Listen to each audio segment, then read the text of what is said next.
natin, received in process, meaning 85% of the claims bayad na po tayo, and in process po ay 9.3%, representing 19.9 billion. And we have that RTH of 2% and denied of 3.3%, Mr. Chair.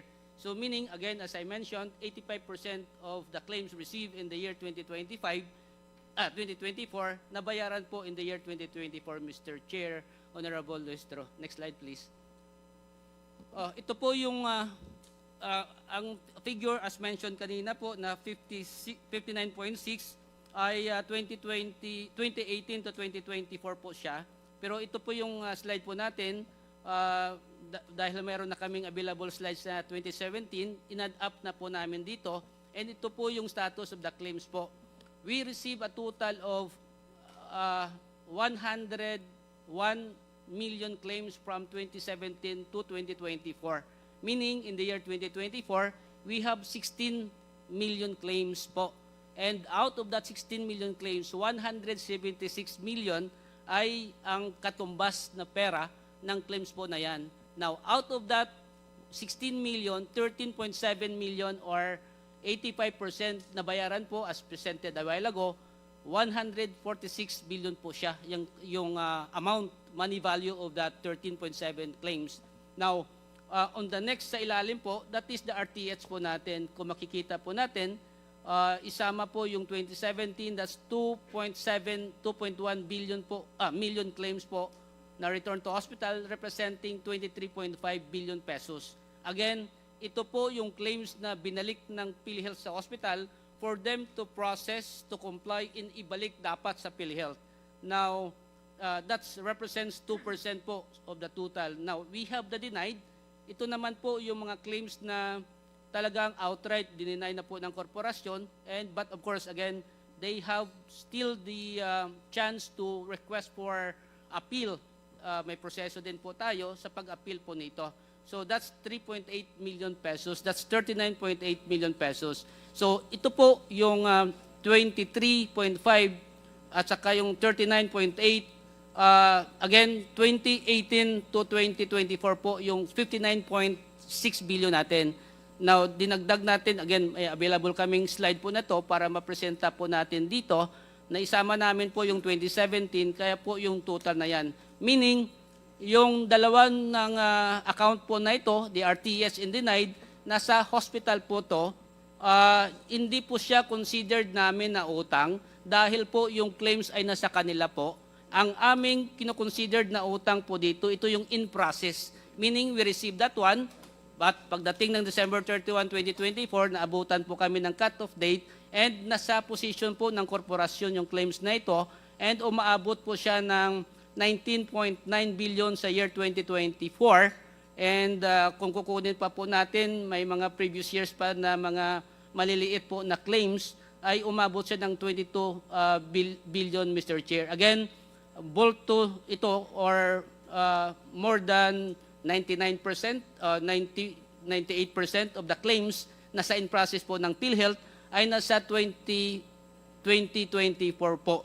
And for the information of everyone, Mr. Chair, marami po na-receive si PCO Ledesma na letter of commendation, including the PHA, dahil na-experiensyahan po nila, obserbahan po nila ang bilis ng pagbayad ng claims under sa leadership ni PCO Ledesma, Mr. Chair. Next slide, please. Mr. Limsiaco, before you proceed to your presentation. Yes po, ma'am. I'm not a number person. So, the data you are presenting, the table below, are they representing also data from 2017 to 2024? Mr. Chair, yes po, Honorable Luistro. I believe that these are the data which are responsive to my question. The question, what year does 59.6 billion represent? Yes po. However, I could not tally the amount.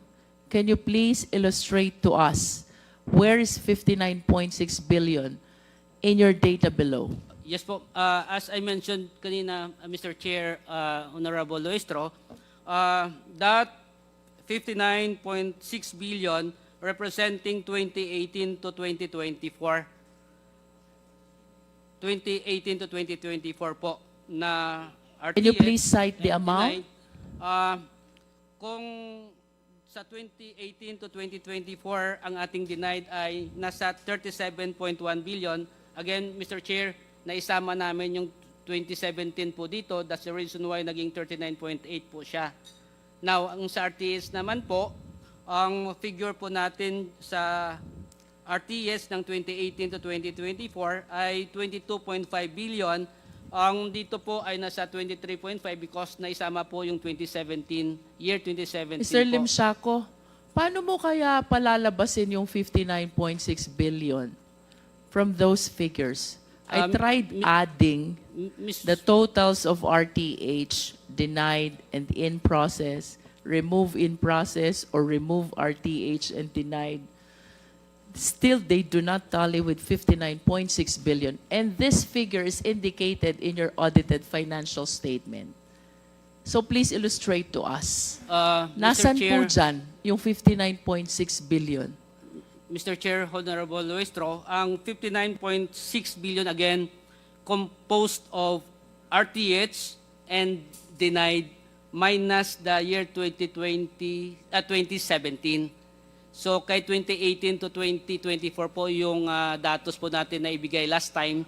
Kaya nagtotal lang siya ng 59.6 billion, Mr. Chair. Mr. Limsiaco, kanina po tinanong ko kayo if the data below likewise represent the data for 2017 to 2024. Similar to the table above. Sabi niyo po, yes. Yes po. You still confirm that? Yes po. Kukunin lang po natin ang 2017 po. Kung titingnan po natin sa RTS po, may 119,000 po. Kung kukunin natin ang 2017 Wait, where's po, 119,000? RTS column po, Mr. Chair. RTH? Opo. Yung column po na yan, na 2017 po, kung tatanggalin po natin yan, ay 2018. Sandali po, Mr. Limsiaco. Help us understand. Gusto ko po makita itong 59.6 billion because this amount is indicated in your audited financial statement. We are now discussing return to hospital, denied and in process. I believe that this should be reconciled to the data which are being presented right now. Mr. Chair. Yes, PC Omandi. Yeah. Thank you, Mr. Chair. Mr. Chair, I think there's a slight confusion, no, if I can clarify. No? Yes, Sir Net mentioned that the 59.8 is in the data. No? But ma'am, I think we should be clear that the 59.8 is from 2018 to 2024. The data in the screen includes 2017, ma'am. So, yes, it is correct. The data is all there. Pero ma'am, para hindi nakakalito, kailangan bawasan yung 2017. Dahil 2018 to 2024 lang po. Kaya atap po kayo nalilito kasi pati yung 2017 nadagdagan nyo po. No? Just wanted to clarify that po. Thank you, Mr. Chair. Are you referring to the total amount of RTH, total amount of denied? Ganun po ba yun? Mr. Chair, kung Luestro, tama po, ma'am. So that 59.6... So which amount should I deduct from the total of 23 billion and the total of 39 billion to come up with 59.6 billion? Mr. Chair, interjection, most respectfully. Yes, Congressman Gutierrez. Mr. Chair, just to clarify po, I think I understand the point ni Congresswoman Luistro and also the point of Senior Vice President Limsiaco. So you're saying ito 2017 to 2024. Yes po. However, the cited data is 2018, but to 2024 also. Yes. But I agree po siguro po kasi if we take a look at the chart again, please, the table. So I think the tallying would be you get the total of yung denied plus yung total of the RTH. Deduct 2017 RTH and deduct 2017 denied. Tama po. So if you'd follow that, 23,521,711,694 na total RTH plus the denied of 39,871,703,000 minus yung sa 2017 for the denied, which is 2,447,728. 2,447,728,348 minus also for 2017 na RTH 897,558,734. Tama po ba that would be the formula to deduct 2017? The total is still 60 billion po. It's close to 59.8, but you have to understand, pag hindi po nagtatali, it does not inspire confidence in the numbers po, no? Mr. Chair, Kong Gutierrez, tama po, because again, as I mentioned, this data po, ang extraction date ay iba po siya, but nevertheless, pareho po yung prinsipyo po ng data po nito. Meaning, that 59.6 billion po natin, composed of RTS and composed of denied po. Now, magka-diferensya po siya na konti na lang, immaterial, insignificant na po siya. But the composition I'm of... sorry, I refuse to accept that that is immaterial and insignificant. When you're presenting numbers, we assume them to be accurate. Mr. Chair, I can give you the figure, Mr. Chair, in one table that represents already the 59.6 as presented in the I think previous that would be meeting. better because that was the point of the the good congresswoman from Batangas. She wanted a breakdown. Bakit? It took us, when we finally looked at the table, ngayon nyo lang po linalabas. I hope you understand the frustration po, no? I mean, we can't call this insignificant. When there is kahit minor differences po, it does not inspire confidence in the data presented to this committee. Duly noted on your comment, Mr. Chair. Thank you very much, Mr. Chair. Just for the information of the committee, the exact amount showed in our report is 59.6 billion and not 59.8 billion. So if the Honorable Gutierrez was able to compute the total unpaid to 60 billion, then there's a difference of like 400 million.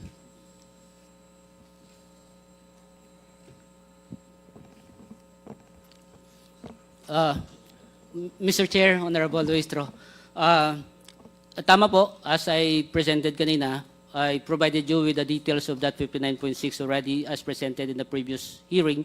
And then our data here ay na-ready po natin for presentation composed of 2017 to 2024 po. So more or less the composition again of 59.6 ay returned to hospital and denied claims po siya.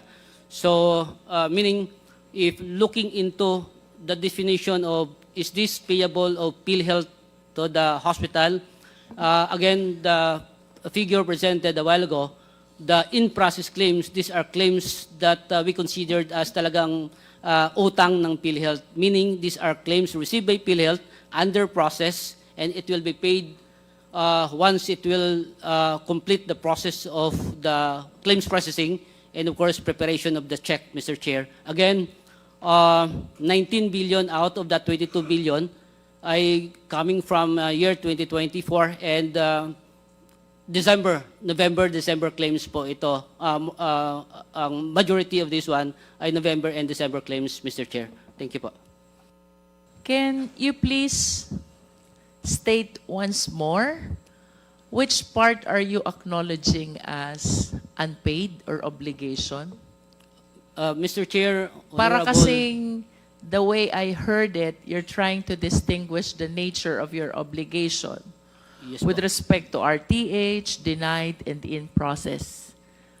May nabanggit po ba kayo na which category do you really consider as obligation and which you do not consider as obligation?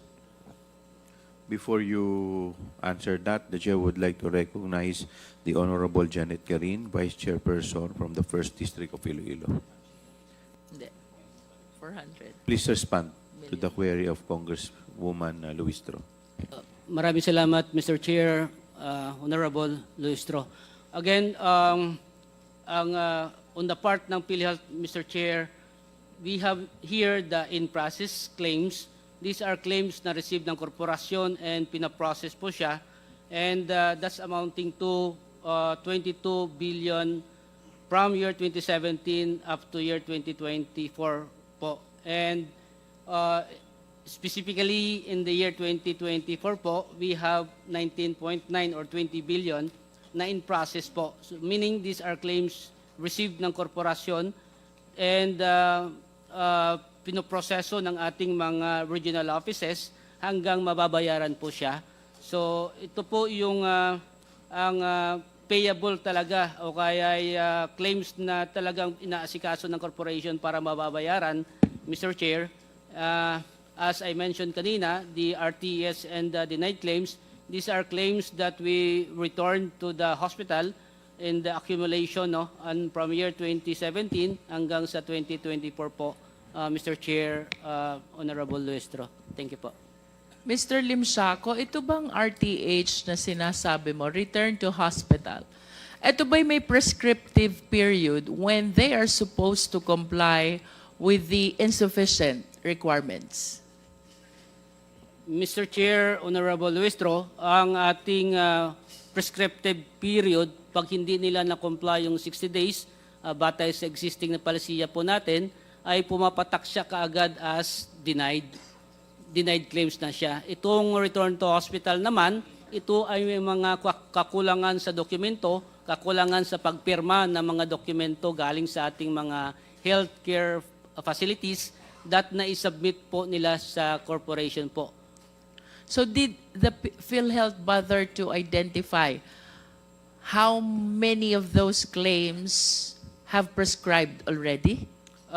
Mr. Chair, Honorable Luestro, on the part of the prescript 160 days at 60 days, mayroon po tayong analysis on this one. And mayroon akong slide dito po, pwede siguro papunta na tayo doon para makita na po natin ang rason. I felt quite disturbed, Mr. Limsiaco, when you said that the obligation that you consider of PhilHealth is the one in process represented by the figure 19 million. I wish to believe that those in the RTH and the denied, for as long as the period has not prescribed yet, should be considered still as obligation of PhilHealth. In fact, I wish to ask further, after the remedies within the PhilHealth office, what other remedies are available to the hospital in the court, like the Court of Appeals and the Supreme Court? Because my humble submission is, for as long as all these remedies have not yet been exhausted, all these obligations remain as obligations of PhilHealth. Mr. Chair, Honorable Luestro, again, the RTH and denied claims ay, particularly return to hospital muna tayo. These are claims at the position of the hospital. So nasa kanila po, dahil binalik ng corporation, dahil may kakulangan po siya, and we are expecting that within 60 days, maibalik siya sa corporation para ma-process po. Meaning, Mr. Chair, Honorable Luestro, if makikita po natin in the year 2017 down the line, ito po yung mga claims na naibalik pero hindi na po siya bumalik sa corporation. Hindi po siya na-refile sa corporation. Hindi po siya na-request for payment ng ating mga health facilities. So you have a graph presentation as well about the RTH which were never returned to PhilHealth. Ito, Mr. Chair, Honorable Luestro, ito po siya yung mga datos po natin in terms of the RTH po, Mr. Chair, Honorable Luestro. Meaning we are encouraging them actually na ibalik dahil for compliance lang po to. May we know the reason why they refuse or they failed to return to the corporation? The RTH which are supposed to be returned with compliance with respect to the requirements. Mr. Chair, Honorable Luestro, may I request our expert in claims processing po. We have here Doc SVP Vargas. I just find it strange, no? Kasi pera na to ng hospital eh. Coverage ng PhilHealth, all they need to do is to facilitate the claim and they will be able to collect. That is a collection and perhaps revenue of the hospital. What would stop them or discourage them to return the claim with complete requirements? Quick interjection, Mr. Chair. Congresswoman Garin. Para lang po malinawan, yung return to hospital na claims, Mr. Chair, ibinalik sa hospital dahil may mga kulang na papel. And we are referring to 2017. Tama po? Mr. Chair, Honorable Garin, hindi lang 2017 but hanggang 2024 Yes. na Pero present na datos. na-delineate ba natin magkano yung 2017 pabalik? Yun na yung sinabi mo. Opo. Okay. And from 2017 hanggang sa ngayon, hindi na sila, ano na lang natin, let's make it shorter. Let's say from 2019, hindi na sila nagbalik sa PhilHealth. Ganun ba? Mr. Chair, Honorable Garin, yes po. Okay. Pwede ba nating ma-delineate how much or how many hospitals in this pool that you are saying are government and ilan naman yung private? Puro ba pribado or puro ba gobyerno? Because that might, alam mo, we need to see the bigger picture. Yes, Mr. Chair, Honorable Garin, we can calculate that one and come up with a report po. At ilan dun yung bukas pa o nagsara na? Yes po. And do you also have a slide that will point us to ano yung mga kulang kaya siya binalik? Yes po. Yes. We have, Mr. Chair, Honorable Garin, reason bakit siya na RTH. Do you have a slide on that? Kasi Yes po. siguro para mapabilis tayo, let's move forward. Ano yung reasons ng RTH, or return to hospital? Ano yung reasons ng mga denial? Para makita natin kung doable ba o hindi ba. Opo. Mayroon If po the tayo. Honorable Luis will be willing, okay, you have the slide now. Mr. Chair, Honorable Garin, this is the top 10 reasons for return to hospital in current year 2024 po. So, other documentary required, may mga documents po na hiningi ang ating claims processor na isupport doon sa mga claims ng ating mga health facilities po. Of course, discrepancies sa ating nakikita po ng processor po natin. Mr. Chair, can Mr. Lim Siaco expand more, define, ano po ang ibig sabihin ng discrepancy para po maintindihan? Mr. Chair, Honorable Garin, may I request Doc Ispot to respond if allow po ng Chair. Dr. Pargas, Mr. Chair. Pargas, you're recognized. Thank you, Mr. Chair. Yun pong halimbawa po sa discrepancies would be, halimbawa po is, doon po sa isang form, yung age ng pasyente is 15, doon po sa kabilang form ay 17. Or halimbawa po, yun pong name, doon sa claim form 1 is different from that of the claim form 2. So, binabalik po yun para po maayos at maging pareho po yung data, Mr. Chair. As an example lang po. If the Honorable Luiso is very much willing, Mr. Chair, just another quick interjection. Kasi kung kunyari minor lang, let's say dito sa isang form yung age ganito, dito sa isa yung age ganito, and makikita mo naman sa birth year, if these are really minor discrepancies, kasi minsan yung pasyente, pag tinanong mo, the informant, kunyari yung nanay ang kasama, o ilan yung mga anak mo, 4, anong year ng birthday, minsan birthday, hindi na nila matandaan eh. So these minor errors, maybe if we can be a little bit lenient on this will solve the problem. Kasi yung, syempre ibabalik mo, kailangan, yung hospital, baka hindi na matrace yung patient. We need to quantify. I am more concerned on the denied claims. Kasi pag denied claims, ang ibig sabihin nito is the possibility of fraud. Tama ba?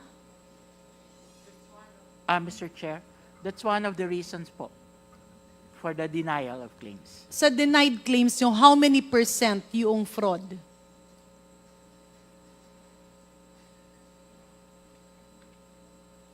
We don't have the data, Mr. Chair, but we can provide. Yes, yes. So Mr. Chair, in addition to what the Honorable Luis is saying, kunyari konting discrepancy lang sa edad, kasi especially if the patient is not that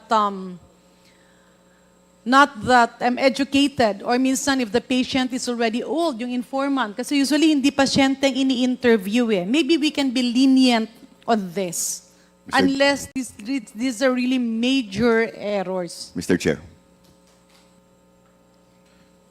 Yes, Mr. Ledesma. Thank you, Mr. Chair. Mr. Chair, just want to highlight, we hear you, Kong Janet, loud and clear. However, we're really trying to be as lenient as possible. But just want this honorable committee to note that we also have to deal with the other issues, especially like a very, very strict commission at COA, no? Talagang tinitignan nila yan, every little detail or possible fraud, no? So yes, it's actually a very difficult balancing act for us because we hear all these stories of the hospitals closing and all that. But I think it might be good for the committee to note that we also have to deal with all of these other agencies, no? And ang daming his negative. So we're also, you know, we have to weigh everything, no? I just wanted to mention that, Mr. Chair. Thank you, Mr. Chair. Quick interjection lang, Mr. Chair, if with the indulgence of... Congressman Lee. Well, for the information lang of the committee, Mr. Chair, I have filed amnesty to all this return to hospital, yung mga especially yung nabanggit ni Congressman na maliliit, no? That's why itong House Bill sana Congresswoman Green would pave the way, no? Kasi hindi lang po itong mga return to hospital, pati po yung mga denied claims because of late submission, no? I think meron din pong mga denied claim and gusto ko nga itanong later on kung magkano ba to, no, yung mga denied claims because of late submissions of documents, no? Kasi within 60 days daw kailangan i-claim, no? And useless po itong pinag-uusapang benefits lahat kung itong mga hospitals na to ay lahat po, no, ayaw po serve sa mga PhilHealth members, no? So, yun lang po, Mr. Chair, no? I just would like to give the information to the committee na meron po akong final na ganung House Bill, no, giving amnesty to these denied claims because of late submissions and return to hospital because of ito pong mga maliliit na mga discrepancies. Thank you, Mr. Chair. Thank Very, you. very quick interjection. One minute interjection, Mr. Yes, Chair. with the indulgence of Congresswoman Luis. Yeah. No? Chair Of would like course, to we recognize laud the Congressman proposal Darin. of the Honorable Lee, but coming from PhilHealth before, I think it is somehow untenable. Kasi it's okay to give an amnesty if the deficiency is, ang amnesty kasi is meron kang dapat bayaran. Tapos let's say sabihin natin, hindi mo na bayaran, nagkaroon ng mga penalties. Then you can give an amnesty. But in this case, it will be very difficult for PhilHealth to do that because they will now be the subject of a lot of cases. So yan ang magiging problema. I believe the solution is not an amnesty. The solution here is the IT system. Because if you have PhilHealth claims, andun yung birth year, pag hindi naman tugma ang birth date, ang age na nalagay, makakapture ng computer yan eh. So it's the IT system. That's the solution, not the amnesty. Maraming salamat, Mr. Chair. Sorry, Mr. Chair, just very quick answer to the Yes, Honorable. with the indulgence of Congresswoman Yes. Luis. Please proceed, Congressman Lee. 1 minute. Well, tama po kayo, Honorable Green. No, but ang tinitingnan ko kasi dito sa amnesty yung mga dati, no. Moving forward, of course, the solution is the IT system really, no. So ang tinitingnan ko kasi dito is yung mga denied claims to hospital which affects their services, no. Denied claims because of yun pong late submission, no, of documents, no. Kasi reimbursement daw is within 60 days should be reimbursed, no. Marami po tayong hospital na na-deny yung claim, automatically denied because of late submission, no.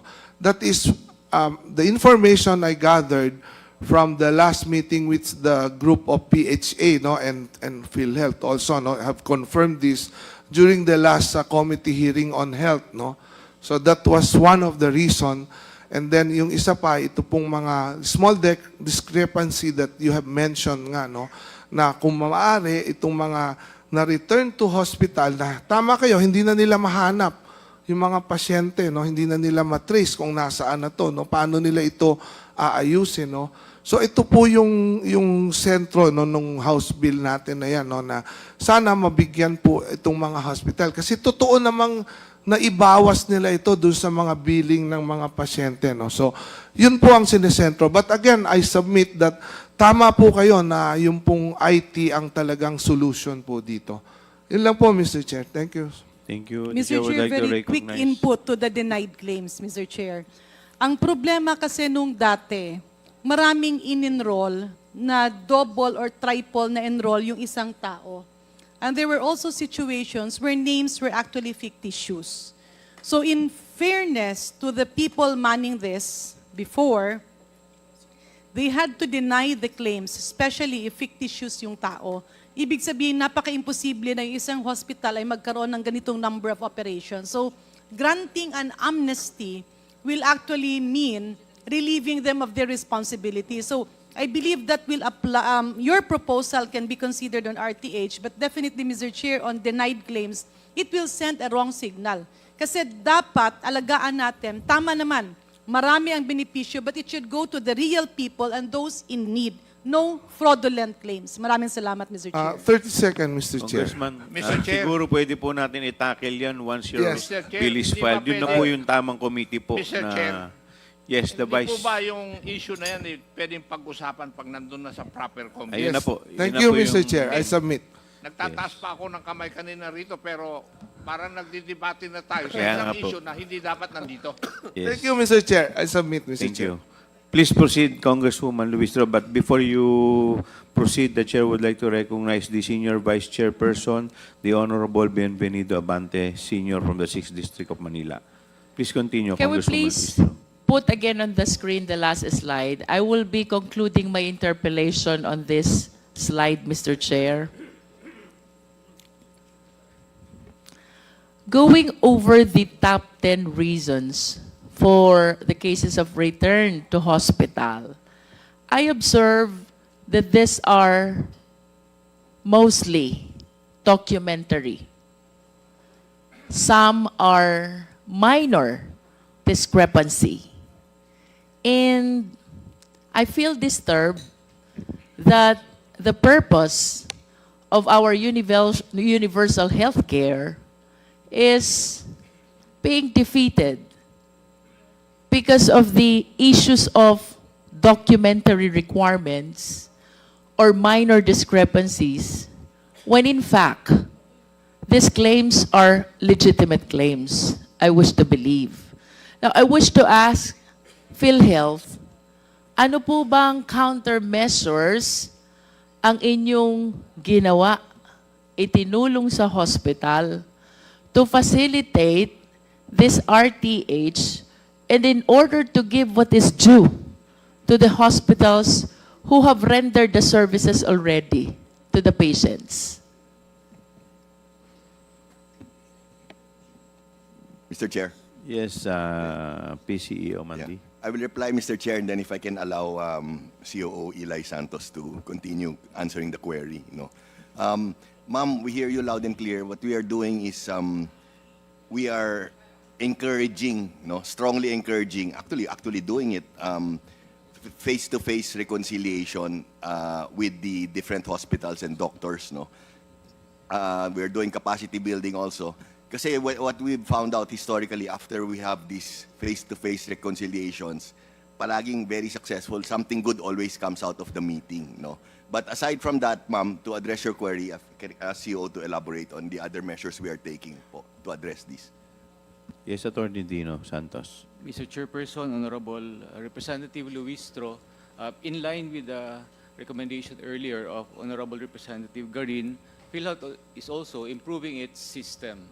So this system, Mr. Chairperson, Honorable Representative Listro, involves front-end evaluation, meaning the evaluation, the filtering itself is done in the front end. What we are doing right now, the process You mean is- in the hospital? Yes, Mr. Chairperson, meaning when PhilHealth fully implements that system, the evaluation now is front end. So in that case, all claims that enters PhilHealth will only be good claims, ready for processing and for payment. And if that happens, there will be no more RTH. That's correct, Mr. Because no Chairperson. claim will be reaching the PhilHealth if the claim is not compliant with the requirements. That's correct, Mr. Chairperson. But I Honorable wish to Representative- hear also, anong pong assistance ang binibigay nyo sa hospital, sa patient, to avoid non-submission or non-referral of claims to PhilHealth?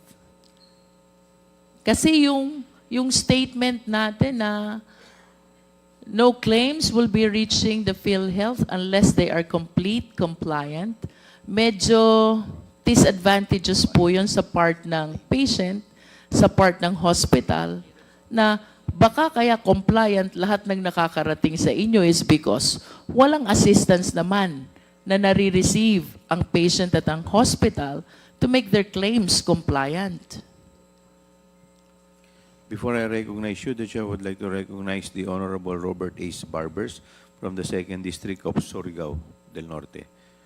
Please continue, Attorney Santos. Mr. Chairperson, Honorable Representative Luistro, at present, we have, in addition to the strategies mentioned by our beloved President and CEO, Sir Manny Ledesma, we also implement this program called Reach Out.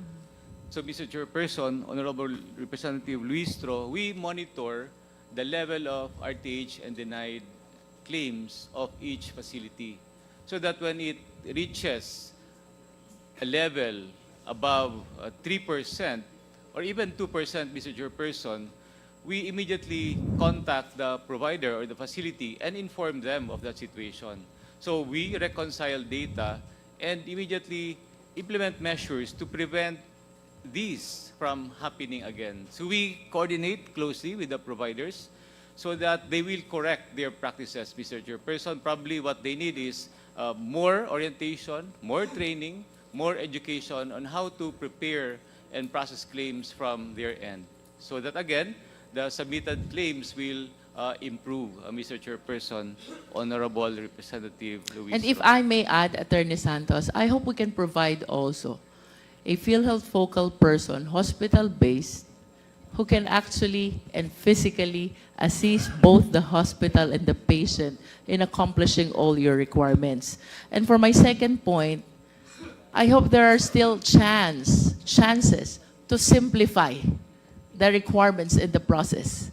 Kasi kamukha po nung sinabi kanina ni Honorable Garin, if the patient is not so educated, it might be very difficult for him or for her filling in all those forms. But if we can simplify them, kung tawagin ng iba, user-friendly ang form, madaling unawain, I think we will be able to avoid itong mga RTH or non-submission of claims. And for my last point, PhilHealth, kanina po may nabanggit kayo, out of the total number of RTH, a significant number were never returned anymore to PhilHealth. May I know the percentage? Mr. Chair, can I address the question? Yes, Sir Mandy. Thank you. Thank you, Mr. Chair. Ma'am, before Sir Renet gives you the figure, no, I just wanted to add to your earlier query. We have what's called PhilHealth Cares. So we have a number of personnel that are nationwide of more than 500 people. Are they hospital-based? Who are here to assist all of those in the hospitals, to walk them through and to help them on anything and everything. And Hospital-based po ba sila? hospital-based po. And we are planning to, marami na po yan, more than 500, pero i-expand pa namin yan because we understand po the importance of... Does it include private hospitals? Yes po. Kasama pong private hospitals po. I hope you can provide to all, average to big, Yes po. both private and government hospitals. Yes po. We realize the importance po. And like I said, although we currently have more than 500, we will expand it even more And po. I hope you can come up also with the necessary remedy with respect to small hospitals if the number of your field personnel are not sufficient anymore to cater the same service to small hospitals, especially in the provinces. Yes po. Noted po. Palikan ko po, Mr. Ledesma, yung question ko.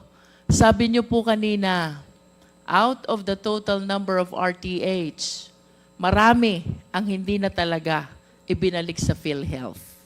May I know the percentage? Mr. Chair, Honorable Representative Luistro, the figure that we presented kanina, these are mga claims, RTS claims na hindi bumalik sa PhilHealth.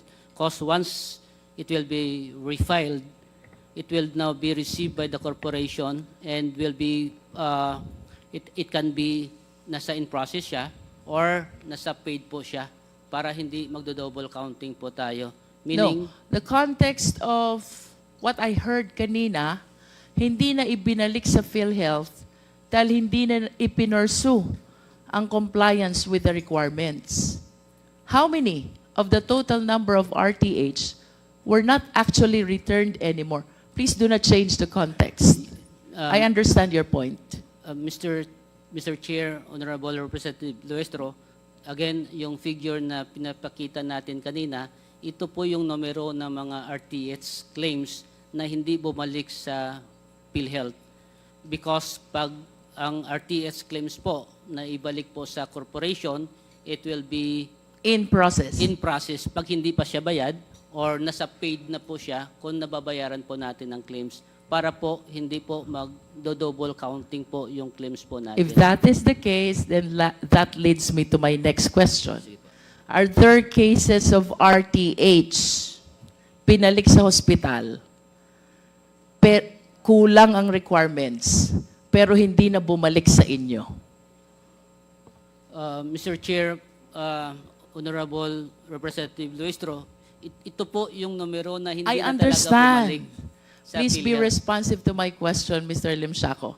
I understand you were saying na yung figure na present nyo for RTH ay napupunta either in process or paid already. That is very clear to me.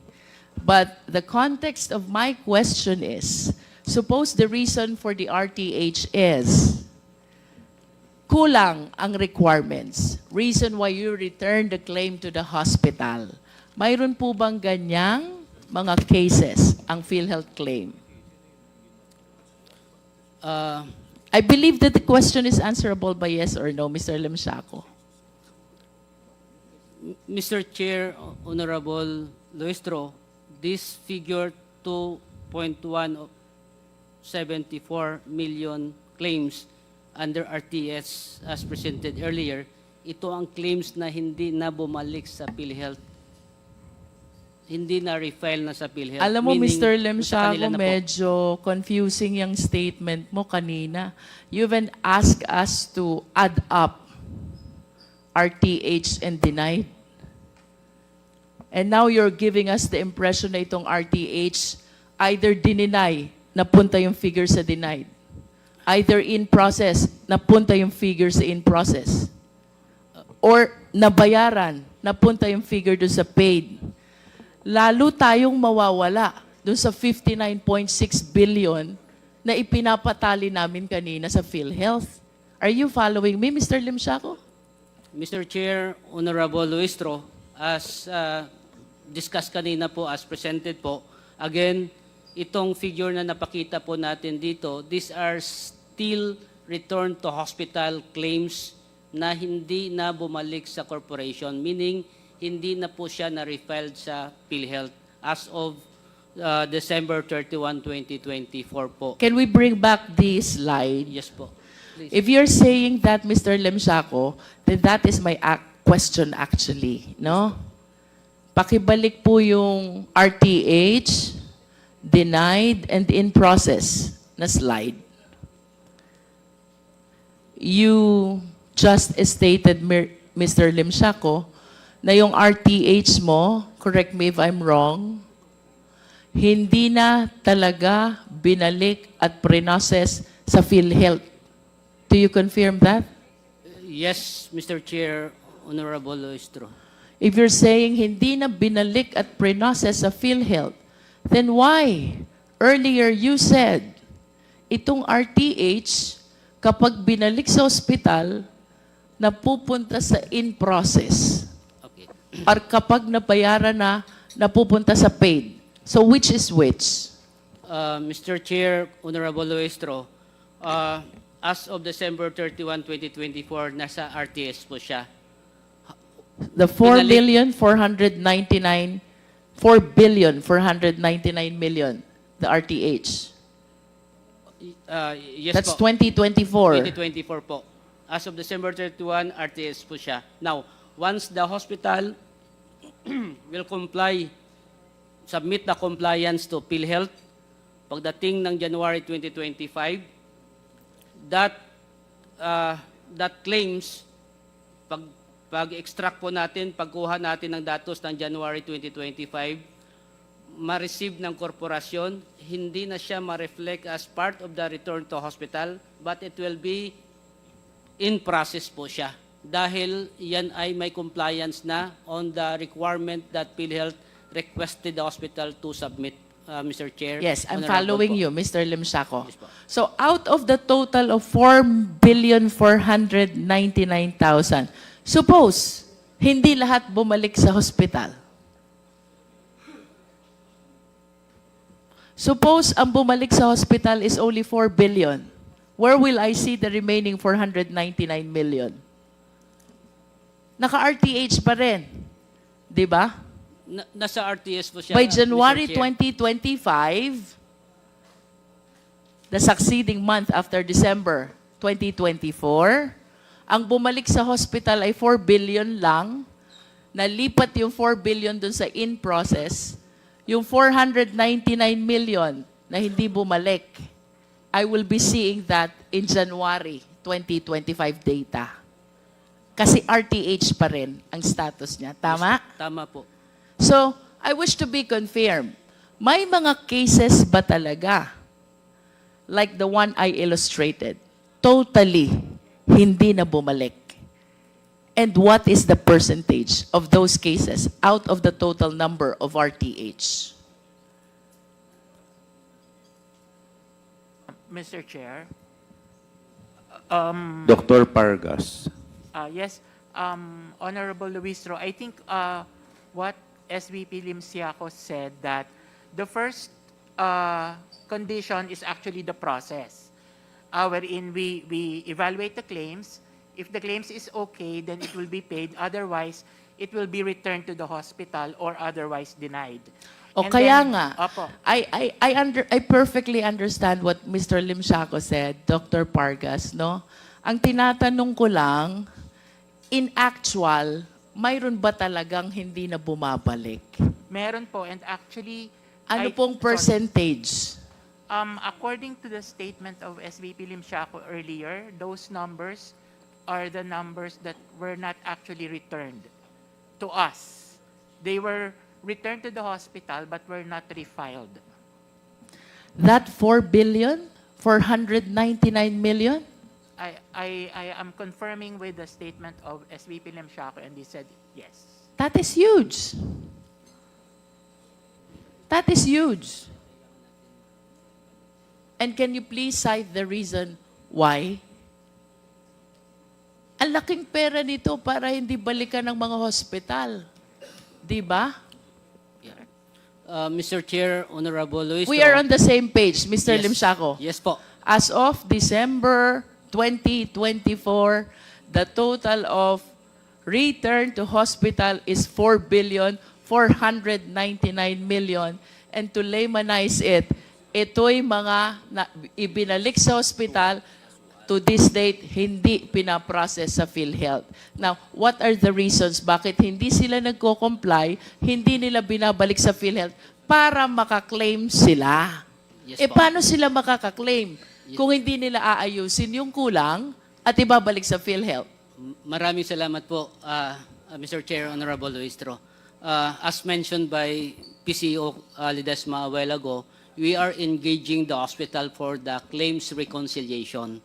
Now, dito po, inahanap yung mga claims po natin. Dito po nalalaman kung saan yung mga claims. And of course, dito rin po instances wherein the hospital, nalalaman niya na may mga claims pala na hindi binalik kay PhilHealth. And dito po, there are some hospital owners na nagagalit sa harap ng PhilHealth Representative, bakit hindi nyo binalik sa PhilHealth ang claims na ito? Kaya po, that's the project of PhilHealth in the year 2024 po that we continue right now because nalalaman po ng hospital owners during that discussion, during that confirmation, na may mga claims pala na na-denied na hindi na ibalik sa PhilHealth. Now, yes sir. Sorry. Mr. Chair, if I... actually, ma'am, we hear you. The number is very big. Like you said, no, it's a big number. But maybe to put it in context, if you don't mind, Mr. Chair, this honorable committee, the percentage of total claims of RTH is less than 2%. So I know the number is big, ma'am, but if you look at it in percentage terms, that's less po than 2%. But at the same time, ma'am, we hear Can you say it again, Mr. Ledesma? Because you're saying the RTH number, it's a very huge number. I'm not denying that, ma'am, but I also want to say, just to put things into context, the percentage of total claims of RTH is less than 2%. So the number you mentioned, ma'am, is less than 2% of total claims. Nonetheless, that's still a huge amount. Yes, agree, ma'am. We agree. I just want to share my apprehension in conclusion of my interpellation, Mr. Chair. We have received reports that because of delay in the payment of claims, some hospitals have ceased in continuing the certain services of the same. Some fully closed already. I am apprehensive that perhaps one of the reasons kung bakit hindi sila bumabalik is because the hospital shut down already. And for us to be enlightened, Mr. Limshaco, I hope you can give us the details of that total amount of RTH. At least for one hospital, I can personally share with you that there is one hospital in my hometown, Mabini, Batangas. I hope I am wrong, but you can verify. I used to be one of the stockholders. The reason why they shut down is because of the delay in the payment of PhilHealth. That's from the point of view of one of the stockholders. Sana wala nang ibang hospital na ganito. Because you know what? That is the lone private hospital in my hometown. And when it closed, it really affected the healthcare system in my hometown. No?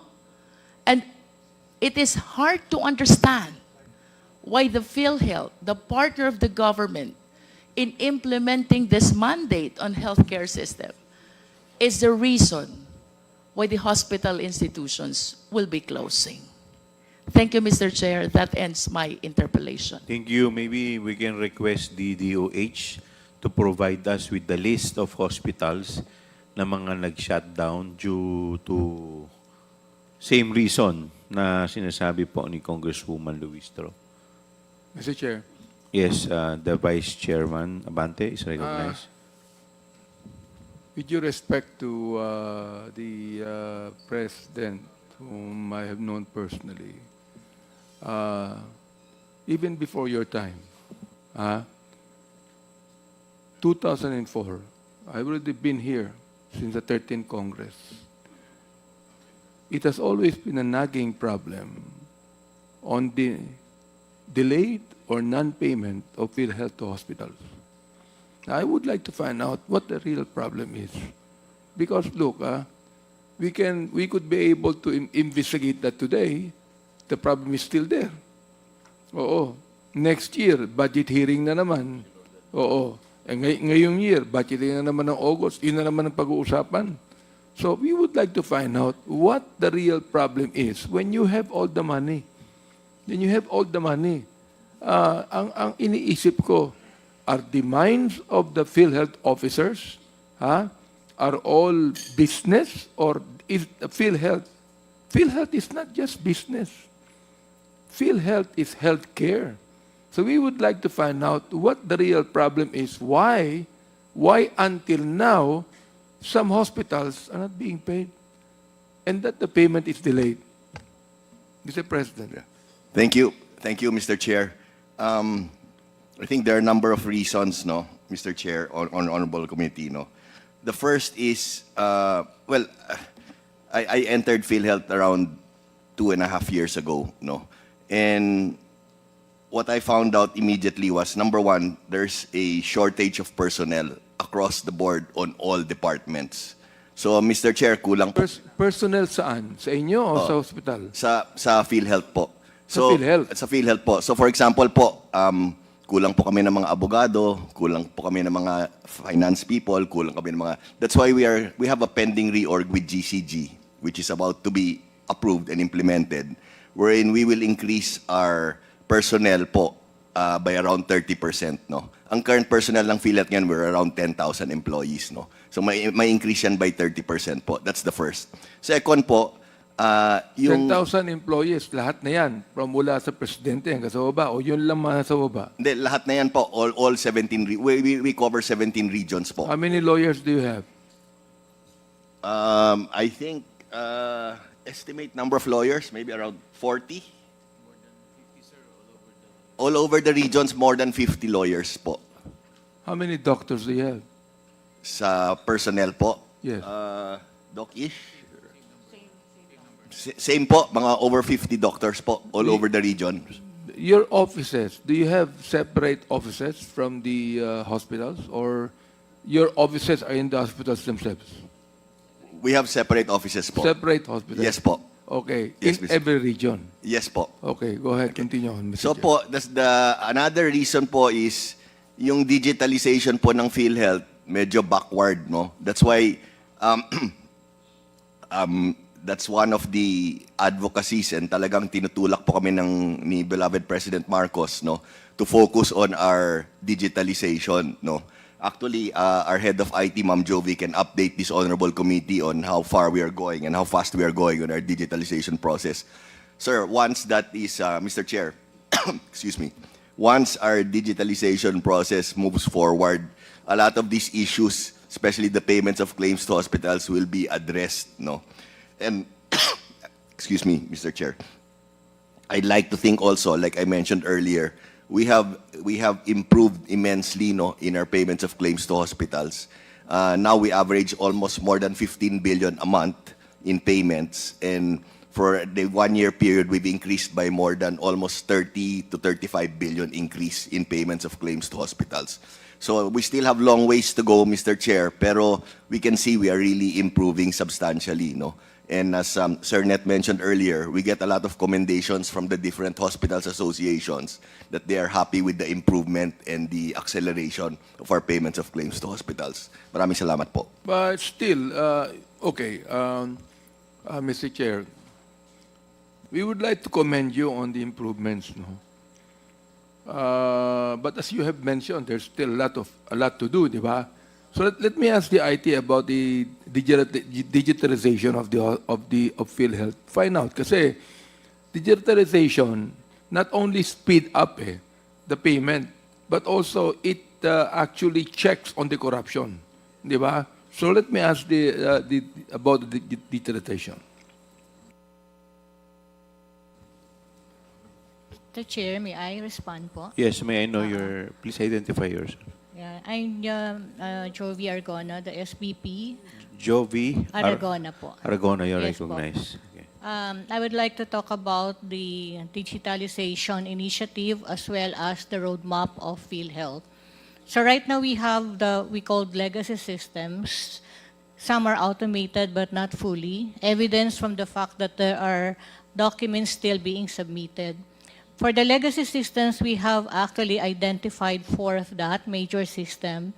Yung po yung tinatawag na health insurance system, the automating of the core processes po ng PhilHealth, everything about the processes, accreditation, membership, contribution, collection. Then we have also the business intelligence for our data analytics. We have the internal system support services management information system. And as far as the requirement of the UHC, meron pong National Health Data Repository. Now, the strategy for the integrated health insurance systems actually focuses on the following strategies. So meron po tayong tinatawag na process streamlining of the processes operation. Because if we talk of IT, we don't automate what we have in the existing, but there will be some process automation in that. Number two, we have client-centric applications wherein we have notification and information immediately after a transaction is conducted in PhilHealth, reduction or totally elimination of all the paper transactions in PhilHealth. Yun po yung naka-timeline sa aming automation. Introduction of technological advancements like artificial intelligence and machine learning, and a lot more. So ang status po ngayon, we are in the stage of outsourcing via managed services yung 4 na systems na mention, no, na sinabi ko po, while we are maintaining po yung legacy system. Last year po, we bidded out these projects.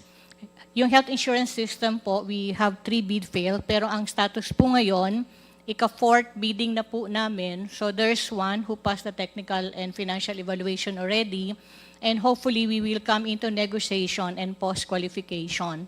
For the business intelligence system, ito po yung mga data analytics na pwede nating maran yung artificial intelligence.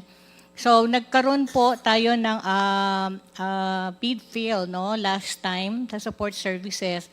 Pero ngayon, meron isa, pero ongoing technical evaluation. And then yung ating National Health Data Repository, na bid out last year, na bid fail naman ng one time, and then it will have to be rebidded out still this year. So, hinihintay po namin, ang timeline po namin, since may mga bidded na projects last year na nag-fail, first quarter of this year, we are pursuing rebidding, negotiation, no, and everything. Second quarter and third quarter of this year, the development po of the projects, no, via those firm na ma-outsource natin. And then beginning fourth quarter of this year, we shall be doing modular deployment. Until by 2016, marireplace na po natin yung ating mga legacy system.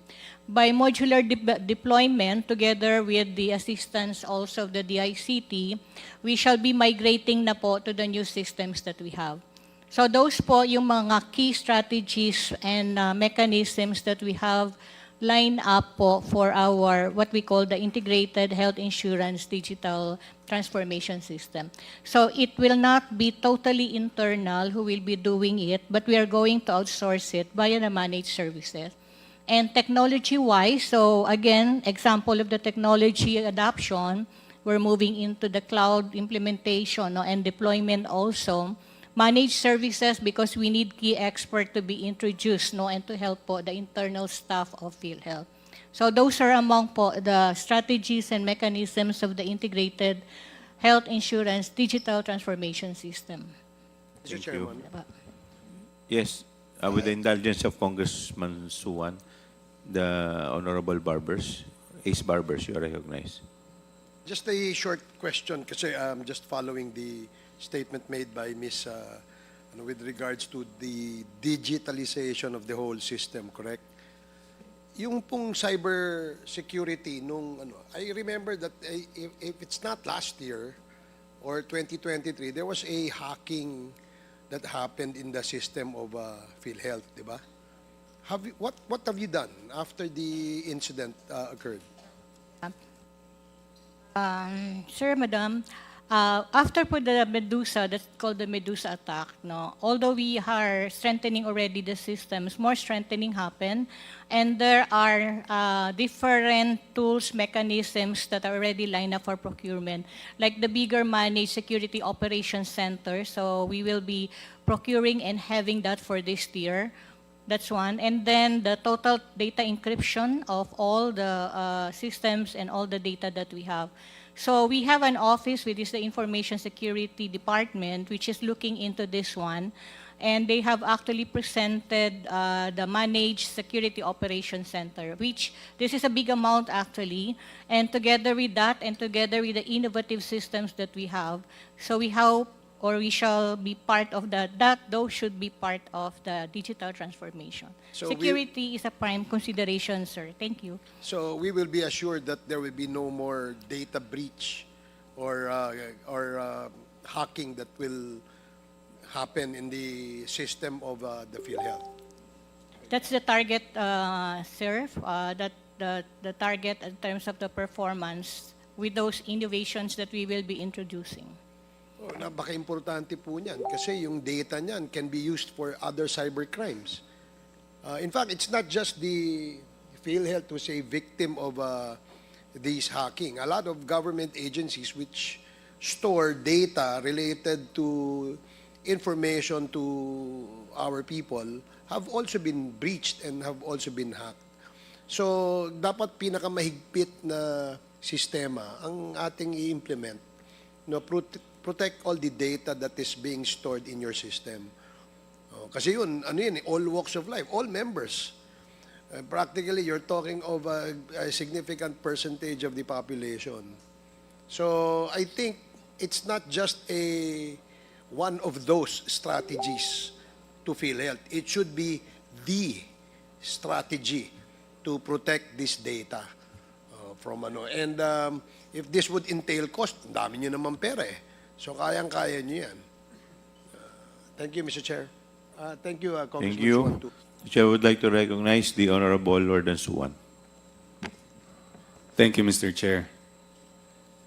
Before we proceed, may I just manifest that we should remember that this inquiry is not just about systems, policies, or even institutions. It's about lives, including the sick and vulnerable who are relying totally on our hospitals, and the nurses and doctors who work tirelessly on their behalf. And of course, the dignity of every Filipino who deserves a health system that works. And so I have a few questions regarding the effects of delayed payments by PhilHealth as to our hospitals. And I hope PhilHealth would be able to answer these. Sir, how much on average do you think is the revenue lost by hospitals due to delayed payments from PhilHealth? Mr. Chair, Yes, PCE Omandi. can I ask Sir Net to address the question? Mr. Chair. Lim Siaco, you're Yes po, recognized. Mr. Chair. Honorable Suwan, we do not have the data as of this time, Mr. Chair, on the study on the loss of the hospital for the delayed payment. What we have, Mr. Chair, as presented kanina, that in the year 2024, upon the instruction of PCO Ledesma, somehow PhilHealth finds ways to address this one, and again, as presented, 23.35 days turnaround time posted or recorded in the year 2024 po, Honorable Suwan, sir. So you're saying that there's only 23 days delayed? Or That's the number of days that we That- are processing the claims, Honorable Chair, Honorable Suwan, sir. but do you consider those, for example, those returned to hospitals as delayed payments? Mr. Chair, Honorable Suwan, these are claims returned to hospital because of the claims defect or may mga kailangan i-comply. Now, these are claims in the hospital that we are expecting them to return to PhilHealth within 60 days so that PhilHealth can process immediately.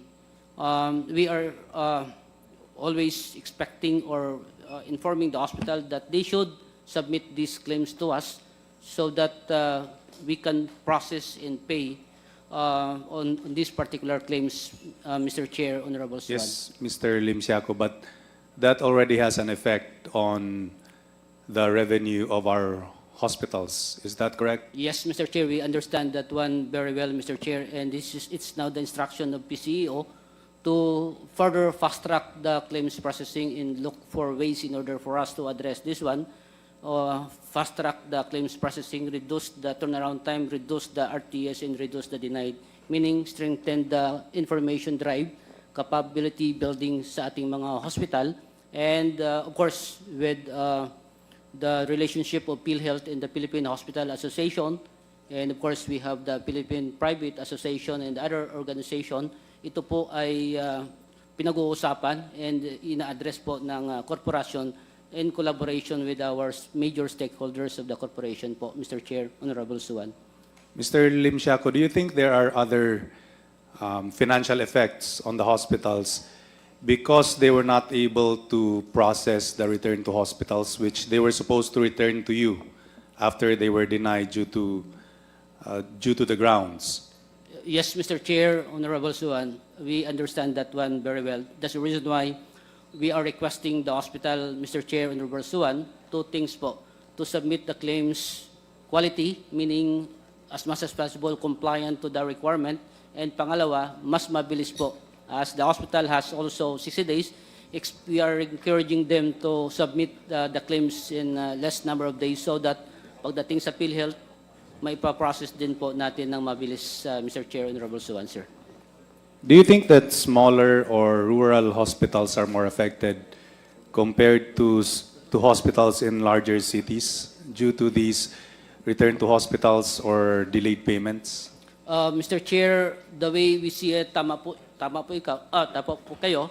As ang ating mga big hospital has the information system, then may mga tao sila to process the claims and make sure that the submitted claims are free, more or less free of defects, Mr. Chair. Of course, that's the target of the corporation right now, particularly our LG Hospital, Provincial District Hospital, Mr. Chair, that kailangan po natin matulungan and mapapaayos po yung claim submission po sa atin. Again, on the part of PhilHealth, the submission of claims is automated na rin po. In other words, through system na rin siya. That's the reason why somehow na-address yung mga submission ng claims natin na dati nakamano-mano pa ang pagpapadala sa korporasyon po. Mr. Chair, Honorable Suwan, sir.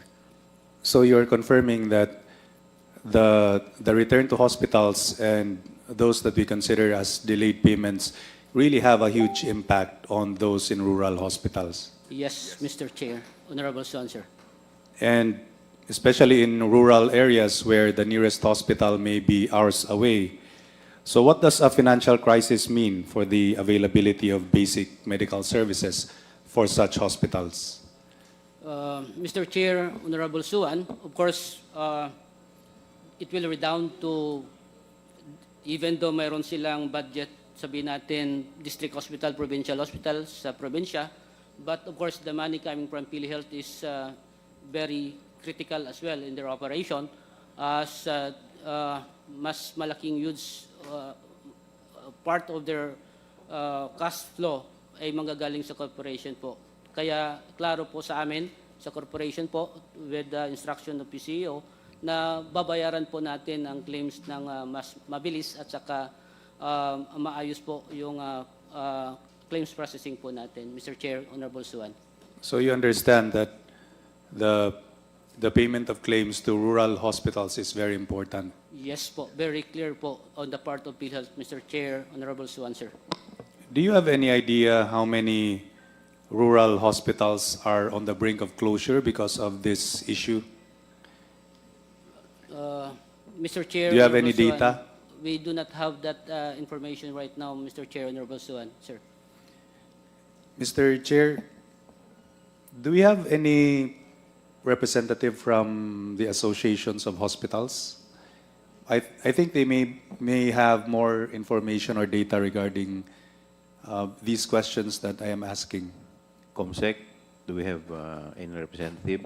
Except from the DOH, Non-invited, Your Honor. not invited. Mr. Chair, may I request that we invite someone from the Association of Hospitals so that we may be able to determine the real effect of return to hospital and late payments of PhilHealth as to the operations of these hospitals. COMSEC, please take note of the manifestation of the Honorable Suwan. Noted, Chair. Mr. Chair. Mr. Chair. Yes, PCO Ledesma. We like the very good suggestion of Your Honor. At the same time, Mr. Chair, we will try to furnish the data ourselves on the percentage of rural hospitals, and as soon as we put it together, I'm confident we'll be able to get the data. We will submit it to your honorable committee, Mr. Chair. Thank you. Thank you, PCSO. Another question. What percentage of a hospital's budget relies on reimbursements from PhilHealth? And how does this dependency impact their ability to provide continuous services? Mr. Chair, can I address the question? Yes, please. Apologies, sir. Mr. Chair, I don't think we have that data. Doc Ish, do we have the data? I don't think we have that data available, Mr. Chair. Yes, all the more importance for us to have. If I may, mag-interject lang po ako ng tanong. I've noticed since 2017, medyo marami po yata yung counts ng RTH. 2017, we have 119,286. 2018, 277,499, so forth and so on, until 2024, 316,557. Now, my question is, ano po ang ginagawa ninyo para maiwasan po natin itong RTH? Considering na alam naman po natin na napakahirap po ng sitwasyon, lalong-lalo na po ng binabanggit ni Congressman Suwan, na yung mga nasa rural halos nagsasara na because of this. Ano pong mga remedies na ginagawa ninyo para maiwasan itong RTH? Mr. Chair, ako muna. Thank you for the question, Mr. Chair. No? It's a very, very valid, interesting question. First of all, Mr. Chair, once our digitalization improves, vastly improves, most of these issues, turnaround time, RTH, and I, will be addressed, no? Including fraudulent claims. So we are working as fast as we can on that, no? Led by Ma'am Jovi Aragona of our IT, our head of IT, no? And we feel that once we get these things moving fast, it will, the effects will be immediately improved, no? There are even some companies who are presenting the AI, artificial intelligence, on claims payments. No, again, once we can start using these, I think the effect will be felt immediately. No, and talagang mag-improve lahat yan. No, turnaround time, RTH, denied, all of these. No, number of claims processing, fraudulent claims, all of them. Sir, I think computerization is being implemented already in some other hospitals. So doon po sa mga iba, tingin ko, po pwedeng connect na lang po sa inyo. Tama po ba yun? Correct, sir. Okay. Mr. But Chair. in some other hospitals na medyo backward pa, let's say sa mga rural, sa mga far-flung areas, if I may recommend, pwede naman tayo magpalagay ng tao dun or mag-training tayo. Para hindi na po dadalhin sa inyo. Lahat po ng mga dinadala sa inyo, dapat na-check na verify na ayos na. So, may iwasan natin yung RTH. Kasi na-inspection na Agree, Mr. Chair. In fact, as I mentioned earlier, we are sinabi ni Kong Janet yung PhilHealth Cares. So we have more than 500 already, and dadamihan pa namin po yan. We hear you loud and clear, Kasi Mr. po Chair. pwede naman po i-prioritize natin yung mga hospital na, let's say, alam natin na mga nasa far-flung areas. So doon talaga i-prioritize. Kasi sa Metro Manila, halos lahat naman po yata yung mga hospital dito. Nasa computer na kailangan lang siguro i-connect doon sa, like what you've said, more than 2 years na po kayo. But this problem has been going on since 2017 or mas matagal pa. Even further. So, Yes, Mr. for 8 years, medyo ang tagal na po yata na itong problema to. And yet, hanggang ngayon, di pa nasusolusyonan. Samantalang simpleng-simple lang. Kung kulang kayo sa tao, mag-training kayo ng mga staff ng ospital para i-check lahat yung mga pinipilapan. 2 lang ang pipilapan, may Tagalog, may English. Pag marunong mag-Tagalog, pag hindi makaintindi ng English, Tagalog na forms, yun po ang pipilapan. Pag medyo maalam naman po, English. So, ganun lang naman po kasimple yun Hindi ko po alam kung ba't kailangan pa natin ipa-complicate. Yes, Mr. Chair. Tama po ba yun? Yes, Mr. Chair. Correct, Mr. Chair. In fact, Mr. Chair, if I may add, what you mentioned, as I mentioned earlier, we're doing a lot of capacity training and capacity building aside from increasing the number of PhilHealth cares people. So you hit it on the dot, Mr. Chair. Gagawin po namin yan. We will even move more aggressively on that, Mr. Chair. Yes, kasi sa totoo lang,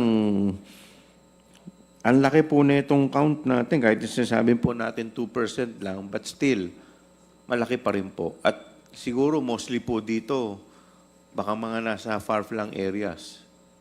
Noted, Mr. Chair. Okay, please, Thank you, Mr. Chair. please continue, Congressman Suwan. Thank you, Mr. Chair.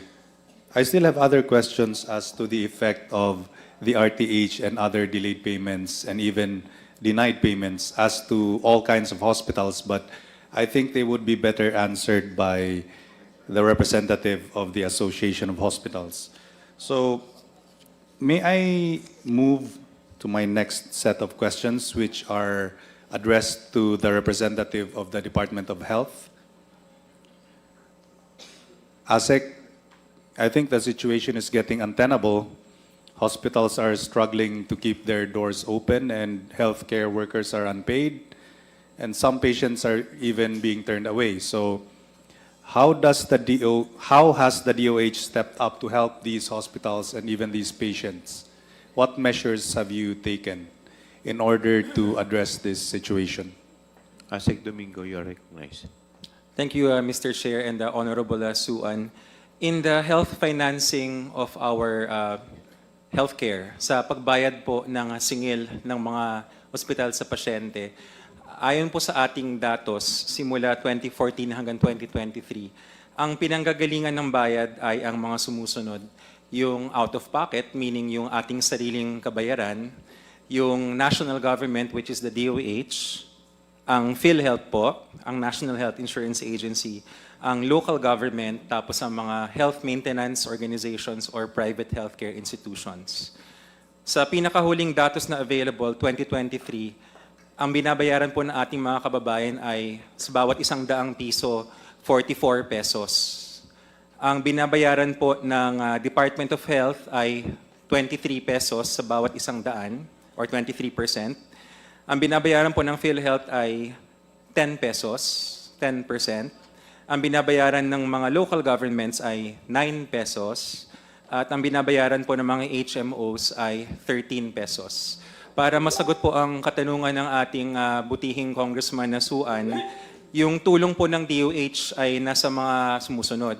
Una po yung tinatawag na quantified free service. Madali pong makuha ang no balance billing sa DOH kasi pag sinabi po ng ospital, lalo na po sa mga ward nito na hindi nasisingilin yung pasyente, nakakarga po yun sa budget ng ospital.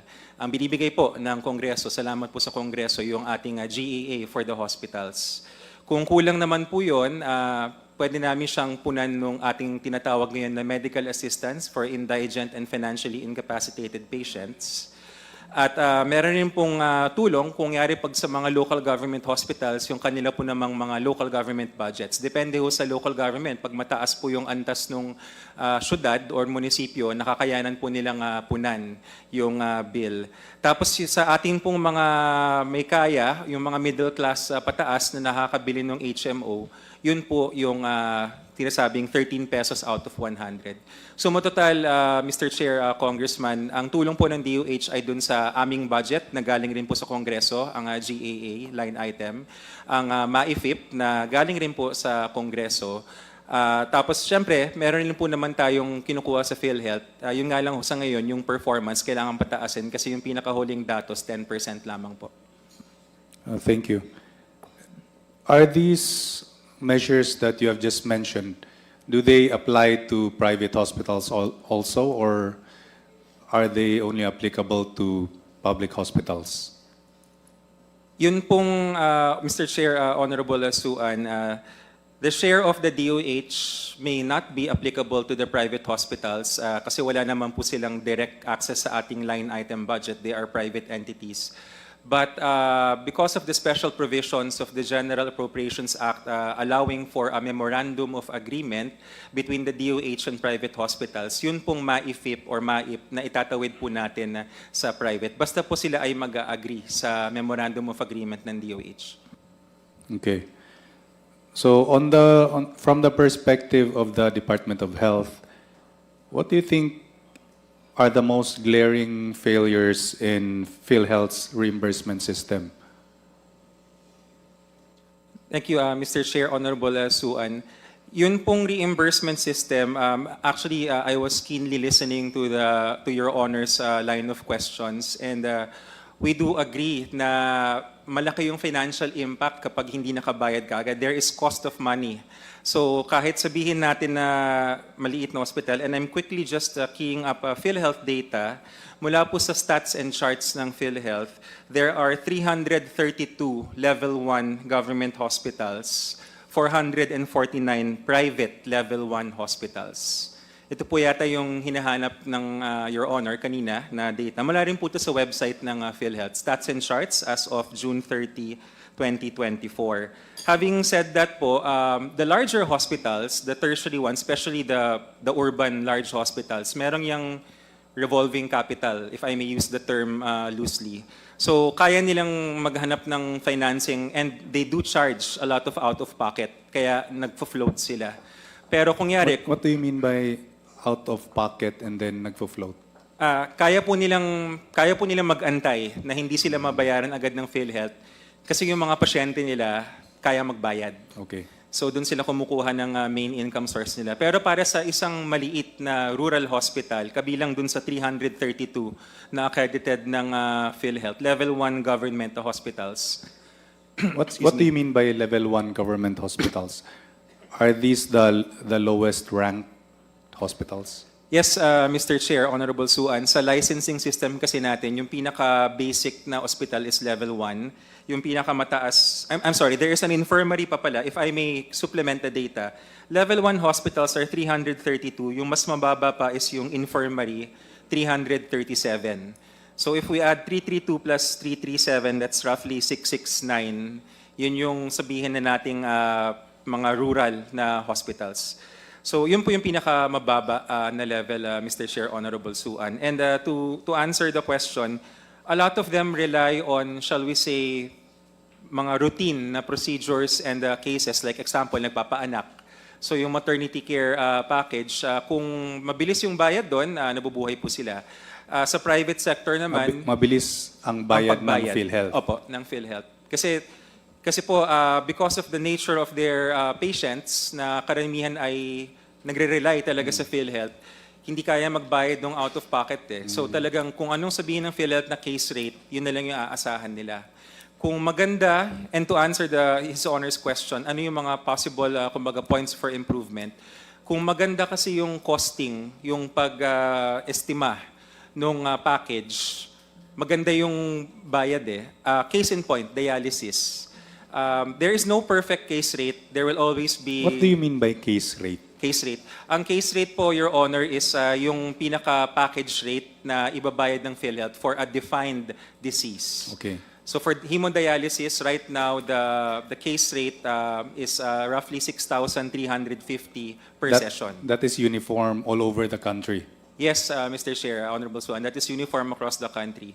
So, yun pong dialysis, koonti lang ang nagrereklamo, mas marami ang satisfied at mas maraming pasyente, dialysis patients ang kayang no balance. Talagang lumalabas ng dialysis center na walang singil kasi tama yung pagka-cost ng PhilHealth. Extensive yung consultation, sinulat nila na ito yung mga kasama malinaw sa pasyente at sa ospital kung anong babayaran at anong hindi. For the other case rates, and there are roughly 9,000 of them, some of them are costed properly and the corporation is catching up. Umaayos na po, kakalabas lang ng mga sa acute myocardial infarction, sa heart attack, yung sa mga iba pang heart procedures. But there are still arguably a lot na kailangan pang ayusin yung costing.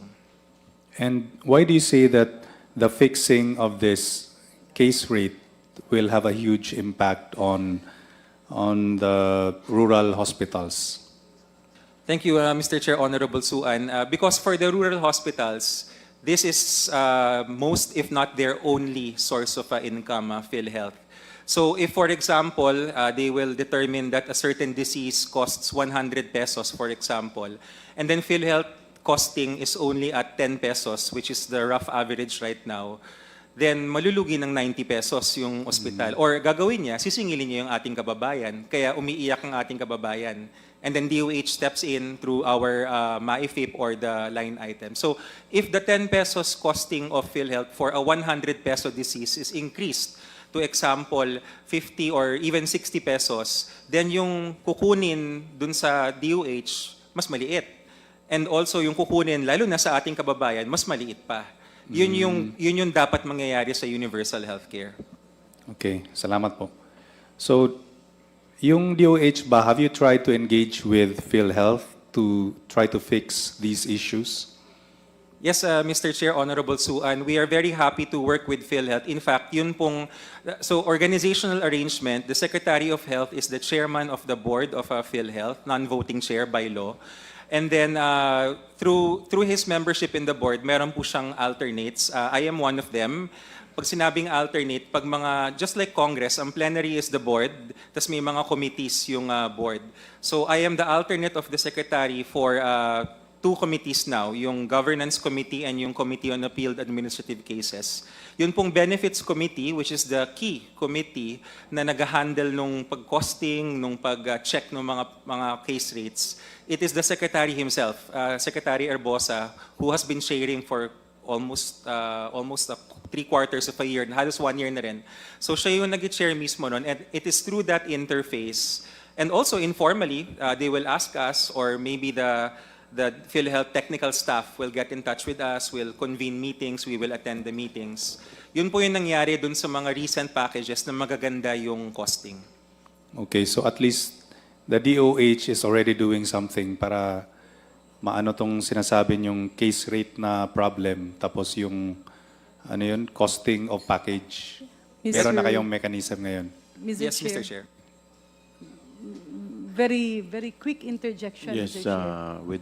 with due courtesy to indulgence, our representative Congressman from Suwan. the DOH. Yes, Congresswoman Garin is The recognized. review of the case rates has been initiated in 2016. This is not something new. In fact, there was a body created.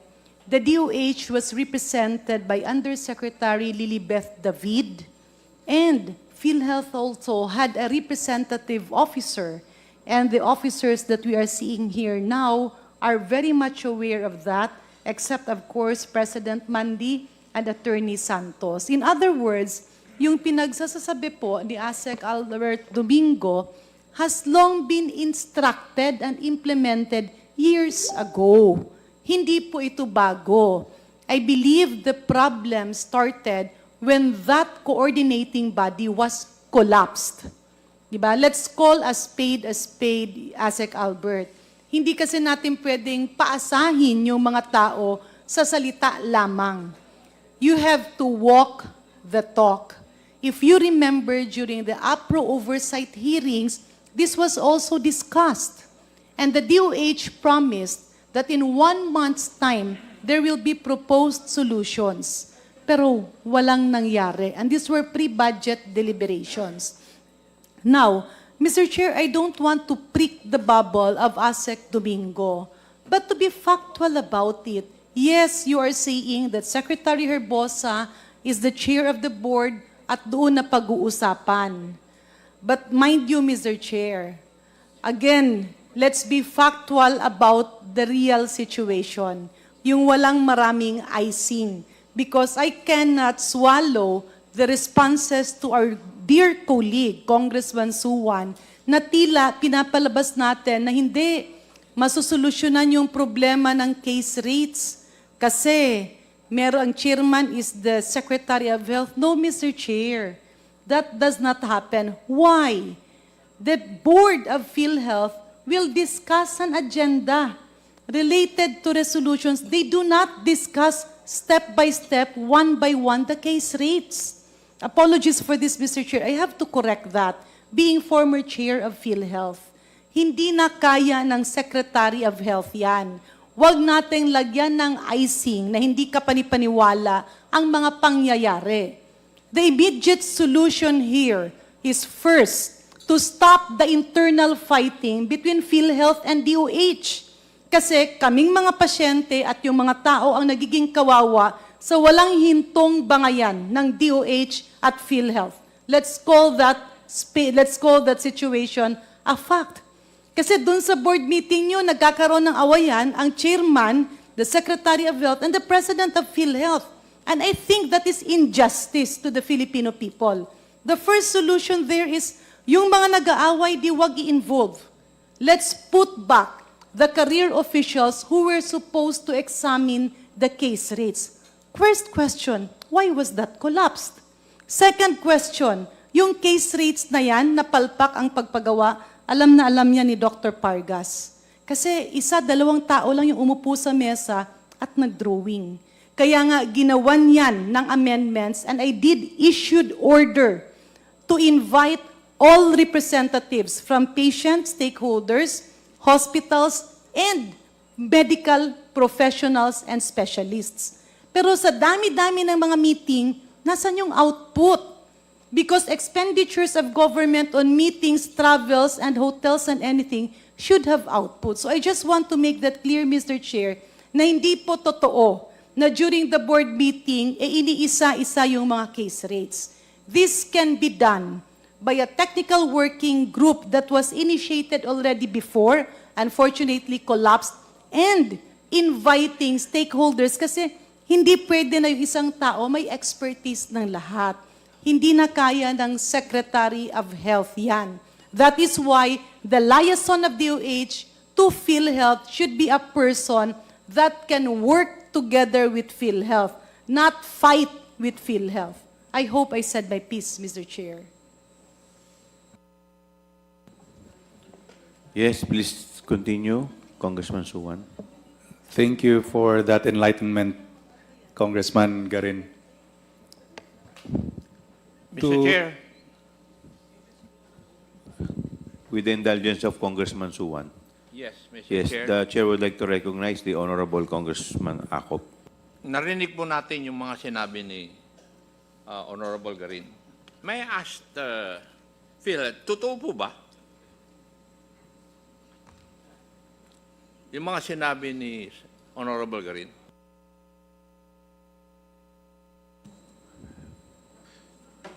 Kipil Health po ba? PCO Mandy, would you like to respond?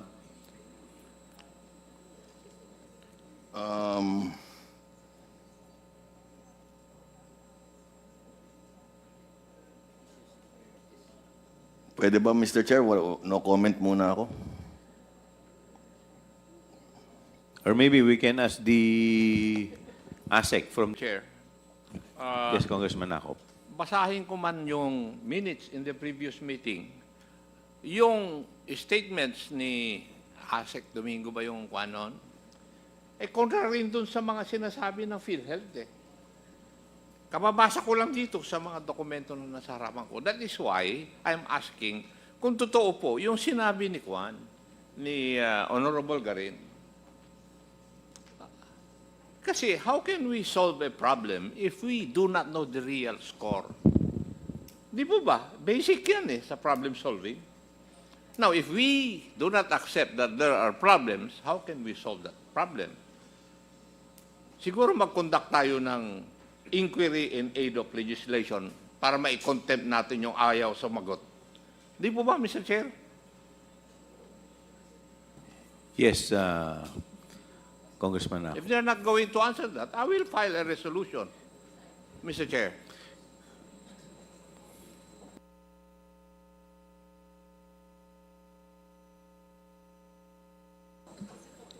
The chair would like to recognize the Honorable Stella Kimbo.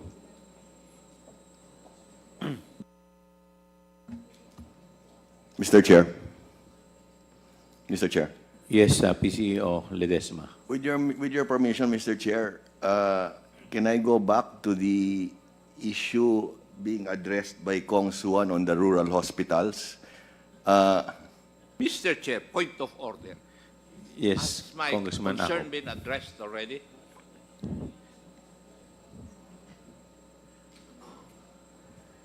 One minute recess declared by the chair.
Committee hearing resumes.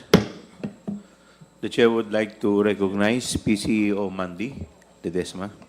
Thank you, Mr. Chair. So going back to the question of Honorable Congressman Acop, I think like any normal, happy family, PhilHealth as an attached agency of the DOH, no? So we are like one family po, no? Like any happy family, we have disagreements, we have issues, we have different points of view. And I'd like to think, since we have very close coordination with the DOH and PhilHealth, no? I think both sides, no, both parties. Point of order, Mr. Chair. What is the point of order of the Honorable Abante? I don't think it's a happy family. It's an arguing, quarreling family. Actually. Please continue, Honorable Ledesma. So, what I wanted to mention, Mr. Chair, is that yes, we have differences in policy direction. Yes, maybe we have differences in personalities, but I'd like to think, no, since we all work for, we all have the same boss, no? We all work for the beloved President Marcos. I think we have learned, both of us, no, have learned to find ways to work together and to try to put as much harmony and courteousness in our dealings with each other, no, and also our dealings between PhilHealth and DOH and vice versa, no. So we are working hand in hand with Secretary Herbosa, no, and again, I will not deny that there were policy differences, maybe also personality differences. Mr. Chair, while I still have word, no, I'd like to say this. Your boss is not the president. Your boss are the contributors of PhilHealth. I am contributing 2,500 a month for PhilHealth. That is your boss. Correction, Mr. President. correction, And sir. Chief So- Executive Officer. Yeah, so it's the Filipino people. Correction, Your Honor. Therefore, iwasan na natin yung mga happy family niyo. I mean, tinan nyo na ang pangangailangan ng contributors ng PhilHealth more than anything else. My goodness, why would you always have this argument in the board meeting when the Filipino people are actually suffering? Di ba? Yes, Your Honor. Yes, Again, please continue. again, my apologies, Your Honor. It's the Filipino people who we are working for. So that's basically it, Your Honor.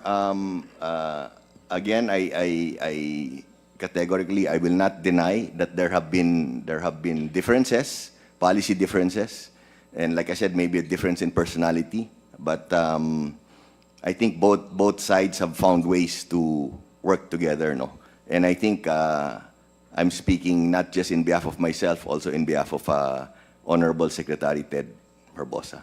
Thank you, Mr. Chair. Well, I think we have a representative here from the DOH. Maybe we can also get the side of the DOH. Would you like to give your brief comment? Thank you. Dr. Domingo. Thank you, Mr. Chair. I cannot speak on the person of Secretary Herbosa, but I am witness to the healthy debate in the board meetings. There are a lot of questions and answers.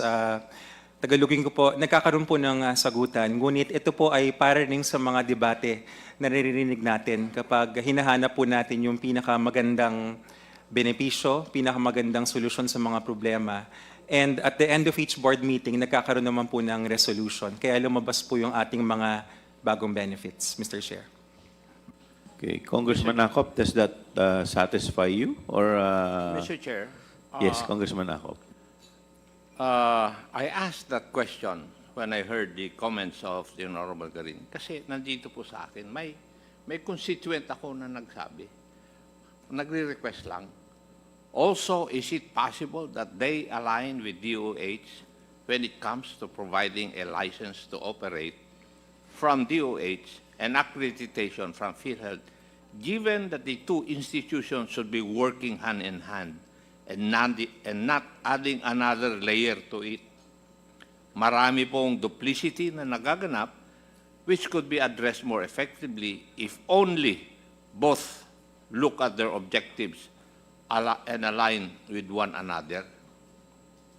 Magaling yung nagsabi sa akin dito. And that is why this is proof na hindi kayo nagkakaugma ng kilos. Mr. Chair. Kasi yung tao nagre-request na nga na mag-align kayo towards your objectives. That is the reason why I asked that question, Mr. Chair. Marami pong salamat. Mr. Chair. Yes, Honorable Ledesma. Yeah. Thank you very much, Mr. Chair. Thank you very much, Honorable Acop. I would also want to add, yes, we do have policy differences. Nagde-debate po kami sa board.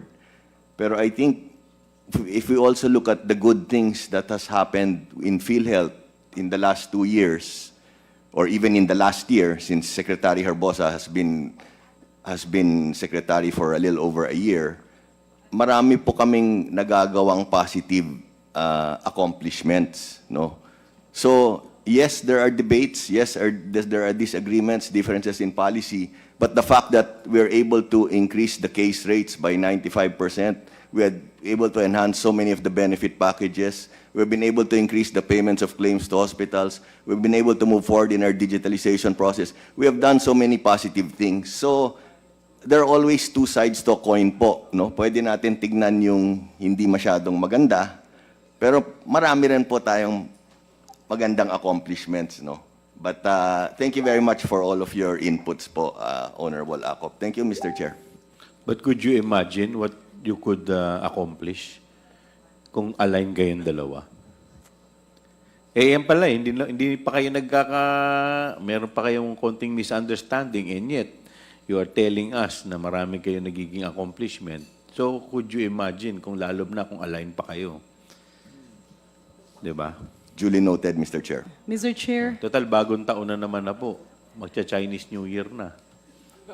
Yes, the Honorable Janet Garreño recognized. Again, with due courtesy to Kong Suwan, because I can see Congresswoman Stella Kimbo, who was actually one of the referees when Secretary Herbosa erupted and was saying all words, and President Mandi also was somehow responding, but later on apologized. Parang siya na nga ang nag-give way.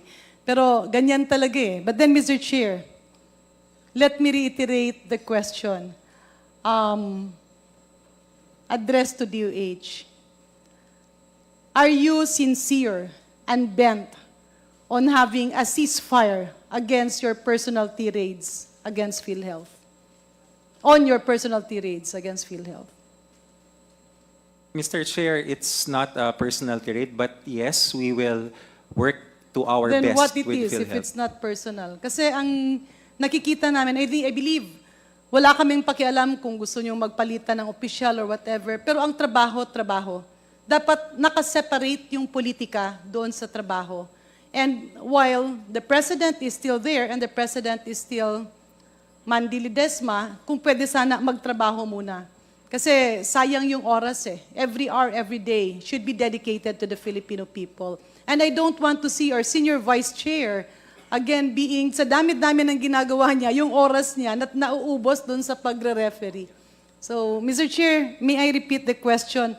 Can the Honorable ASEC relate to the whole department to have a ceasefire on these nuances between DOH and PhilHealth? Mr. Chair, just a very, very germane to the Honorable question of, C. Adjong, you are yes, recognized. Vice Chair Janet Garin. I think the good lady from Iloilo wanted to know exactly categorical answer from DOH. So just to put perspective into its right context, right? Currently, we have ASEC Domingo, which, by the way, when he responded to the question, already intimated to the committee that he cannot or he is not authorized to speak on behalf of Secretary Herbosa because the question really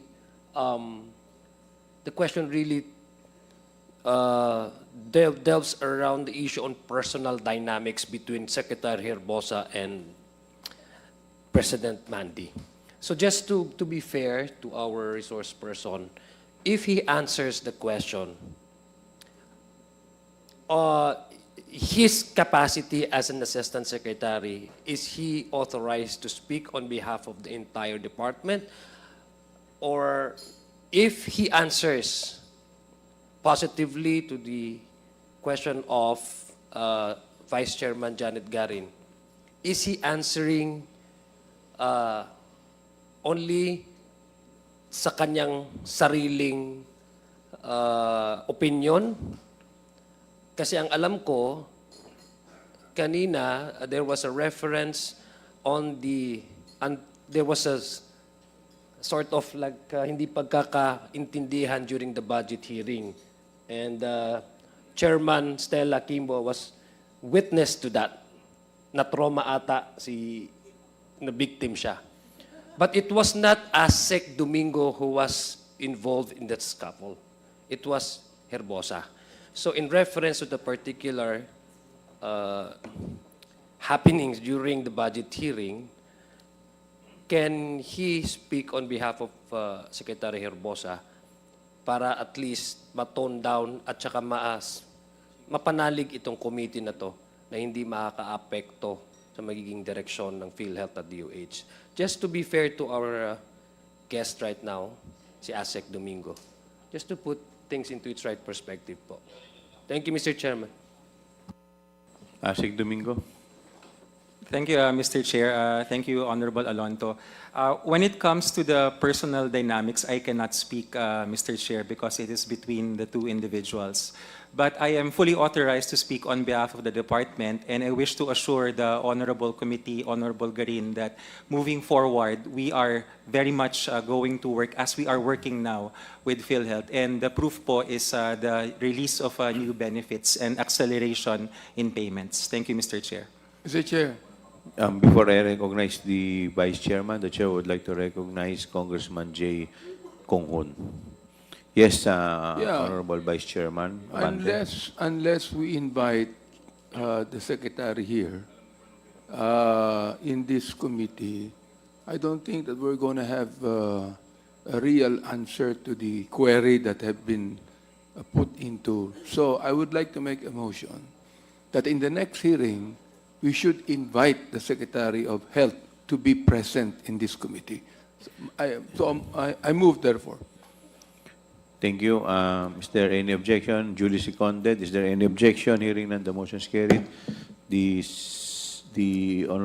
COMSEC is requested to invite the Honorable Secretary Herbosa in the next scheduled hearing. Yes. You still have some more Mr. Chair, query? in relation to the question of Congressman Suwan, so may we ask now, kasi yung question niya kanina is on the case rates and there was a long answer from ASEC Domingo citing praising the good secretary. But the question has not been answered. Has the committee dealing with this, the one that was created before, aligning DOH and PhilHealth, has it been revived or not yet? When do you intend to revive it? Para masagot yung tanong ni Congressman Suwan.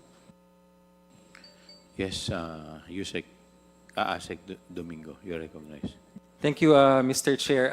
I am sorry, Honorable Green, Honorable Chair, that was before I came into the department. I am not aware of the specific coordination committee.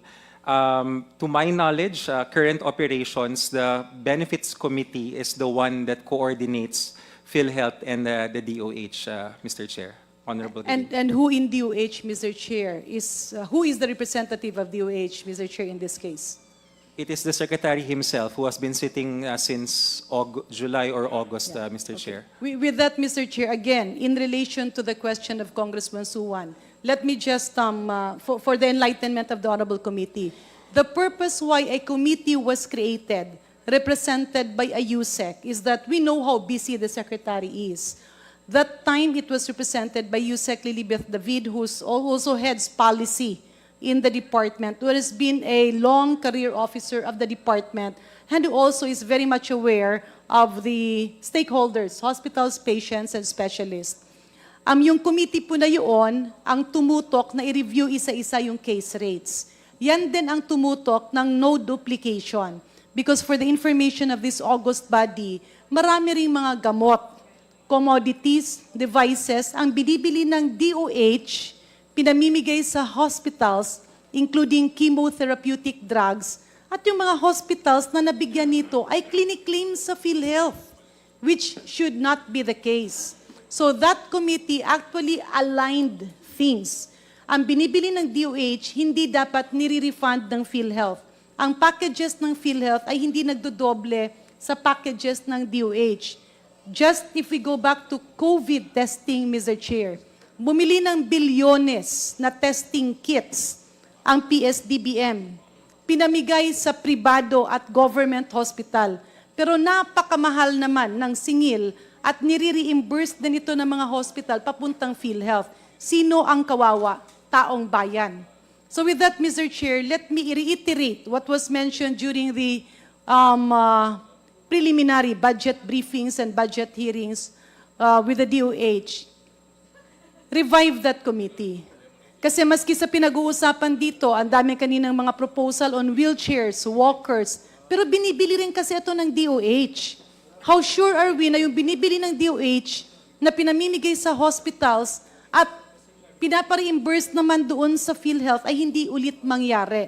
We were able to trace that, Mr. Chair, specifically on chemotherapeutic drugs, on some antibiotics, and even on supplies being used for dialysis treatments. That's why, habang dinidiscuss natin dito na palawakin ng PhilHealth yung kanilang mga ginagawa, hindi natin maipagkaila na kapag binalik yung malaking gap dun sa dalawa, magkakaroon ng waste of resources and waste of money. Maraming salamat, Mr. Chair. Thank you. Yes, Asik Domingo. Thank you, Mr. Chair, Honorable Green. We gladly accept, and I will personally look into the nature of this coordination committee because, Mr. Chair, Honorable Green, it happened before my time, so I will get an update po from the historic. You admit that the case rates are still up for review, di ba? They are continuously being reviewed. Okay, and ma'am. who is reviewing it? It begins at the technical level of PhilHealth, the HFPS, the Health Finance Policy Sector, and then elevated to the board for approval. Yeah, Mr. Chair, balikan lang natin yon. Yung doon kasi sa board, ina-approve, and Congresswoman Stella Kimbo is very much aware of this. Ang nandoon na kasi sa mga resolution, saan ba nagkamali? Nung ginawa ang case rates na ikinalugi ng maraming pampublikong hospital under the LGUs, we have colleagues here who are former mayors and governors. Nung ginawa kasi yun, walang consultation. So kung bumabalik kayo again, doon na finance na ang titingin, hindi kasi kinausap yung specialty society, yung doktor at yung stereotype. You have to balance. Yung sinasabi mo kasi, Asek Domingo, na sinasubmit sa board, yan na yung final. And sometimes it becomes ministerial kasi if you craft the packages, you call the specialist commensurate to the topic being discussed. Kunyari, nag-opera, dun sa case rate nyo, tinanggal yung anesthesiologist. Sa lahat ng case rates, walang anesthesiologist. So, sino ang magbabayad ng anesthesiologist? Di ba? Kaya yung ibang mga ospital na sinasabi nilang nagsara, kunyari, case rate ng pneumonia, isang kaso lang dun. Hindi naman quinantify. Mild ba ito? Moderate ba ito? Severe ba ito?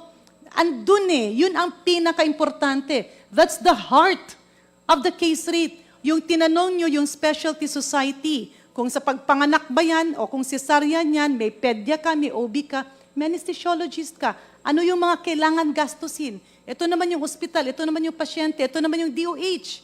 Ano yung binibigay ng libre, ano yung binibigay na may bayad? So walang duplication. So when you submit it to the board, it's a done deal. We have to stop all the nuances. Hindi pwedeng may gap ang DOH at yung PhilHealth dahil ang sambayan ng Pilipino ang nagiging kawawa. So again, Mr. Chair, to reiterate, let us bring back the joint committee between DOH and PhilHealth, not only to address the case rates, but to also avoid duplication. Na yung pinamimili ng PhilHealth at ng iba pang ahensya ng gobyerno on health-related medicines, vaccines, and devices will not be charged to PhilHealth. Kasi uulitin natin, bilyones na test kits na inutang at ngayon binabayaran ng sambayan ng Pilipino na binibili through PSDBM ay pinamigay sa private and government hospitals. Ang tanong, ni-reimburse ba ito sa PhilHealth? Yes. Eh bakit babayaran ng PhilHealth yung mga bagay na bilhin ng gobyerno, na binili ng DOH? So that's a very important committee to bring back that was removed by the previous administration for a reason that we cannot explain. At kaya nga nagkaroon ng problema, nagkaroon ng interim reimbursement mechanism, yung illegal na IRM that Attorney D.L.E. Santos is very much aware of. Ibig sabihin, yung pera ng PhilHealth nung nakaraang administrasyon, pinanggawang kapital. Bumili ng mga sasakyan, nagpagawa ng mga building. Eh bakit natin bakit ang PhilHealth magiging kapitalista ng mga pribadong ospital at pribadong clinics? That's why this happened. Kaya nga, the solution here is not to sweet talk the legislators. And I'm referring this to DOH. The solution here is to put back concrete measures that will really address the problem. And let's stop blaming PhilHealth, let's stop blaming DOH, let's buckle down to work because that's our obligation to the Filipino people, Mr. Chair. Thank you. Congressman Suwan, please continue with your interpellation. Thank you, Mr. Chair. So going back to the measures that the Department of Health is taking up to try to help these hospitals survive, as we are still on the determination of the impact of delayed payments of PhilHealth as to the hospitals. So what else is the Department of Health doing in order to help these hospitals stay afloat, aside from the MAEP and aside from this benefits board regarding the case rates? Mr. Chair, Honorable Suan, so those are the levers. The way that we approach it is, kung kailangan pong taasan yung budget as Congress has given for the hospitals operations in GEA 2025, yun po yung financial intervention. Kasi yung tinatawag po na yung line item, we call it internally quantified free service, yung sweldo ng mga doktor, yung pagbili ng mga commodities. Another one I'd like to add to the discussion, Mr. Chair, Honorable Suan, and also this is where Congress can help us. Yun pong Philippine National Drug Formulary. Yung Philippine National Drug Formulary po, it was established by the Generics Act of 1988. But there is a 1993 executive order. The number escapes me now, Mr. Chair, but we can provide it a specific EO number. It's a 1993 EO that requires that all government procurement of medicines has to be found inside the Philippine National Drug Formulary. That is a sound concept, Mr. Chair, Honorable Suan, except that the speed by which new molecules are included, mga bagong gamot po, new molecules are included into the formulary, yun po yung nagiging challenge. So the approach that Secretary Erbosa, this current administration is doing, yun pong Formulary Executive Council na nawala for quite some time, nire-reconstitute na po para bumilis yung pagpasok ng mga new molecules. The reason being, Mr. Chair, the current interpretation of the Health Technology Assessment Council is everything has to pass through them, which the department respectfully disagrees with. And we think there is a role for the Formulary Executive Council to accelerate inclusion. So matotal, Mr. Chair, Honorable Suan, pag wala kasi sa formulary, hindi siya mabayaran ng PhilHealth, hindi siya pwedeng i-procure ng DOH hospital yung gamot. Kaya ang nangyayari po yung pasyente, bumibilis sa labas. Nagkakaroon ng out-of-pocket charge. Okay. Thank you for that. So I guess that what the Department of Health is doing is there is not much that the Department of Health is doing right now to help these hospitals, aside from your suggestions of increasing the budget of the DOH through Congress and through this formulary. Mr. Chair, just a couple more questions which I would like to address to PhilHealth. Sir Ledesma, do you know how many hospitals have shut down because of the RTH or delayed payment or failure to pay? Mr. Chair, we'll try to get a copy. We don't have the data currently, but we'll try to furnish the data and then submit it to this honorable committee. Okay, sir. I will ask for that during the next hearing. Yes.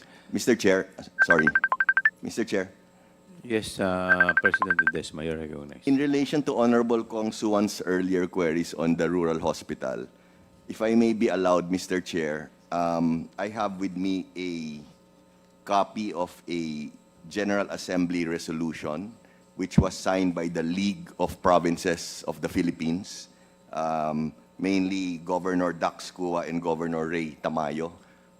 With your permission, Mr. Chair, it's related to your queries.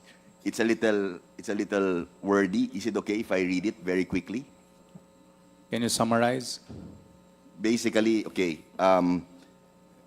it's congratulating and recognizing the performance of the Philippine Health Insurance Corporation under the leadership of its President and Chief Executive Officer Emmanuel Ledesma and all its current officials. And then there are 7 or 8 whereases, no? Maybe if I can read the first few ones. So the first one is, whereas PhilHealth has long been a partner of the LGUs in ensuring that all their constituents have access to basic and quality healthcare services as mandated by Section 17 of Republic Act Number 7160 or the Local Government Code of 1991. Second one, whereas over the past year, PhilHealth has accomplished a lot in terms of improving its services and increasing the benefit packages of its members under the leadership of its President and CEO, Emmanuel Ledesma, and all its current officials. The third whereas is, last year, PhilHealth launched the Primary Care Provider Network, PCPN, contracting arrangement through their Consulta package in selected sandbox sites to prepare LGUs for the implementation of the Special Health Fund under the Universal Health Care Act. And I'll read one more whereas. The next one is PhilHealth has also started the digitalization of its key processes to ensure more efficient delivery of services such as accreditation of healthcare providers, premium collection, and members registration. So basically, what it's saying, and it's signed by all of the national officers, sir, Mr. Chair, is that PhilHealth is trying its best to do its part in improving the healthcare of the rural services. Thank you very much, Mr. Chair. Thank you. One last question, Mr. Chair. I would like to thank you for that information, PCO. Yung mga concerns ng mga hospitals when they say that they have not been paid or yung mga RTH, dumadating po ba yan sa inyo na may mga hospitals na in dire straits because they have not been paid or because of delayed payments from PhilHealth? Yes po, marami. In fact, a lot of them, I get straight by an SMS messages or actually a phone call. No? Yes po. And how do you help them? Do you provide immediate solutions? We do, yes po, we provide immediate solutions and we try our best to go through whatever we can do to help them. No? Talagang tinatrabahoan namin yan po. And, Specifically, how? Mr. Chair, if I can ask our COO, Eli Santos, to elaborate, Mr. Chair. Mr. Chairperson. Yes, please.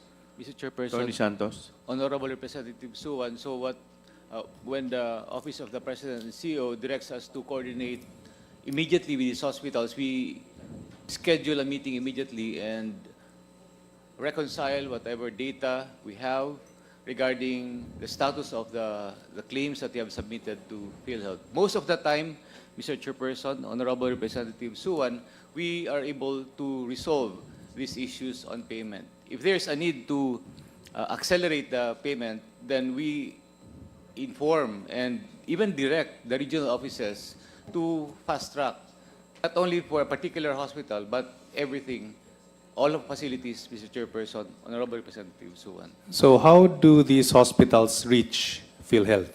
Sino yung tinatawagan nila? Paano yung mga tao na, yung mga hospital owners na walang direct contact kay PCO? Usually, Mr. Chair, usually Kong, they go to the 17 regions yung PhilHealth. Each region has a regional vice president who oversees the region, no? So usually po, yan yung first point of ano nila, kumokontak nila sa RVP ng region nila. So, Or the Leo head po. okay. So there are cases where hospitals who are on the verge of closing are being helped by PhilHealth. So mga ilang percentage po yung mga hospitals na yung nangangailangan ng tulong and you are able to help them, help prevent them from closing? Mr. Yes, Attorney Santos. Mr. Chairperson, Honorable Representative Suwan, when on a yearly basis the providers, partner providers, apply for accreditation. So for a given year, if we do not receive any application for renewal of accreditation, we contact these providers, partner providers, as to the reason why they have not submitted. So if the issue is on the PhilHealth side with respect to compliance to requirements, we help them comply with these requirements, Mr. Chairperson. So on our side, we proactively communicate and meet with our providers, especially those that... What about those cases where yung hindi sila nabayaran or late payments from PhilHealth tapos nag-close sila? Paano nyo sila tinutulungan?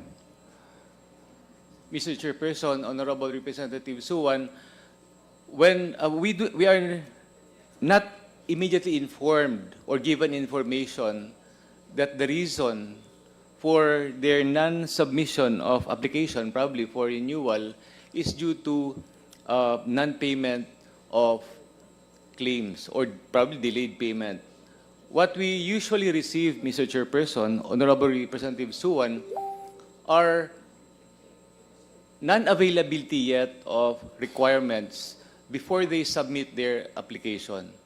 As to this reason that they do not submit their application for renewal on a given year because of non-payment, personally, I have not yet received such information or such reason for non-submission. Usually, the reason that, but I'm not saying, Mr. Chairperson, that it's not happening. Probably it happens. The situation is probably true.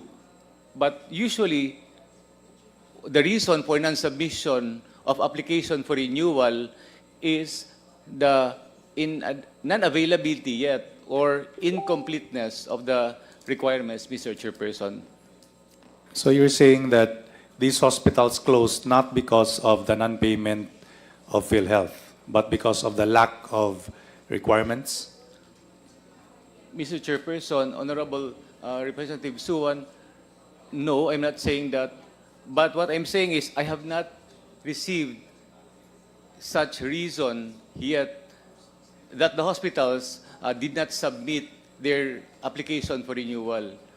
Usually, the reason that I receive is that they have not yet completed their requirements. Probably I do not have that information. Probably I need to dig deeper.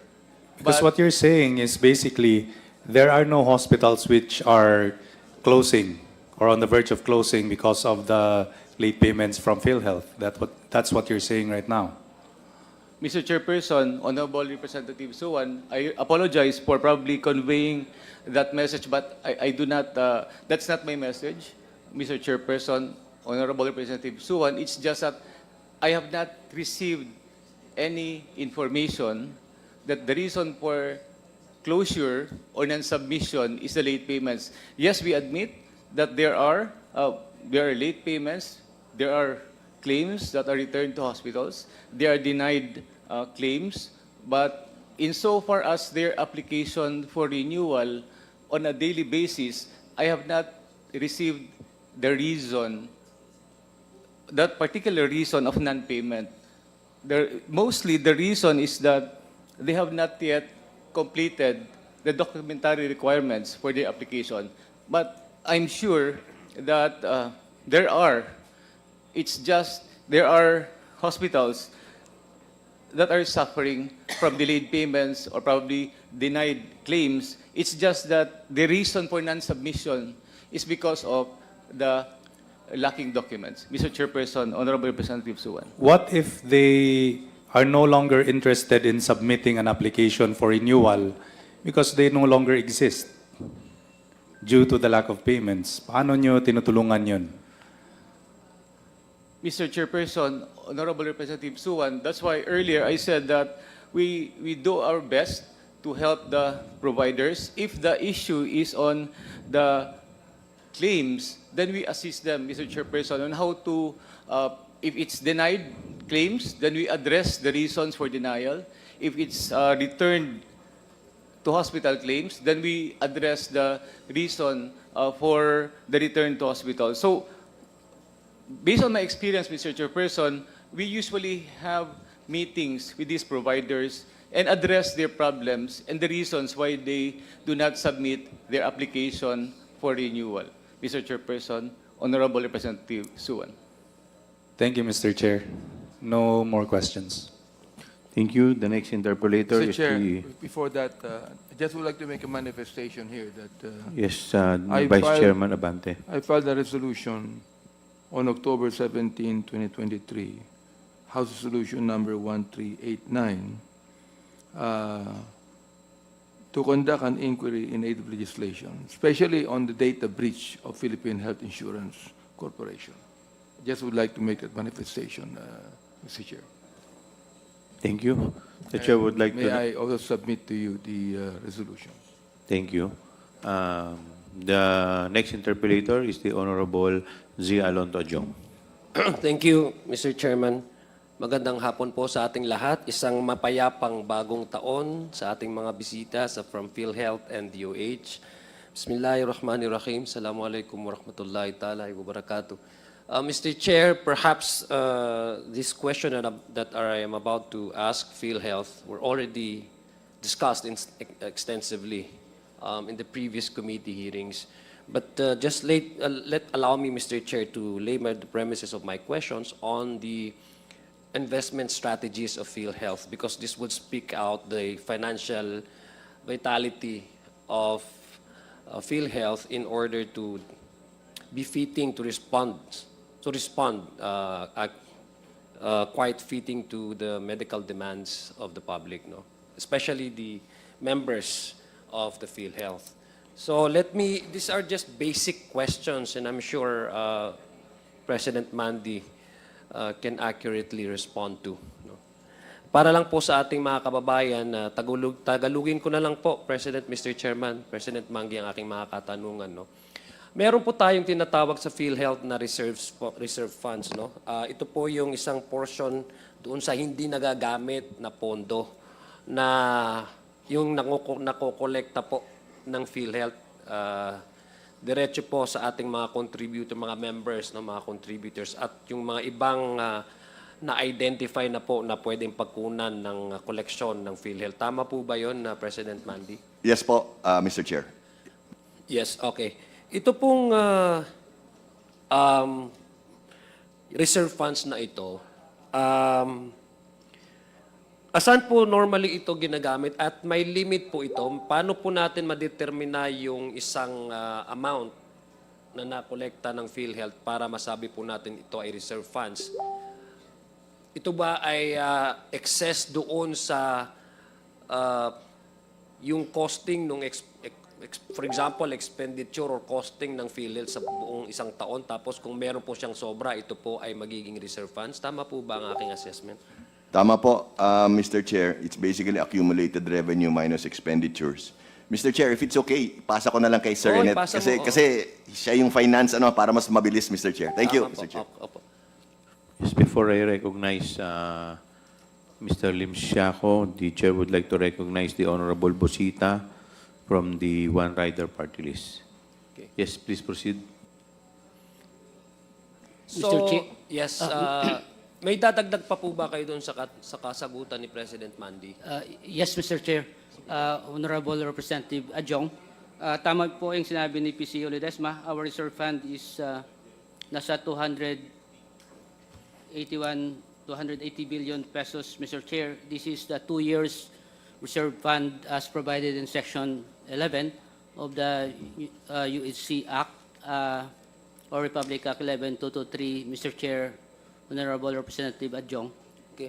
So, ibig po sabihin, Mr. Chair,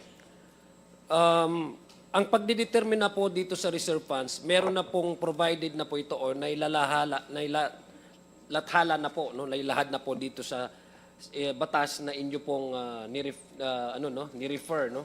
Itong Universal Healthcare Act, tama po ba? Yes po.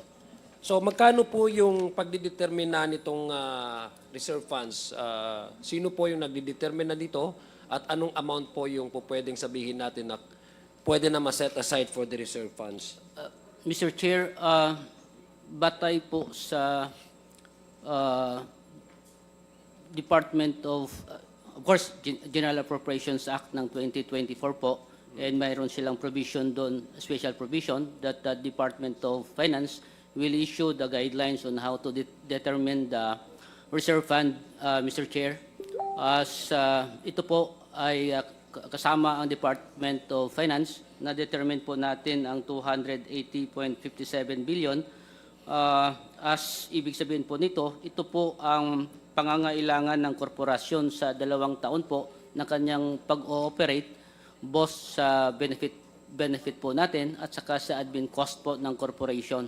So that is 140 billion kada taon, so multiplied by 2, so nagiging 280.57 po ang computation dito. But of course, mayroon po siyang calculation po dito na weighted po ang kanyang average weighted yung ginamit ng Department of Finance po dito, na nakaabot po tayo sa figure po na 280.57. Ito po ay reserve po na again in compliance sa 11223 po, section 11 po. Okay. Mr. Chair. So, bigyan lang po ng halimbawa, Mr. Chairman, para po maintindihan ng ating mga taon bayan. Tinatagalog ko po, Mr. Chairman, dahil pinag-usapan po natin ang pera ng ating mga members and direct contributors, no?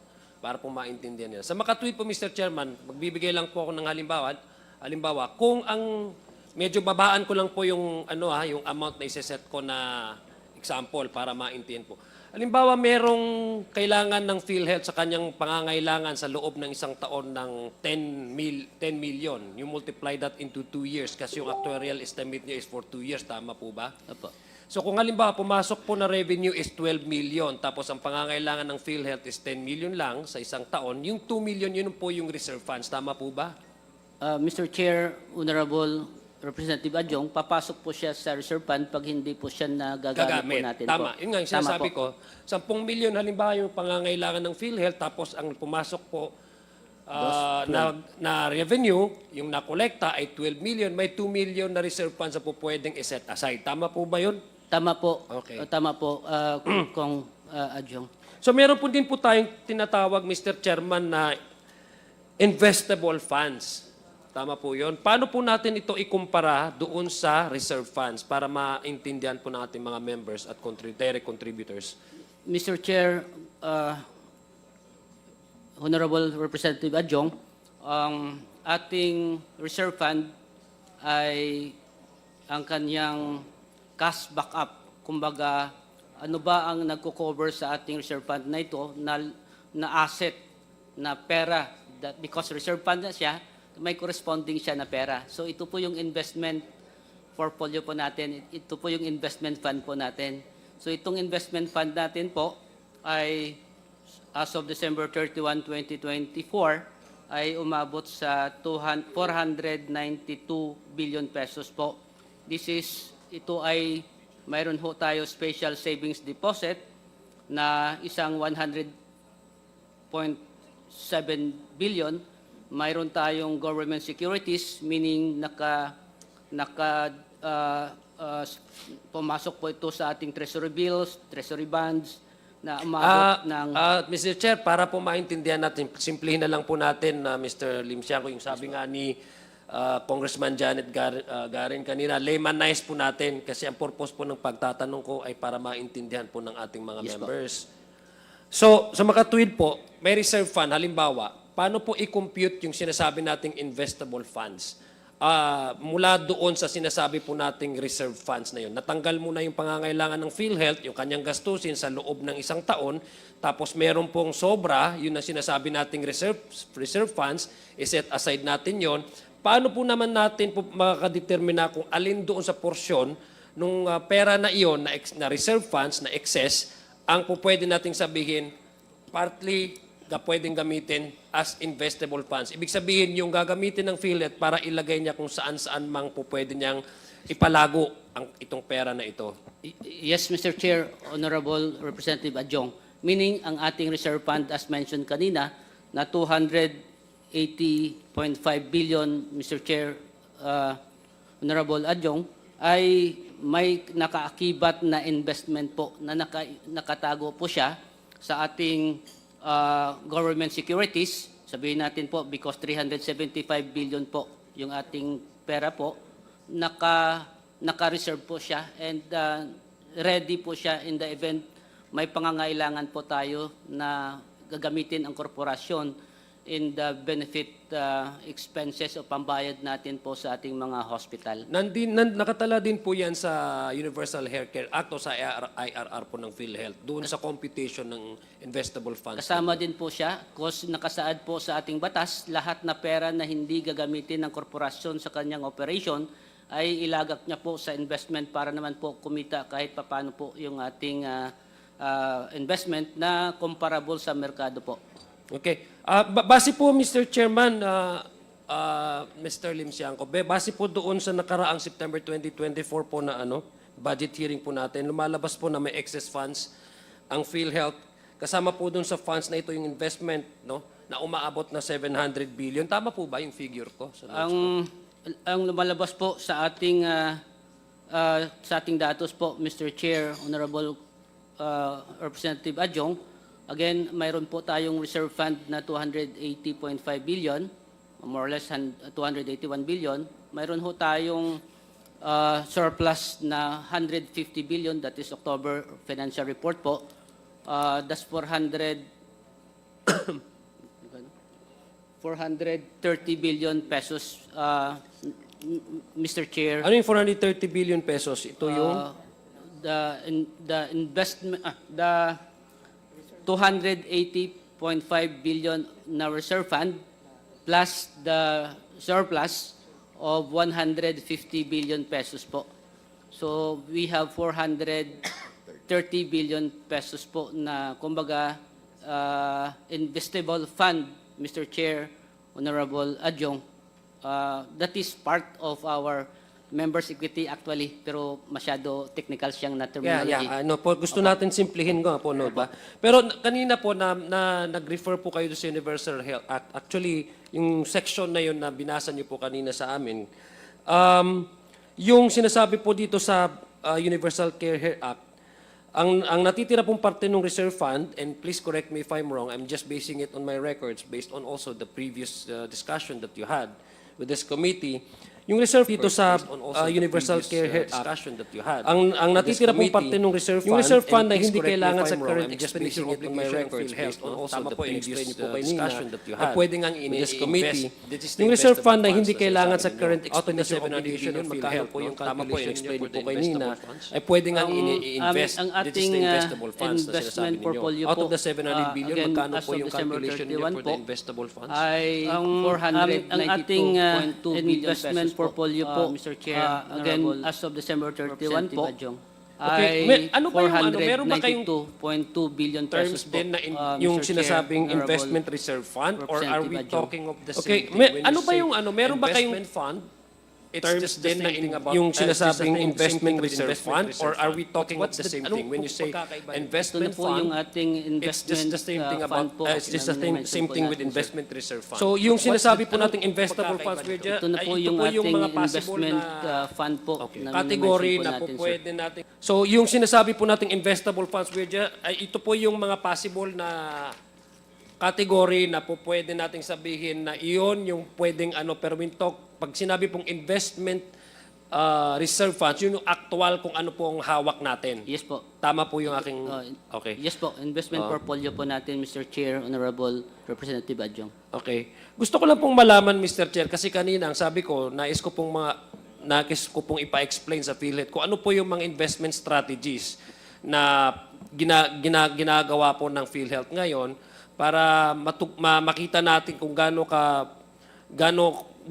ka husay, halimbawa, mag-respende at maka-accumulate at magpalago ang pera ng PhilHealth, no? So, nais ko lang pong malaman, Mr. Chair, kung ano po yung mga sektor na ayon sa PhilHealth ay naaayon para doon po nila i-invest ang kanilang investable funds sa ngayon, currently. Yes po. Mr. Chair, thank you, Sir Net. We're very strict po yung investments ng PhilHealth, so we're only allowed to invest in AAA bonds. So AAA bonds or better, no? So lahat po ng investments namin, the Honorable Committee and the Filipino public can be confident and comfortable that we will not risk the money, no? Kasi AAA bonds or better lang po. We will not expect less from PhilHealth, no? Yes, po. But I have here the list of all those possible sectors that you may be required, or again, probably part of, a part of the areas where you can invest your funds. Nag-invest po tayo, are we allowed to invest in this following, no? Interest-bearing bonds, sinabi niya nga po yun kanina, securities or other evidence on debt net of the government, debt securities and corporate bonds. Sa makatuwid, yung mga nilagyan niyo po doon. Pakiulit nga po, Mr. Mandy, ano po yung tatlong areas na ito na sa ngayon, currently, no, na nila pinaglagyan po ng pondo ng ating ng PhilHealth? So, Mr. Chair, there are 3 areas, no? Basically, the first is special savings deposits. The second area is government securities po, further broken down into either treasury bills or treasury bonds. And then the third one is corporate bonds po, which is broken down to either property sector or banking sector. Yun lang po. Sa itong tatlong areas po ito, President Mandy, kung i-identify po natin itong pondo, lahat po ba yan in one sector na in-invest natin or meron pong sa tatlong area na to spread across all these 3 areas kung saan po natin in-invest yung ating pondo? At magkano po ngayon pondo currently ngayon na na-invest natin? Ito muna yung, yung total investment funds, roughly na lang po, 500 billion. Okay. Mga 492 to be exact. Gawin na nating 500 po, no? Now, ang breakdown po sa tatlo na sinabi ko po, special savings deposits, 70% land bank, 30% DBP is roughly, Mr. Chair, 20% of the total. And then 76% is roughly in government securities, that's treasury bills and treasury bonds. And then the remaining 3% is in corporate bonds, broken down 75% property sector, 25% banking sector po. So to make a total of 100% po. Okay. Yung basis po ninyo to determine kung yung how much is to be invested in this area, meron po kayong adopted, like for example, a portfolio guidelines on how you invest these funds, this money? Mr. Chair, gusto ko lang pong malaman, alinsunod ba ito sa anong particular na polisiya? Yes po, we follow to the letter po the policy on Section 11 of the Universal Healthcare Act. With your permission, Mr. Chair, Yes, you want me please. to read the provision? No, I just would like to ask, perhaps just in the interest of time, baka meron po kayong kopya dyan, no? Doon sa breakdown po ng na-mention ninyo, maybe we can also request, Mr. Chair, the PhilHealth, kung I'm sure you already have an investment portfolio and plan on where did you invest all the funds and the breakdown in which areas Yes. have you invested? Actually, meron kami. We can submit to you Yes, please. within the day po. Complete breakdown po. Okay. So, yung ilang percent sa treasury bonds and then sa government securities, lahat po yan. Magkakapare-pareho ba ito ng interest, commercial interest rate doon sa lahat po ng pinag-investan ninyo? Hindi po. Just to give you an idea po. So, ito yung yield percentage to return on investment, no? For the special savings deposits, again po, roughly, Mr. Chair, if you don't mind, mga 6%, no? Yung sa government securities, treasury bills, also 6%. And then yung sa treasury bonds, 4.7%, no? So yung days to maturity sa treasury bills is roughly 78 to 100 days po. And then the treasury bonds, the days to maturity is around 1 to 6 years po, no?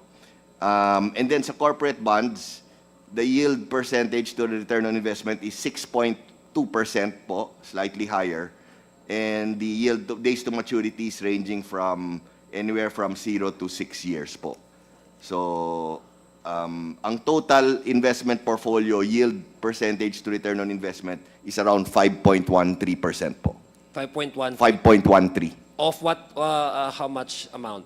Of the total amount is 25 investment, no, the total amount invested is 492 billion po.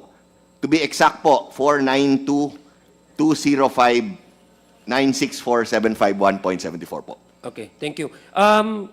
Mr. Chair, Press Mandy, tama po ba ang aking notes? Nung July 6, 2015, nagkaroon po ba kayo ng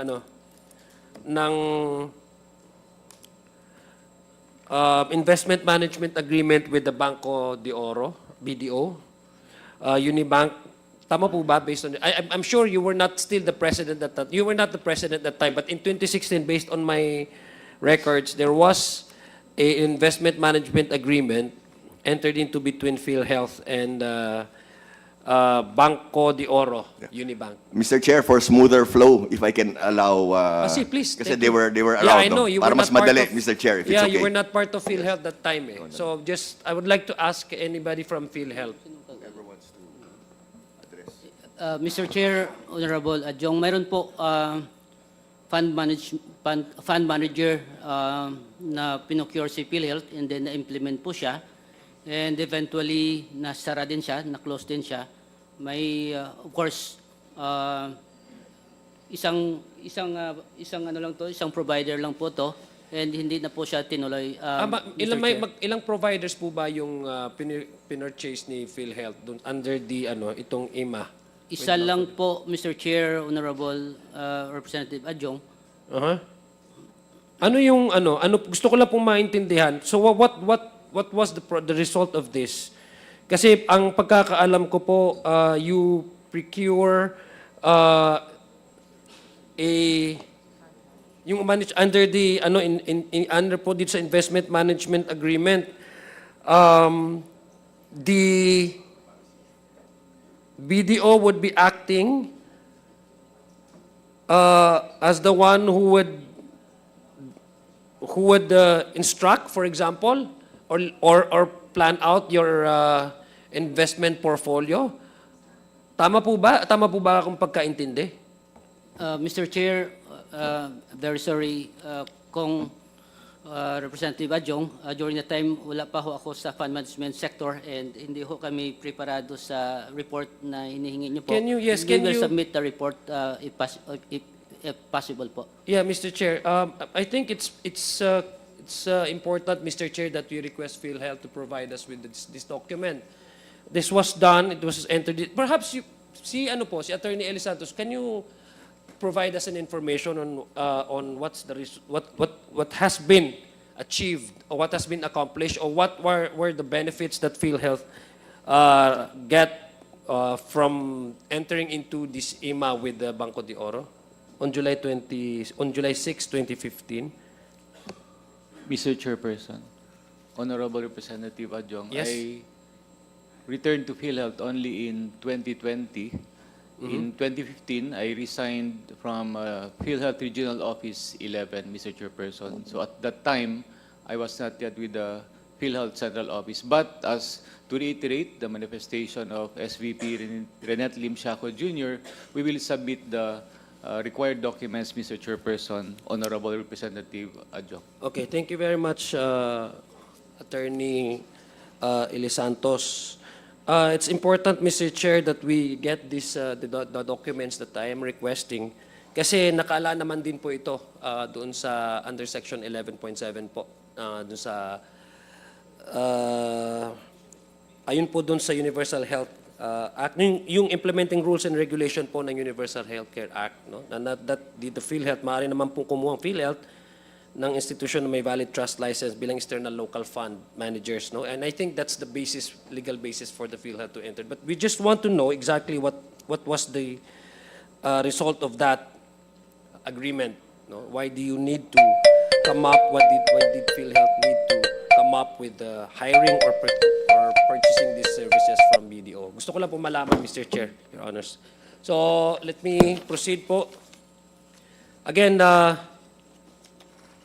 meron funds na to, Mr. Chair. What are Yes, the Mr. guidelines? Chair. Kasi I was asking earlier kung which areas that you have invested your money into. But I just want to know exactly, kasi when we talk about investment portfolio, it covers many things, including those guidelines. Mr. Chair, gusto ko lang pong malaman. Actually, Mr. Chair, yes, we do have. In fact, we can furnish this honorable committee a copy of the investment guidelines within the day po. Can you explain maybe briefly on what are the salient points Yes. under these guidelines that may require the attention for us to understand correctly? Kung Sure ano po, yun? Mr. Yes, Chair. thank you. Sure po. Mr. Chair, Yes, Mr. Lim Siako. maraming salamat, Mr. Chair. Honorable Representative Adjong, again, PhilHealth is following Section 11 of the Universal Healthcare Law, kung saan po tayo papasok ng ating investment po. Again, it's defined here, interest-bearing bonds, debt securities, interest-bearing deposits and loans, prepared stocks of any solvent corporation, common stocks, in bond securities and in debt securities. May mga nakaakibat din po dito na maximum amount of money na po pwede po natin ilagak sa mga investment windows po natin, kagaya po ng government securities. Hindi po siya not less, shall be at least 50% of the reserve fund. Ibig sabihin, hindi po siya bababa sa 50%, and we are complying this one because ang ating investments sa government securities ay umabot ng 76.26%. Ano po yung 76 point? 76.26% of our investment portfolio ay pinapasok po natin sa government securities because ang sinasabi ng guidelines po natin ay dapat hindi bababa sa 50% ang ilagay po natin sa government securities po. Okay. But these guidelines that you're talking about, investment guidelines, dumadaan naman ito ng approval ng board, I'm sure of that, no? Yes po, Mr. Chair, Honorable Representative Adjong. May Yeah. detalye pa po itong specific guidelines kada Okay, bawat isa po. Pwede Mr. po. Chair, yeah. Yes, Press Monday. Sorry. Mr. Chair, just quickly, no, just wanted to add. So, kanina, diba, binigay ko yung breakdown. Nung binabasa po ni SVP Renet, we are also allowed to invest in equities and stocks, no, common stocks. Pero because of the riskiness of those investments, hindi po namin ginagalaw yung equities and stocks, even if we are allowed to, para lang mas safe yung investments, less risky. So lahat naka-treasury bonds or corporate bonds. So wala pong investment ang PhilHealth ngayon sa mga stock exchange? Wala po. Hindi namin po ginagalaw yan kasi mas risky po yun pera ng taong bayan. So just wanted to highlight that to this honorable committee po. So Thank you. I guess there's no need for PhilHealth to hire for brokers, no? Wala naman po sa mga investment transactions ninyo. Actually po, when I just joined, a year after I joined, there was a proposal for PhilHealth to invest a certain amount in common stocks and at the same time to hire a fund manager who we will be paying 5% to choose which stocks to invest in. So sinuggest ko, well, hire pa tayo ng manager and then mag-invest pa tayo, riskier investments, baka mawala pa yung pera. So I just suggested that we just stick to the plain investments of corporate bonds and So time lock ito ng mga investments ng PhilHealth sa ngayon? sorry po. Time lock ito. You don't need to hire any brokers whatsoever. Because Wala it po. never changes. Wala. Wala. So you categorically say that there's no investment of PhilHealth in the stock exchange. Wala po, wala po. At saka yung maturity, as I mentioned earlier, Mr. Chair, around up to 5 to 6 years, 0 to 6 years maturity po. Naka-time lock, yes po. Naka-time lock nga siya, Yes di po. ba? Yes Oo. po, yes, Mr. Chair. So yung sinasabi niyo po, can we go back to your response kanina lang, just what you just said earlier, just now? Yung fund managers, ito po yung isa sa mga dinidiscuss ninyo or was it discussed in the board? It was discussed in the EXECOM po. In the EXECOM? EXECOM, yes. Okay. Among internal PhilHealth EXECOM. Would this be a same replica of the one that I just mentioned and asked you about, the Banco de Oro? No, no po. Sorry. I thought kasi po, remember I mentioned that PhilHealth is allowed also to invest in equities and stocks. Yeah. No? So, sorry. Nothing related to the Banco de Oro po. Kasi all three of us were not around when that happened po. So, we will look into it po and just furnish your good office with a copy po of our findings. Okay. Gusto ko po lang pong tanungin, and let me go straight to your audited financial statement no, in 2023. Meron pong 580 million pesos which is lodged under identified as expenses for other professional services. May we know, would this be connected with hiring or procuring services for PhilHealth to invest its reserve investable funds? Mr. Chair, Honorable Representative Because you've said Adjong. there's no need for PhilHealth to hire a middleman or broker in anything like that because you've never invested in a stock exchange. Diba? Time Yes po. lock naman yun eh. So Yes po, can yes. we gonna check our record, Mr. Chair. Tingnan We have po now? namin. Meron po kayo? Tingnan namin sige kung po. meron kaming dala po dito. Okay.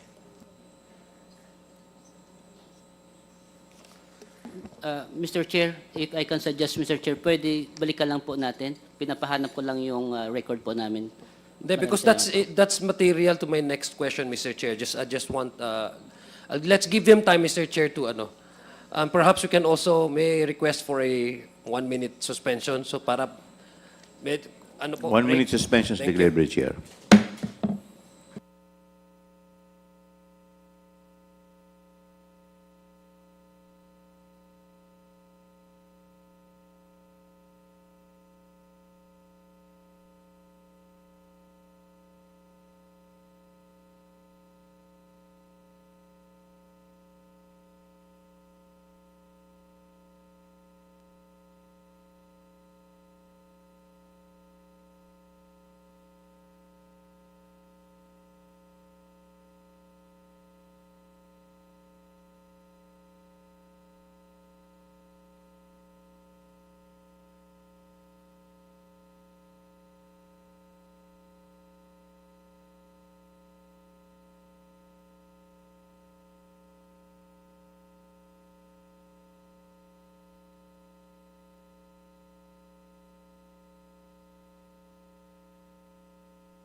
We are ready, Mr. Chair. Committee hearing resumes. Again, may I again ask if there's a copy of that, the one that I requested. Para ibangga ko lang po, Mr. Chair, dito sa notes na meron ako, sa datos na meron po ako. Yes, Mr. Chair, pwede po natin kilalanin si ano? Si ako. Okay. Mr. Chair, Yes, Mr. Lim Siaco. opo, nakita po natin yung figure that Honorable Representative Adjong mentioned. Mr. Chair, this is the other professional services. Breakdown po siya ng MOE in the year 2023 in the amount of 580 million pesos, I mean. So ito po ay ang expenses po na incurred ng corporation in the hiring of job orders po. Okay. JO po. Okay. Personnel Okay. na tumutulong sa ating corporation, our regional offices at sa head office in delivering the services po. Gusto ko lang malaman, so this has nothing to do with how we manage our investment funds, no? Yes Just po. categorical lang po. Gusto ko po Yes malaman. po. We don't hire other extra service personnel to help us with how do we manage our investment funds. Tama po ba? Yes Tama po, ba yan? Mr. Chair, Honorable Adjong. Gusto ko- yun lang PhilHealth po lang po. Okay. Treasury Department po ang mahawak po. Okay. Kanina po, Press Mandy, you also mentioned about the investment po dun sa ano, no? Sa, I'm sorry, Ed, na-disrupt ko po ata yung ano nyo. Yung pag-invest niya sa time deposits, no? Nag-invest po tayo sa mga time deposits or dun lang po sa mga, Yes po, Mr. Chair. yeah. We have, to give you the complete details, so we have special savings deposits sa land bank po, roughly around 64 billion. That comprises around 20% of our total investments. And the time, days to maturity ranges from 2 to 155 days po. Mr. Chair, kasi meron din po ako ng kopya. Gusto ko lang po ipa-confirm sa PhilHealth. No? Yes po. Kasi basically, ang purpose naman ng hearing na ito is to brief us, no? So we would like to know the exact amount of each of the PhilHealth's funds, no? Yung investment funds. Gusto ko lang po malaman if it really coincides with the figures that I have. Anyway, ito naman po ay galing po naman sa audited financial statements po ng PhilHealth noong 2023. May na-invest po ang PhilHealth, no? Dito po sa datos ko, sa time deposits, no? Both local and foreign time deposits po yung ano natin, ang na-investan natin, nagkakalaga, I don't know kung asan dito,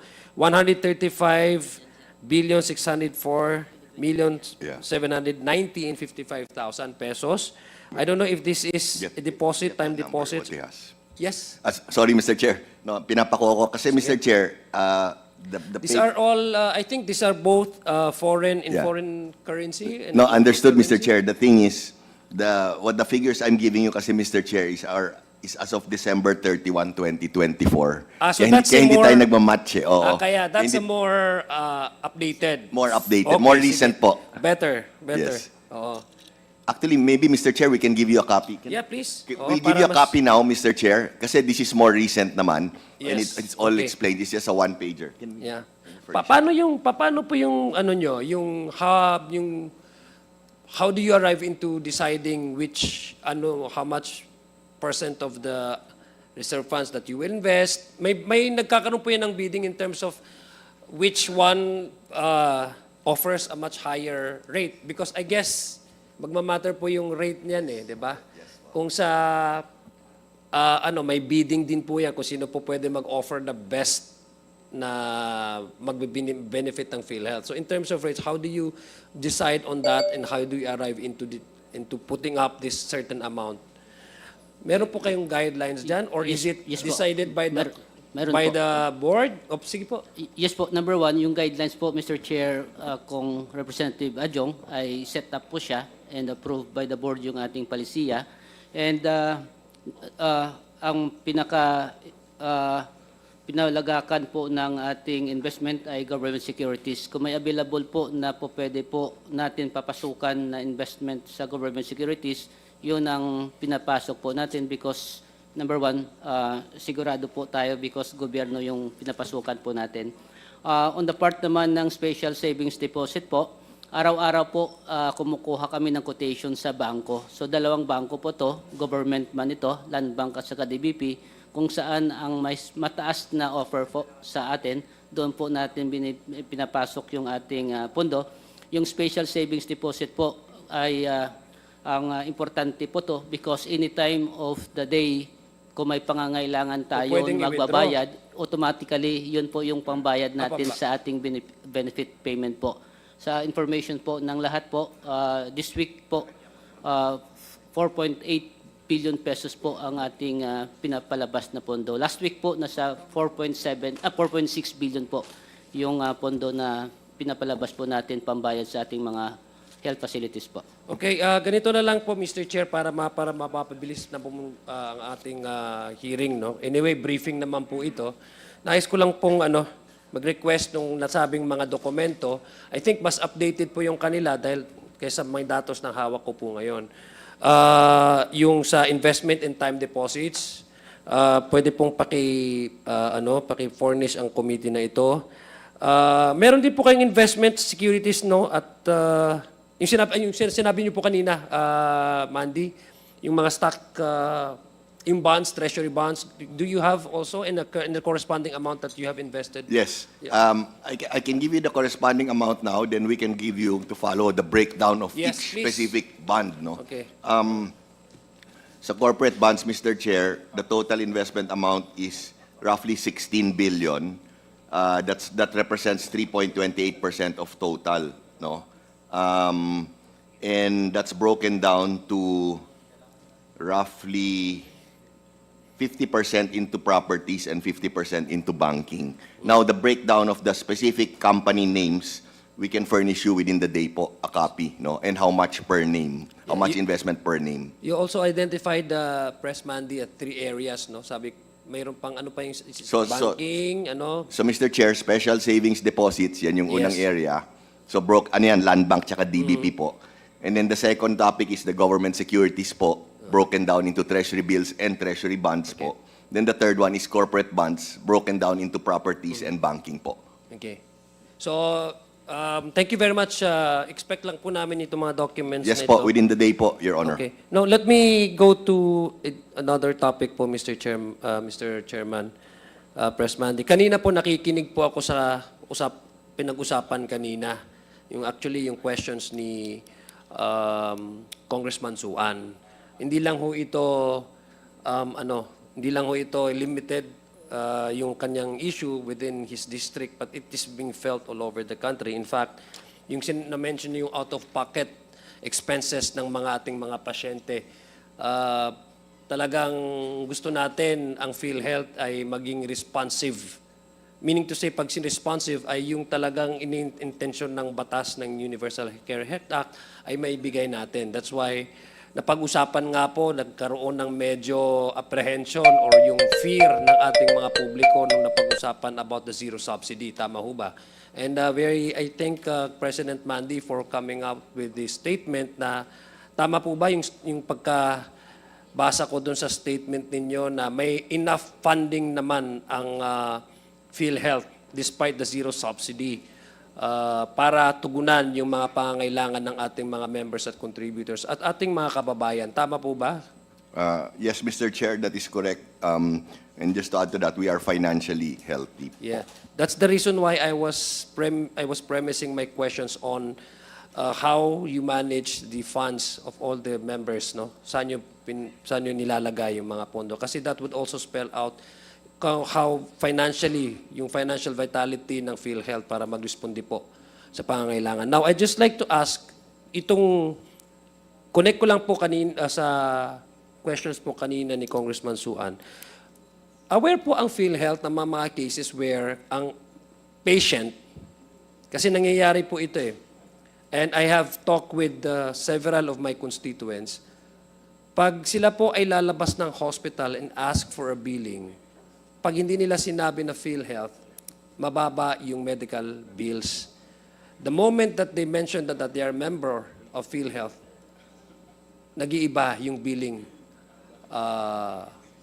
medical bills. Are you aware of this? Because this is something controversial.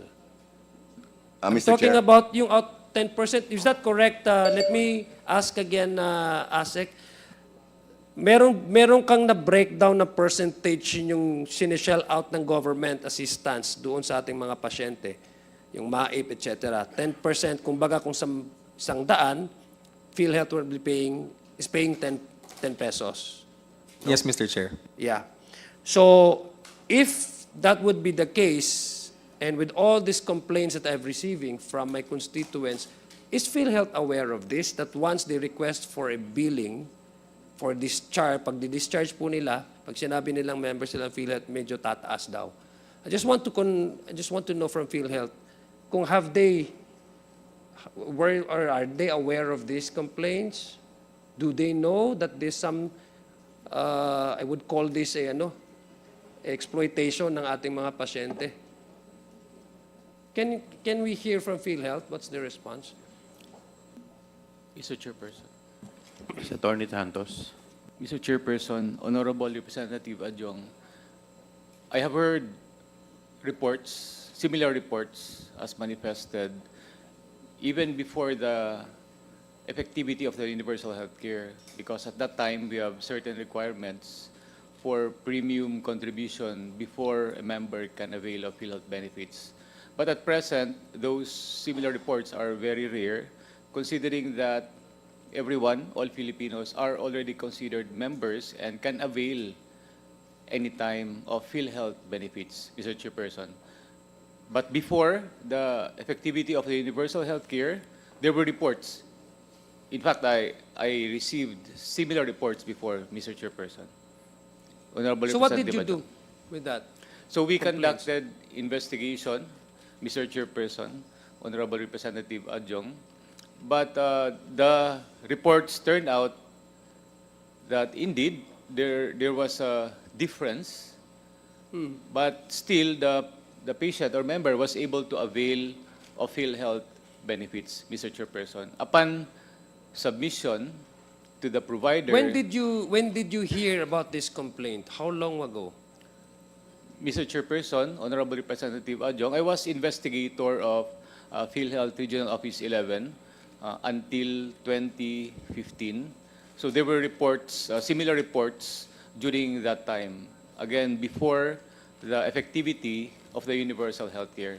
At present, I have not received similar reports, Mr. Chairperson, Honorable Representative Adjong, because of the universality of the UHC right now. All Filipinos are considered Yeah, but members. apparently, Mr. Chair, the same problems, ngayon lang sinabi mo in 2015, the same complaints and the same problems have reached the attention of this representation. That's why it's very alarming. I think the PhilHealth needs to do something about this.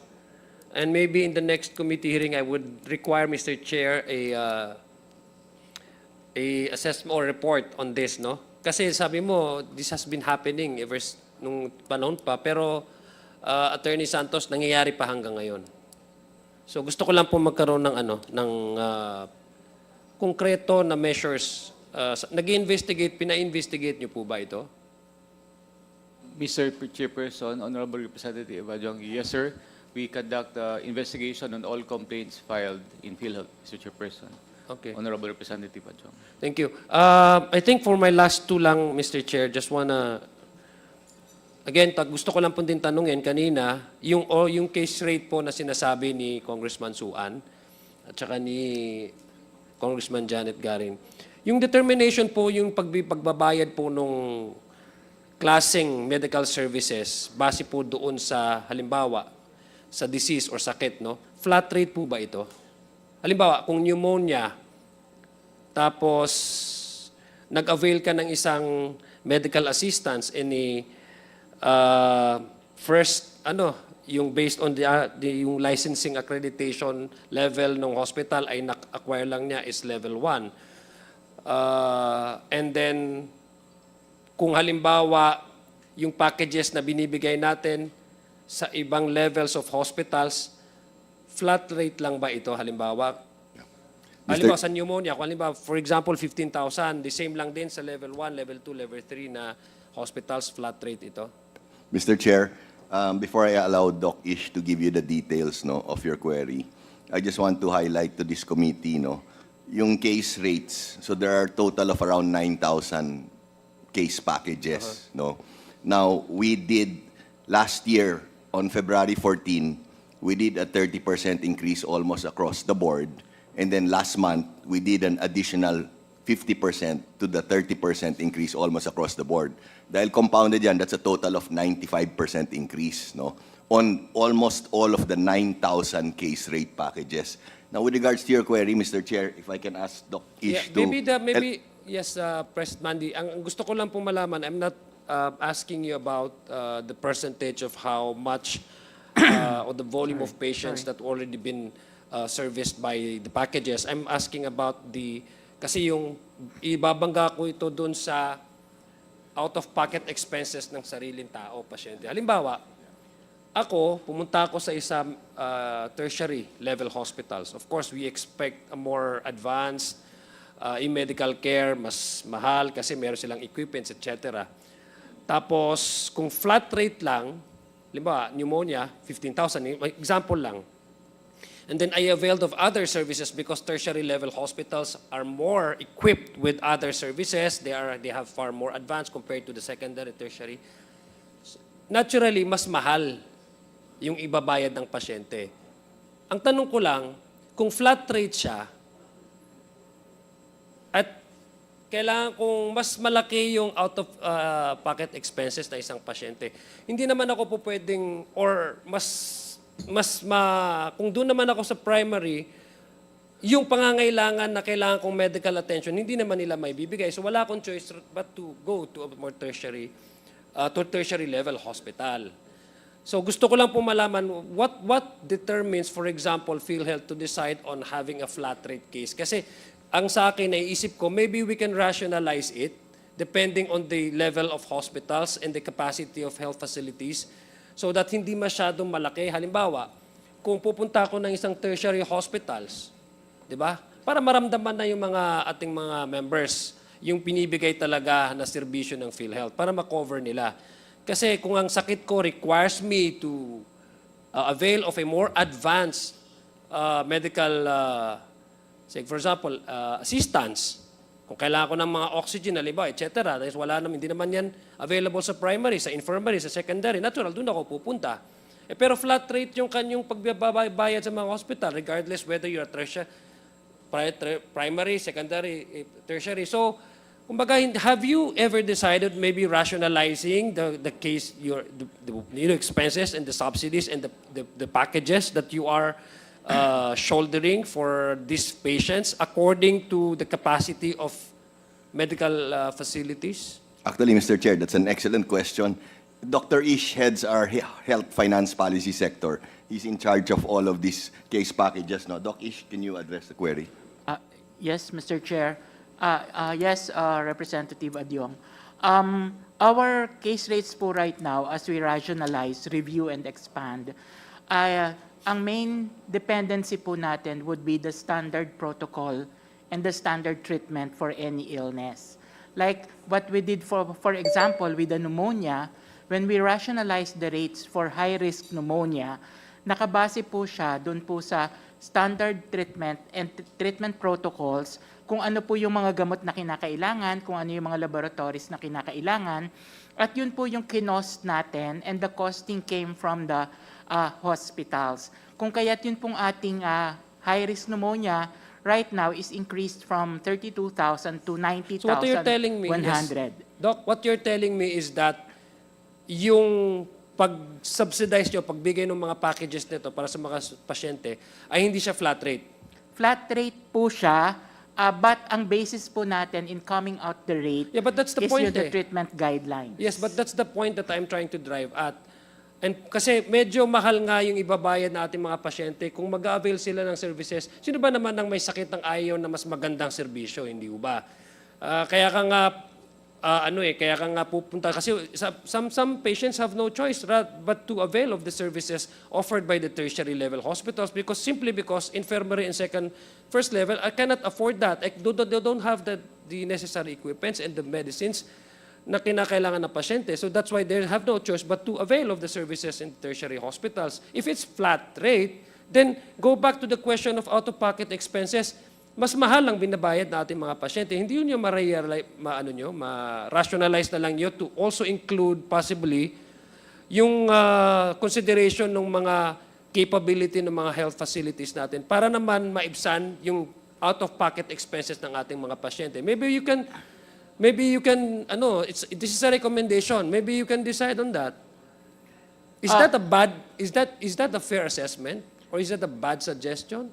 Mr. Chair, it's not a bad suggestion. However, one of the principles under the social health insurance is, of course, the equity.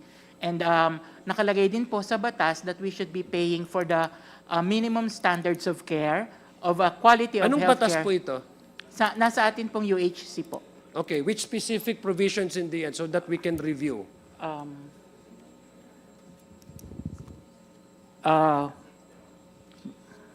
I will provide, Mr. Chair, sorry. I don't think the Universal Care Act wants to at least Yun nga, hindi ko alam sa minimum standards.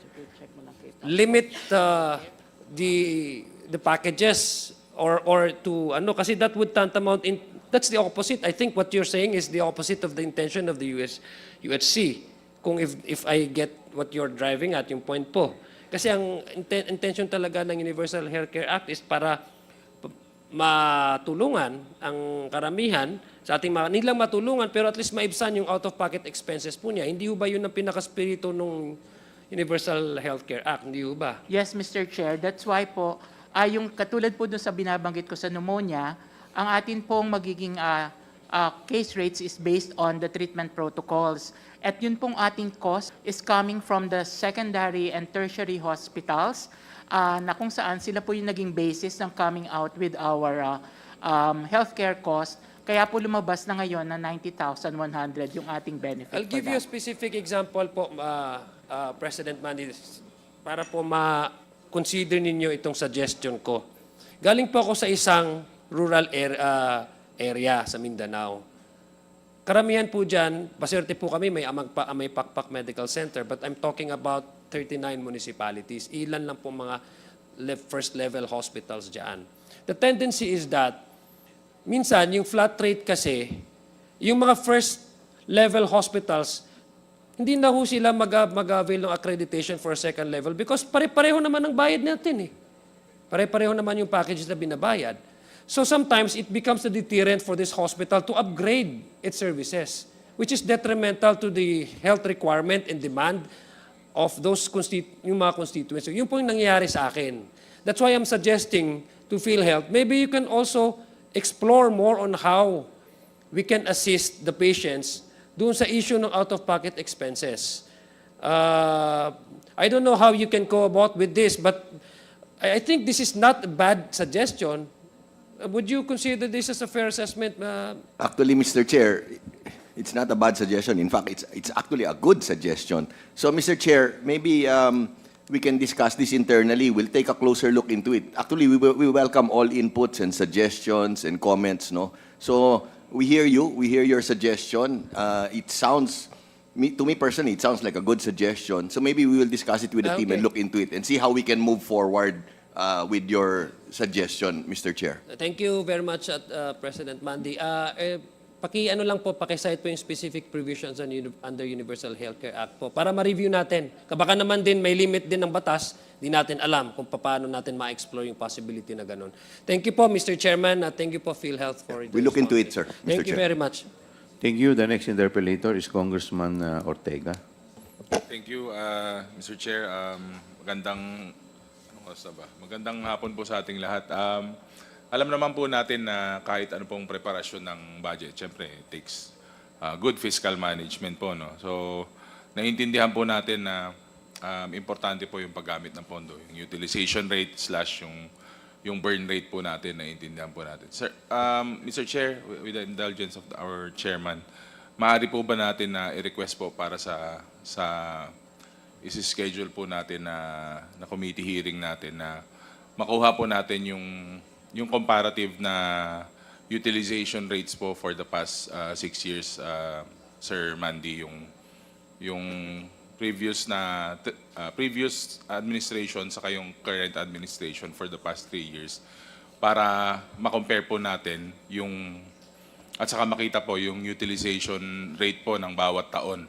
Kasi nga po, if I may read lang po, yung sa deliberasyon po ng proposed 2025 budget po under DOF Secretary Ralph Recto ay nasabi po na pati yung past administration opted to utilize the PhilHealth funds opted na imbis na gamitin po ay humiram po tayo ng pera ng previous administration. So parang ang unutilized funds po ng previous was amounting to 89.9 billion. So maganda po na makita to. Siguro when we present this during the hearing, parang table lang naman po, comparative lang po siya na table. Kasi I think that's where the problem was nung nag-decide po na hindi mabigyan po ng pondo itong PhilHealth for the next year. Siyempre, titignan mo po kahit anong budget pa po yan, kahit anong pondo naman po yan. Kung hindi nagpe-perform o nagamit ng maigi, doon po talaga nagkakaproblema kasi nagdadalawang isip sila kung kailangan pa bang bigyan ng pondo itong organisasyon na to o itong department na to, hindi naman nila magamit na maigi yung mga pondo. Sir, hindi ko na po dadagdagan yung mga questions ko kasi some were already taken up kanina. But again, may I request po sa COMSEC na rin na ma-prepare po yung documents na yun so that we can see parang may matrix po para mas madali pong ma-appreciate yung... Thank you, Mr. Chair.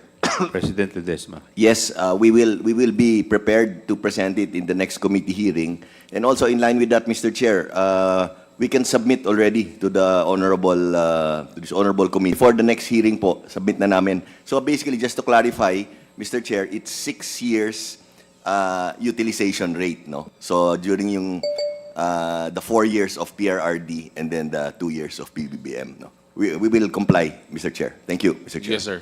Thank you, Mr. Chair. That's all. Thank you. The next interpolator is the Honorable Rodriguez. Gutierrez, sorry. Thank you, Chair. Honorable Gutierrez. If I had the charisma of the good congressman from CDO, okay na rin po sana. But good afternoon po, PCO Ledesma, and of course our SVPs together with our COO. Just a few questions lang po. No? I was hoping to ask our COA representatives because of course we're going throughout although this is not budget review anymore, but it was stemmed from the removal of the subsidy po. No? So we really wanted to get into the finances, but unfortunately, wala pa tayong representative COA. So I'll just make this very brief. Just a few points lang po siguro. First and foremost, coming from where Kong's supposed to be for the 2 years reservation. Anything that is not spent, yun na po dapat yung investment fund. Now, based on our contributions, it's around 200 plus billion, tama po, no? And the expenses we're basing po kasi on 2023. That's what I have. So I hope you'll bear with us. It's not the 2024 AFS that you have. So for 2023, it was around 180 billion yung cost. At that time po, ano po yung 2-year reserve fund estimate po natin for 2023? Tama po, no? The UHCA, the Universal Healthcare Act was already in place. 2018 pa lang po, that was signed into law, Yes, no? Mr. Chair. Yes. So by then, we should already have had an estimate kung magkano po yung reserve fund Yes, Mr. at the Chair. time. Okay.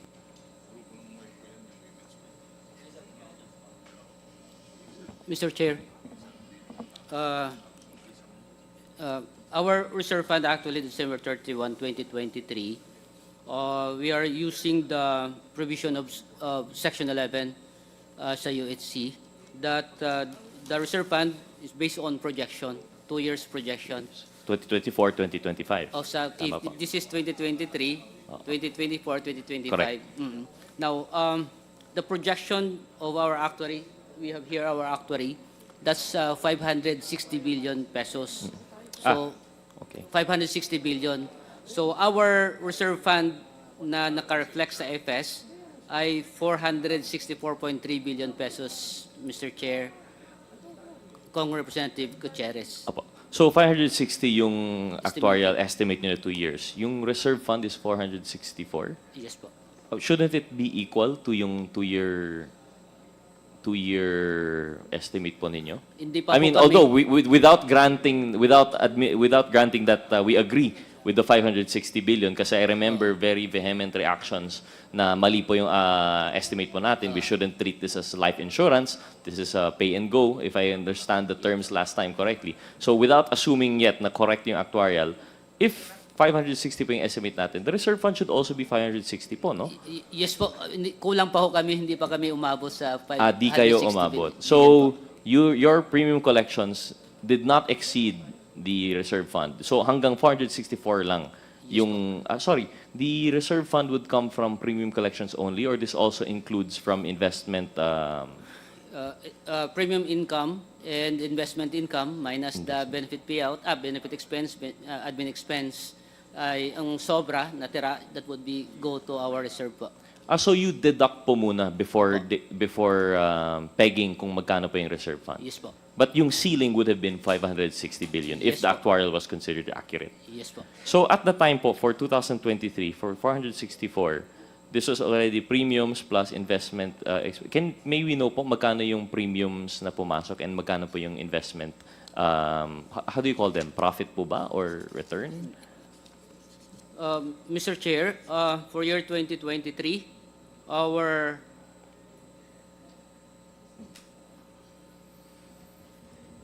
premium income amounting to 236.2 billion and our investment amounting to 21.5 billion pesos, Mr. Chair. And at the time po in 2023, were you also adopting a, how do we call it, conservative approach? This was all, what did you call it? The first savings? You had a term for that, no? It's out of the three po. no? This one, Mr. Chair, because this is income statement, we are adopting the accrual basis of accounting, Mr. Chair. I mean, the at the term, sorry, Mr. Chair, the term is special savings. Special. depo. There we go. Thank you. Thank you, PCO. You understood exactly what I was going for. So, yung at that time po in 2023, yun pa rin yung strategy natin. It was special savings, T-bills, and then yung corporate bonds. Yes po, Tama po. Mr. And it Chair. was roughly around the same percentage, no? It was 20%, 76%, 3%. Yes, more or less similar, Mr. Chair. And during that time, our investment portfolio ay 498 billion, Mr. Chair. Okay. So, this has been the strategy of the administration of PCEO Ledesma, which I personally appreciate. I'd rather that we have a conservative approach to this. But, and you see for the foreseeable future, for as long as during your tenure, you think we will be adopting a conservative approach? Most definitely, Mr. Chair. Okay.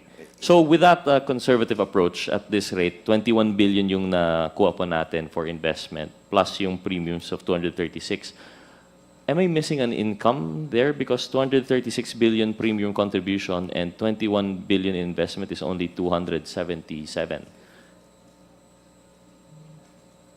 Mr. Chair, the net income ng 2023 is amounting to 174 billion.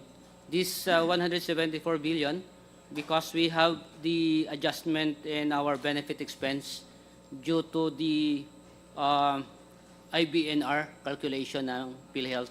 So, supposed to be our benefit expense amounting to 116 billion, but due to the calculation and adjustment in the year 2024, batay rin sa calculation of our external actuary, we recorded the benefit expense of 74 billion, Mr. Chair. That's the reason why net income natin ay 174. This 174, pumasok po siya as part of our reserve fund, Mr. Chair. So you mean to tell me the reserve fund is ongoing? Yes Kapag po, meron na continuing po. pumasok na reserve fund for this year, next year may ibang calculation for reserve fund, you will add them together? Yes po, this would be accumulated, Mr. Chair, Honorable Representative Gutierrez. Ano po siya, nag-accumulate po siya, depende on the results of the operation of the corporation. Perhaps I was mistaken. We'd have to review the intent of the legislation. But my understanding was if you have the 2-year actuarial for this year, that would be just a ceiling po, no?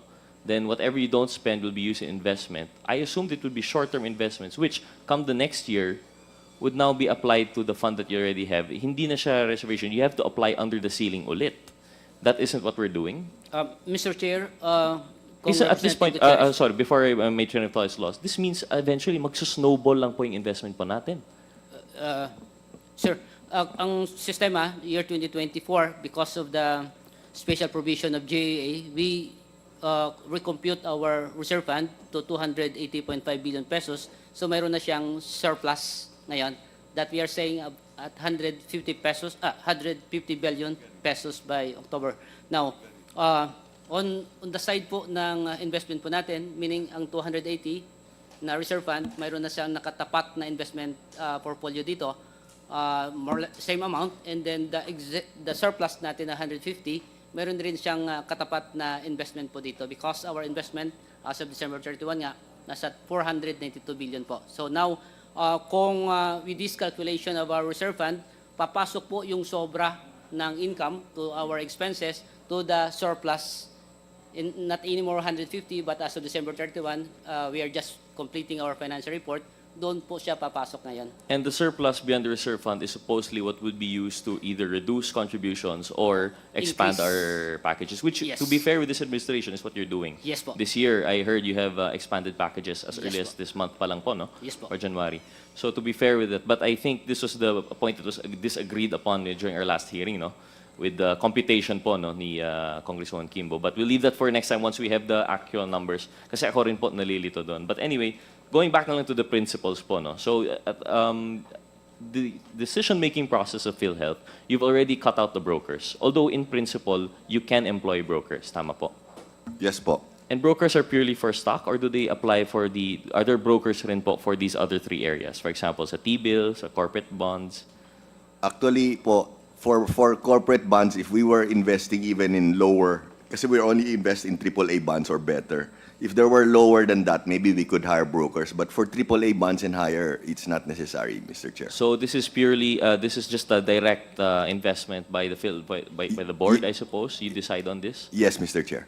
And do they? I'm not sure if it's the proper thing. Do they go through bidding or they just give competitive offers? Do you solicit to all AAA?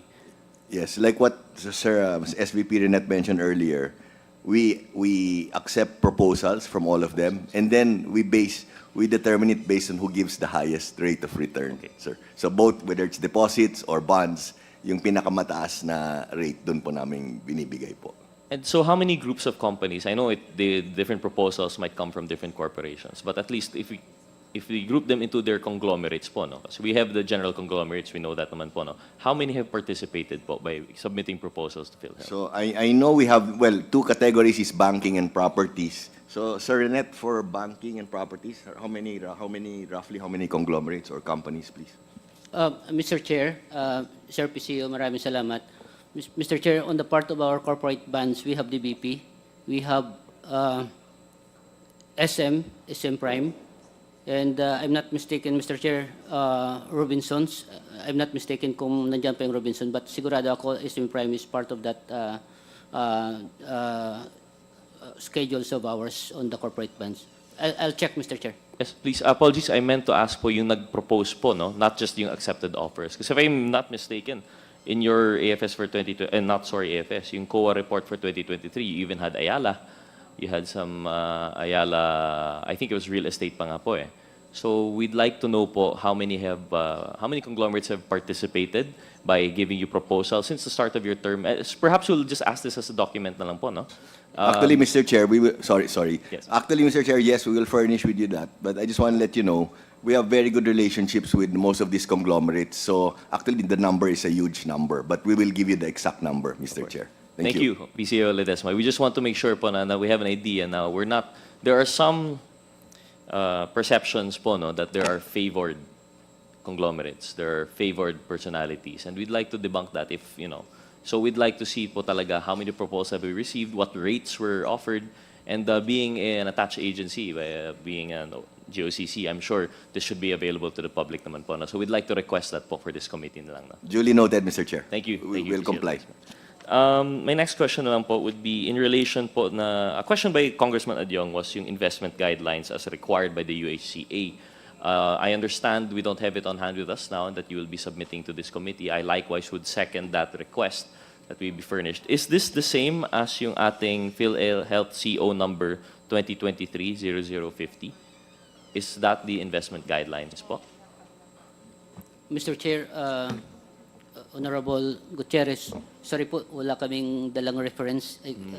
Maybe we can see the document po so that we can confirm po. Sige, I'll quote it to you na lang po, no? Yes Because po, I'm sir. reading from the COA report. So Yes for po. 2023, which I believe your office received, it was addressed to PCO Ledesma in September 11, 2024. So tapos na po to. This is talking about 2023. Yes po. And I was going to go into yung recommendations. And one of them was to revise or amend the PhilHealth CO number 2023-0050 and any other related PhilHealth issuances to ensure that the investment of the unused portion of the reserve fund occurs only after prioritizing the projected program expenditures, expanding benefit programs, or decreasing of the premium contribution. So I wanted to know po if itong binanggit na PhilHealth CO number 2023-0050 is yung investment guidelines po natin, or is this some other internal document?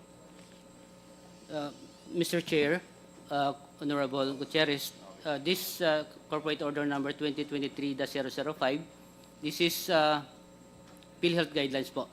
This omnibus guidelines on fund investment po, revision 2, Mr. Chair. So this is what the UHCA was referring to as yung mandated na investment guidelines. Yes po, Mr. Chair. Okay. May we ask for this specific version also for this committee? Because I'd like to look into what the COA found. They did not agree with the PhilHealth in terms of the prioritization before the expenditures that came before the reserve fund. If I understand correctly, that was one of the recommendations po. No? So we'd like to request that document. Noted, Mr. Chair. Thank you. Thank you, SVP Limsiaco. And again, as I mentioned, wala po yung representatives natin from COA. We were going to ask, but what kind of coordination do you have po with COA in relation to? Because, do I understand this correctly? The pinaka-top official, of course, is the PCEO, but you answer to the board. There you have the chairman, which is the Secretary of Health. And how many members do we have in that board? It's a 13-member board. I sit as vice chairman, and then DOH Herbosa, Sec Herbosa, sits as chairman. Thank you, Then PCEO. we have like six ex officios, and then sectoral and expert panel. Thank you, Mr. Chair. Thank you. So it's a large board, but when you have board meetings, you don't go into the nitty-gritty of the financials po, no? This is mostly executive level. Your decisions on which bonds to invest in, the percentages that you would deem acceptable returns, this is usually in the executive level. Yes, sir. Yes, Mr. Chair. Who reviews your decisions po? Is there a governing body? Is the GCG involved, for example, in vetting your decisions on where? Mr. Chair, Honorable Gutierrez, our investment portfolio is one of the largest, biggest account in our balance sheet. Mr. Chair, this one is being reviewed by the Commission on Audit, Mr. Chair. So it's directly to the COA lang Yes. po? There's no intervening body, wala kayong special committee to review? So, On the part ng investment po natin, we have the risk committee, of course, on the part of the board. But on the part ng implementation po, we have the Treasury Department, the fund management sector, reviewing our investment document every day. May mapasok po tayo na place natin, particularly for the SSD po, special savings deposit po. I see. So despite being GOCC, you're still answerable ultimately to the COA. There's Yes no intervening body. And your coordination with COA, is this only yung yearly report po natin, or do you have quarterly meetings or quarterly reportorial requirements? Mr. Chair, Honorable Gutierrez, I am happy to inform the body, Mr. Chair, that with PCO Ledesma, we have the strong relationship with the Commission on Audit po. Set up parati po yung meeting para po ma-trace out yung mga accounts po natin, maayos po yung preparation, including the system, the audit findings of COA, ay in-address po ng corporation. And we have the sharing of information, Mr. Chair, particularly yung mga bagong palisiya na inimplementar ng corporation so that we have the same level of understanding on the part of the Commission on Audit that conducting the verification, the audit of PhilHealth accounts, Mr. Chair, not only at the central level, but including, Mr. Chair, at the regional level, Mr. Chair, Honorable Gutierrez po. Thank you, SVP. While I do appreciate yung real-time coordination po ninyo with COA, I'm just curious about yung effects of that supposed coordination. Because I'm sure you're well aware in 2023 COA report, there were some recommendations. I just wanted to highlight 3. If you could please update this committee on your actions po, no? So the first is to prioritize the projected program expenditures for the next 2 years before investing the unused portion of the reserve fund pursuant to Section 11 of the UHC. Number 2, revise or amend, this is what I read earlier, revise or amend PhilHealth CO number 2023-0050 and any other related PhilHealth issuances to ensure that the investment of the unused portion of the reserve fund occurs only after prioritizing the projected program expenditures, expanding benefit programs, or decreasing the premium contributions. And the third is directs the Actuarial Services and Risk Management Sector, ASRMS, to coordinate properly with the Treasury Department by regularly providing a report which includes the actuarially estimated 2-year program expenditures to ensure that PhilHealth's investment transactions strictly adhere to the UHC. I would assume that there was some result of this because binago niya nga po ninyo yung original 500 plus billion reserve fund, you've lowered it now to 260 plus, no? So maybe just have an update on these findings. Yes, Mr. Chair.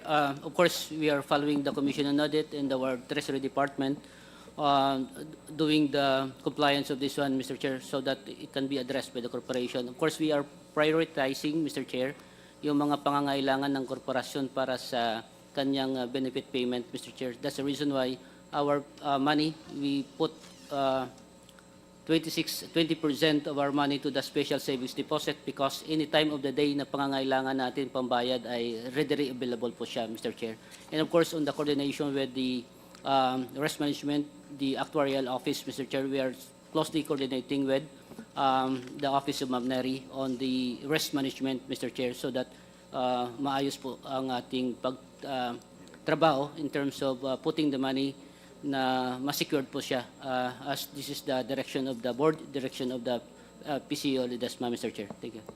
Thank you, SVP Lim Siaco. While I do appreciate that, not just sentiment po, no, but I'm sure those have concrete actions. I don't think they answer po, no, point per point, the recommendations of the COA. We'd just like to ask po na lang a submission of a report siguro from from PCO, please, to the committee, yung point by point. Kasi I think this is especially it's a special area of special concern po sa amin, yung reserve fund, because this is really goes into the meat of the Universal Healthcare Act and how do we interpret it. I understand, of course, to an extent, PhilHealth would prefer a larger reserve fund. Not naman to say that you would prefer higher investments, but I'm sure you'd like more safety po, no? But on the other hand, sa amin po as representatives of our different constituencies, we would prefer a lower reserve fund kasi po hindi po nararamdaman yung benepisyo. We'd like either better packages or we put into act po, no, Section 11 of the UHC to really either expand benefit coverages or to lower yung premiums po natin para at least maramdaman po ng taong bayan yung mga ginagawa po ninyo sa PhilHealth. But in addition to that, just as a last point na lang po, no, we will comply, Mr. Chair. Thank you, PCO. Just the last point po, no, just reading yung letter to PCO Ledesma from the Commission on Audit. This is by Attorney Hanaban. One of the things po that's troubling, at least for this representation, is yung consent finding. Although it does not, it still is a qualified opinion. Pero yung palaging yung inaccuracy daw po ng data na nakikita. There are many paragraphs here that consistently say that that put into doubt the completeness and accuracy of the contributions in premium receivables, that they doubt the faithful representation of premium contributions, cannot be ascertained due to different deficiencies. They also made mention here of the premium receivable from direct contributors were overstated. And I think we've had an example earlier today when si Congresswoman Luistro pointed out po, no, the table that you presented us on how you came up with the previous report of 56.8 billion po ba? 59.8 billion po ba yun? Na, 0.6 na RTH plus denied when in fact, when we took a look at the table that you presented to us today, even if we try to match it, there was a difference of 400 million or so. And that 400 million, I'm sorry, I know you didn't mean it, SVP Lim Siaco, but we can't just attribute this to just minor differences. Kasi po, that's 400 million of services that we're talking about. 400 million in medicine, 400 million in other aid that we could afford to our contributors, both direct and indirect. So, although it might seem small when you compare it to your investments, buhay ng tao po yung pinag-uusapan dito. So, I hope we can present a more accurate picture of what is going on in PhilHealth po, no? So, with that, Mr. Chair, I'd like to yield to the next interpolator. Thank you very much po, PCO and the PhilHealth family. Thank you, Mr. Chair. Thank you. The next interpolator is the Honorable Janet Garin. Thank you, Mr. Chair. I believe the essence of this hearing is actually the briefing on the zero subsidy in the 2025 national budget. May I inquire, Mr. Chair, to PhilHealth, in the previous years, let's say if we backtrack the past 15 years, nagkaroon po ba, di po ba ang subsidy na binibigay ng national government is for the payment of premium ng mga members na hindi nakakabayad? Tama po ba? Yes, Mr. Chair. And this will cover sino-sino po, Mr. Chair?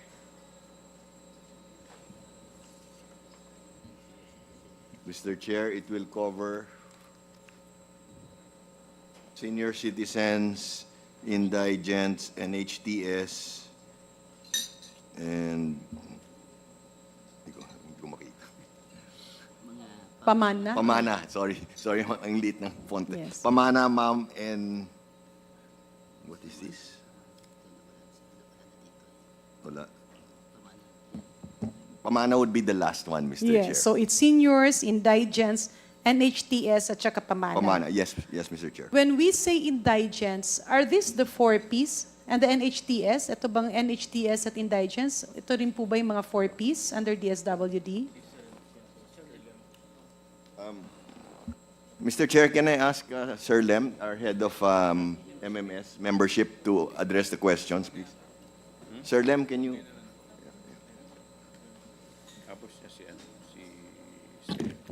Mr. Chair, Madam.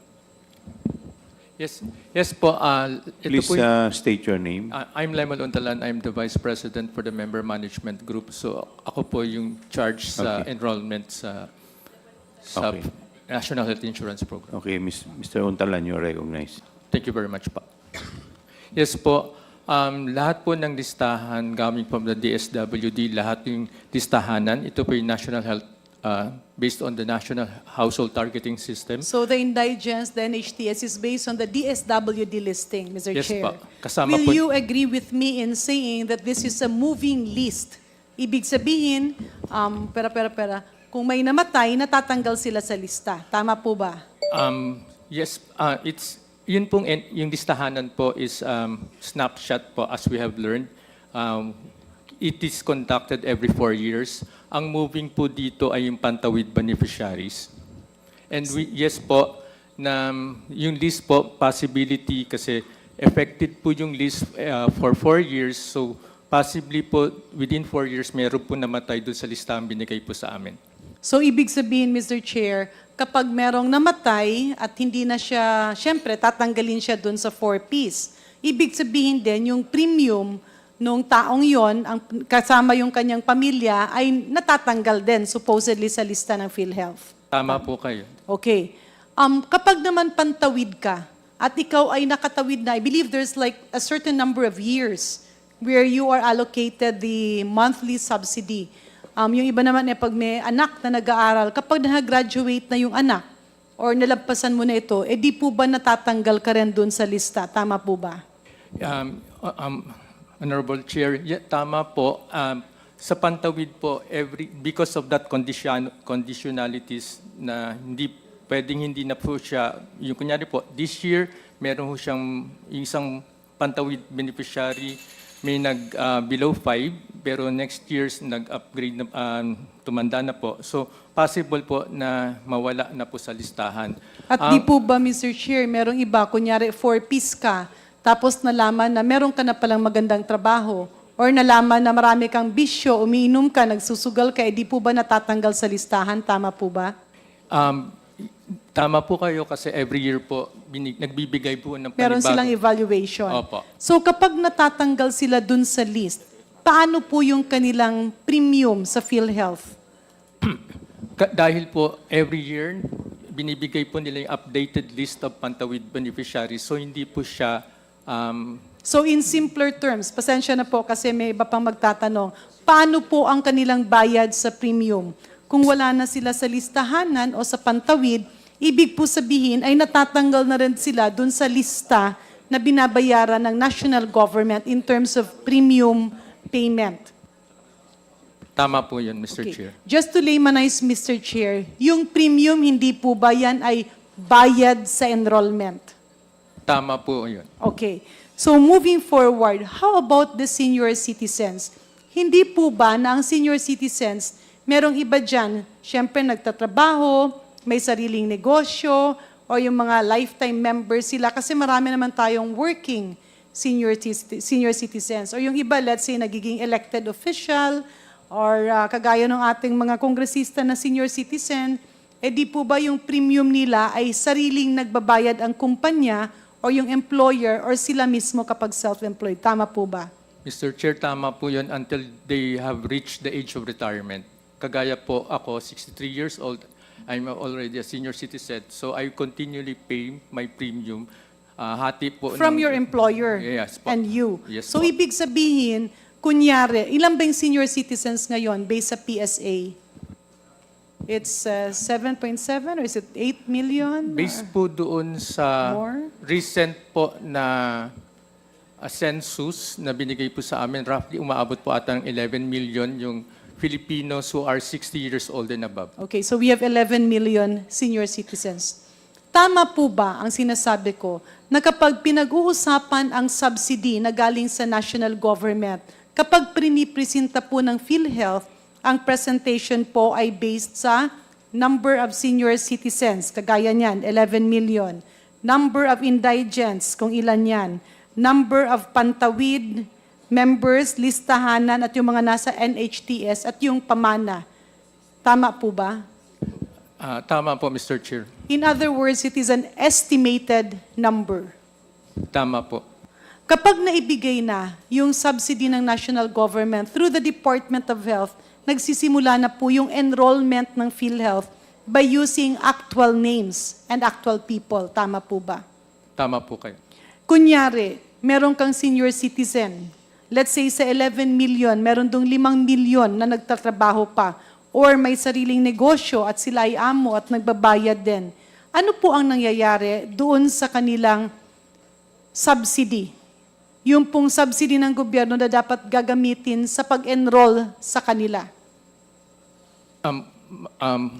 Mr. Chair, usually po yung gainfully employed, existing policy po na sa IRR na kinoconsider kahit senior citizen, they continually to pay. So po yung kanilang dapat allocation ay, kunyari, for the 11 million less the gainfully employed, pati po yung mga lifetime member, yun na lang po yung hinihingi namin for sa subsidies. So let's simplify it. No? Ulitin ko po yung tanong, Mr. Chair. Nagbigay ng subsidy ang national government para sa 11 million na senior citizens. Subalit, meron dong working, meron dong self-employed, meron dong lifetime members. Yung bang subsidy na para sa kanila, ang tanong ko, ibinabayad ba ulit? Yung ginagamit ba yon pag-enroll sa kanila o hindi na? Kasi meron naman silang sariling enrollment. Mr. Chair, hindi na po ginagamit sa kanila because it is a lump sum. Ibig sabihin, eto si Juan, senior siya, pero nagtatrabaho siya. Yung employer niya nagbayad ng PhilHealth premium, pero kabilang siya doon sa sinisingil supposedly ng PhilHealth na enrollment naman na government subsidy kasi senior citizen siya. Hindi po ba nabawal ang double enrollment? Ibig sabihin, isang tao i-enroll 2 times or 3 times?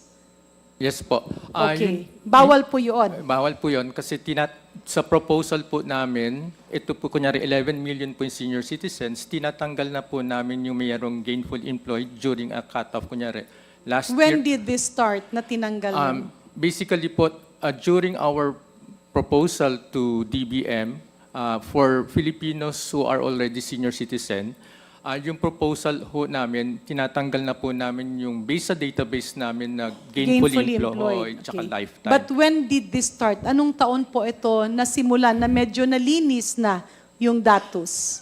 Is it not that it was just recently? Apparently po, mga past 3 years po. Okay.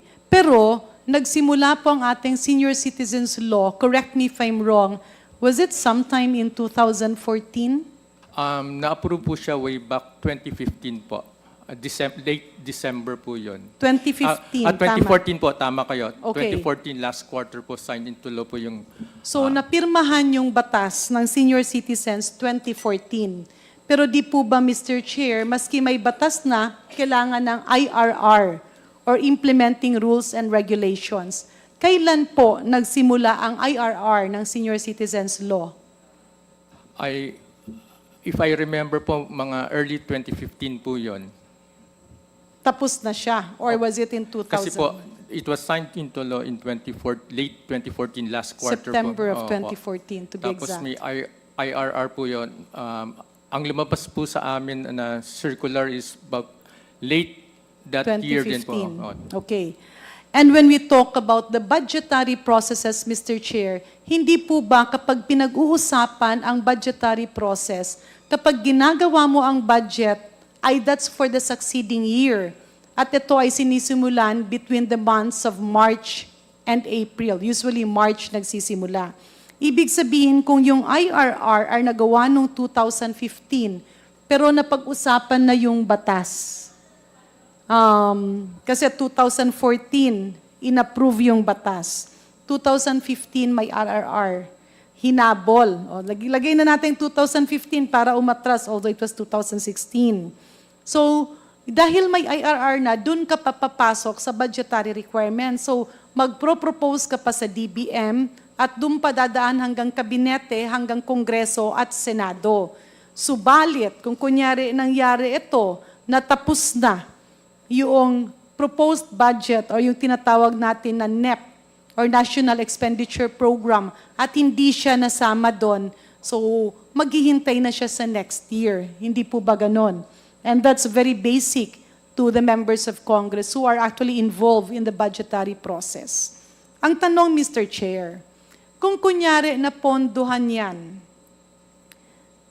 sa taon na napag-usapan at napasok na ng DBM, pwede ba yung retroactive membership? And maybe I can address that to Dr. Ish Pargas, who was active during those times. Dr. Pargas.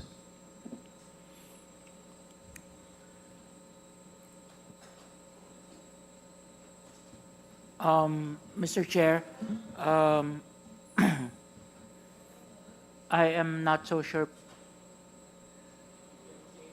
membership. Pakiulit po, Mr. Chair. Mr. Chair, I am not so sure if there is a retroactive membership.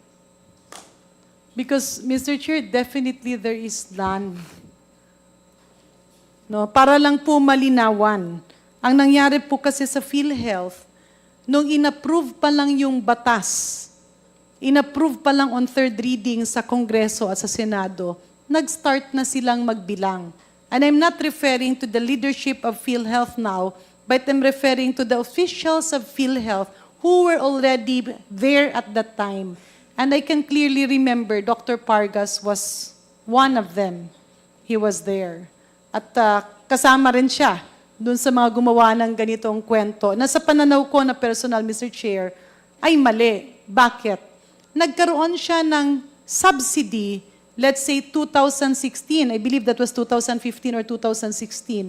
Pero ang ginawa nila, parang ni-retroactive. Chinarge ng retroactive yung 2014 kasi ang point of reckoning nila na-approved na daw sa Kongreso. So ang tanong ko, Mr. Chair, para ang nangyari niyan, ito si Juan na senior citizen. Ang budget na pinag-uusapan ay 2016. So ini-enroll siya. Pero ang ginawa ng mga PhilHealth na ibang opisyal doon, chinarge pa sa 2016 yung enrollment niya raw ng 2015 at 2014. So my question, Mr. Chair, is that legal or is that illegal? Pwede ka bang i-enroll 3 times sa same year?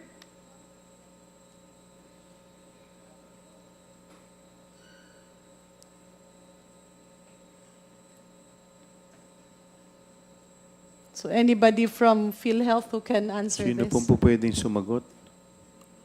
Maybe our COO? They were already there at the time, or maybe Dr. Pargas himself. Kasi ando doon na rin siya noon. Kaya Mr. Chair, tinatanong ko ito. Dahil nung ipinaglalaban ko nga ito, not that I don't want the senior citizens to be members. Pero ang nangyayari kasi, medyo parang naging daya on the side of the government. Kasi pinapabayaran mo yung 3 taon na membership na alam mo naman, 1 year lang yung maa-avail. And yung pondo na yan ay ginagawa ng PhilHealth na collectible. Kaya nga pinapalinis ko yung record na yun. In other words, hindi tama yung sinasabi nilang utang ng national government sa PhilHealth. Mr. Chair. Yes, President Ledesma. Thank you, Mr. Chair. We understand the comments and the query, Mr. Chair. Maybe if I can suggest, Mr. Chair, we will, well, number one, it's been, 10 years ago or a little less. So we will try to see all the relevant documents related to this. And number two, Mr. Chair, maybe we can conduct an inquiry, an internal inquiry into this, and then we will keep you posted. We'll keep this honorable committee posted, Mr. Chair, if that's okay. Yes, that will be very fine with me, Mr. Chair. And the reason why I am asking this, kasi pumupunta ako nga, tutumbukin natin yung tinatawag na zero subsidy in 2025. Kasi tila naunahan ng mga maling impormasyon na magko-collapse ang PhilHealth, kasi wala na yung subsidy. What am I pointing at, Mr. Chair? The fact that I am referring to was that in 2015, nung nagkaroon ng subsidy for the payment of senior citizens and indigents, sobra-sobra po yung pera. Kasi hindi actual people. Parang kumbaga, nagkaroon ng double or triple enrollment per person, not all, but quite a substantial number, at hindi mo naman pwedeng gawin yun. Medyo technical lang, Mr. Chair, pero that's why I'm explaining this. Kasi over the years, patuloy pa rin itong sinisingil. Kung makatiming na lenient ang DBM, nagre-release sila. Pero kung makatiming naman, naalala ng DBM, yung napag-usapan nga nung chine-check namin at tino-audit ng PhilHealth, hindi nare-release. But if you check over the years, and this was, I believe, also the basis of the 90 billion. Medyo nagkaroon lang ng a little confusion on the fund source. Hindi naman ibig sabihin na dapat yung gagamitin ay yung pera na in-enroll na sa PhilHealth. Kasi PhilHealth money na yan, members money na yan. But we are talking about yung pera binigay ng national government para gamitin i-enroll yung mga kababayan natin na NHTS, senior at pamana. At kasama sa NHTS at indigent, yung pantawid, 4Ps at listahanan. Now, kung wala doon yung tao, let's say may iba dyan, may namatay na, or nagkasakit, or nag-abroad, or nagkatrabaho, supposedly, hindi na yon binabayaran ng PhilHealth. Can Mr. Untalan confirm this, Mr. Chair? It's a yes or a no? Yes po. Tama. Can the PhilHealth President confirm this, Mr. Chair? Yes, Mr. Chair. In other words, Mr. Chair, and the CSVP for Finance, Mr. Lim Shaco, can he confirm this? Mr. Chair, Yeah. kung Honorable Garin, To reiterate, reiterate po yung yes, sinasabi po. yung subsidy na binigay ng national government para sa senior, pamana, indigent, and HTS, yung nasa listahanan at pantawid, Ito yung number of people. Pero kung walang actual na tao na in-enroll, ang ibig ba sabihin nito ay excess money siya? Mr. Chair, ang pera na binigay ng national government sa The atin, subsidy of the national government the is subsidy. intended to pay for the premium or enrollment ng mga hindi na magbabayad. Tama pag po hindi- ba? Tama po. Kunyari, namatay na siya, pero nasa senior siya. Nagkatrabaho siya, nasa senior siya. Nasa atin pa rin yung pera. Listahanan siya. Yes. So the money is still lodged in PhilHealth, but no actual person enrolled. Tama po ba? Tama po. In other words, yung pinag-usapan na zero subsidy in the 2025 national budget, Mr. Chair, is not meant to crush or make or collapse PhilHealth. It is meant to use that unutilized fund na ilang taon na dina-download ng DBM pero wala ka nang in-enroll kasi namatay na, nagkatrabaho na, or meron ng ibang nangyari. Tama po ba? Yes, Mr. Chair. Okay. Let's say, let me dig deeper. Yung isang taon ay 12 months. Let's say natin si Juan de la Cruz ay namatay nung taong March. How do you reconcile that? Do you enroll them commensurate to the 3 months that that person was living or kailangan buong taon yung babayaran? Mr. Chair. Yes, ang Yes, Mr. application po namin for the annual premium po. So hindi po siya, kunyari namatay po siya ng March, because kasama po siya sa listahan, hindi naman So, yung 3/4 na patay na yung tao, covered pa rin siya. Yes po. And meron ho kasi possibility din kahit yung senior citizen ay namatay, pero siguro meron po siyang mga anak o asawa na buhay. Yung So, dependents. Yes po. Okay, so at least that's clarified. But will you agree with me in saying na usually yung subsidy na binibigay, may computed na tao, merong mga hindi na na-i-enroll at hindi na na-trace, at yan ay nagiging parang standby fund. Para siyang savings.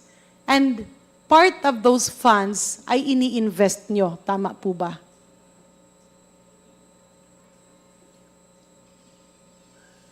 Yeah, but Mr. Chair, yes po.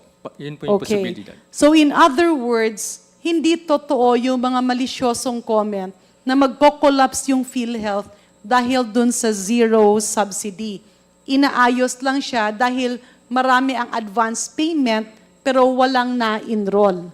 Pero of course, kapag mga ilangan naman ng pera ang PhilHealth, ay may sources na pagkukunan, especially the automatic allocations coming and mandated by various laws. That's clear, Mr. Chair. Tama po ba? Yes, Mr. Chair. Okay. So moving forward, Mr. Chair, just last one concern. Ito kasi hindi na pag-uusapan. Just for the record, Mr. Chair, I was actually the proponent and the author of the Medical Assistance Program. We started that, I believe, in 2014. I was then Undersecretary of the Department of Health. And coming from Congress, we realized na yung ibang packages ng PhilHealth, maski ini-increase mo, yung impact sa pasyente ay hindi ganun kalaki. So the purpose of PhilHealth is actually to reduce the out-of-pocket expenditures of the patients. Mabawasan, maibsan yung gastusin sa kalusugan, lalo na't kapag yung sakit mo ay makakapagpapulubi sa'yo. And these are, what do you call the term? Ano po bang tawag doon sa mga sakit na yan? Mr. Chair, catastrophic diseases. Catastrophic illnesses. Ibig Sorry, sabihin, dun po dapat ang concentration ng PhilHealth. Subalit, meron po kasing nakita. And just to reiterate why I propose the Medical Assistance Program. First, yung deduction ng PhilHealth hindi ganun kamalaki. Kasi nga marami akong nakita na mali ang ibang case rates. Maraming mali dun sa case rates. Second, it was very surprising, Mr. Chair, but a very clear realization tuwing mag-aakyat ng coverage ang PhilHealth. Example, Noong time na yon, I believe the coverage of medicines was 2,400 pesos, no, sa isang admission. In-increase ngayon ng PhilHealth example to 3,500 pesos. So in effect, supposed to be meron kang 1,100 pesos na dagdag na benepisyo na gamot. Tama po. Pero nakita ba ng PhilHealth na yung 1,100 ay hindi nararamdaman ni Jose, ni Juan at ni Maria dahil merong iibang ospital na kaakibat ng pagtaas ng coverage ng PhilHealth, ini-increase nila ang presyo ng bawat gamot, commodity, or laboratory. To explain further, Mr. Chair, example, IV fluid, or in layman's term, dextrose. Sa government hospital, example, 80, 40 to 80 pesos. Pag sa private hospital, pagpalagay natin, 100 pesos. Pag service cases, 120. Kapag semi-private. Pero kapag PhilHealth enrolled, nagdadagdag sila ng plus 25%. Ibig sabihin yung presyo ng bawat item ay tinataasan kapag charged to PhilHealth.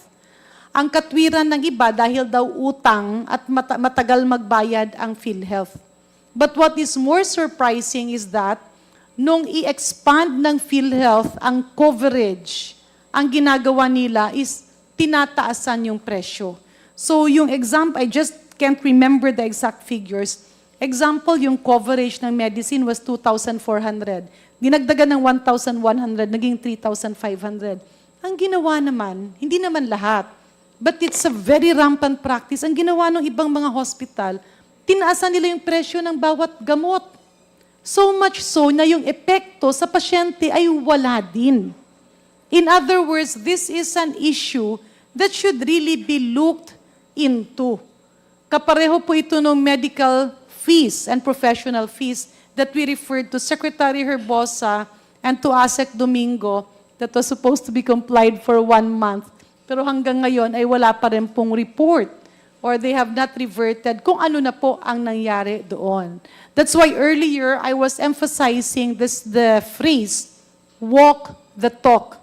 Hindi po pwedeng magaling tayo sa salita, marami tayong binabatawan na magagandang salita dito sa mga hearings or briefings ng Kongreso. Pero pag lumabas na tayo sa fence or boundaries ng Kongreso, ay wala nang nangyayari. So can PhilHealth appraise us? Are they observing the same pattern? Ibig sabihin, walang uniformity. Kunyari ito, bibilhin ng pasyente. The same hospital, the same brand, the same generic, the same hospital, bibilhin ng 100 pesos. Pero dun sa chart, kapag charged to PhilHealth, magiging 150 pesos.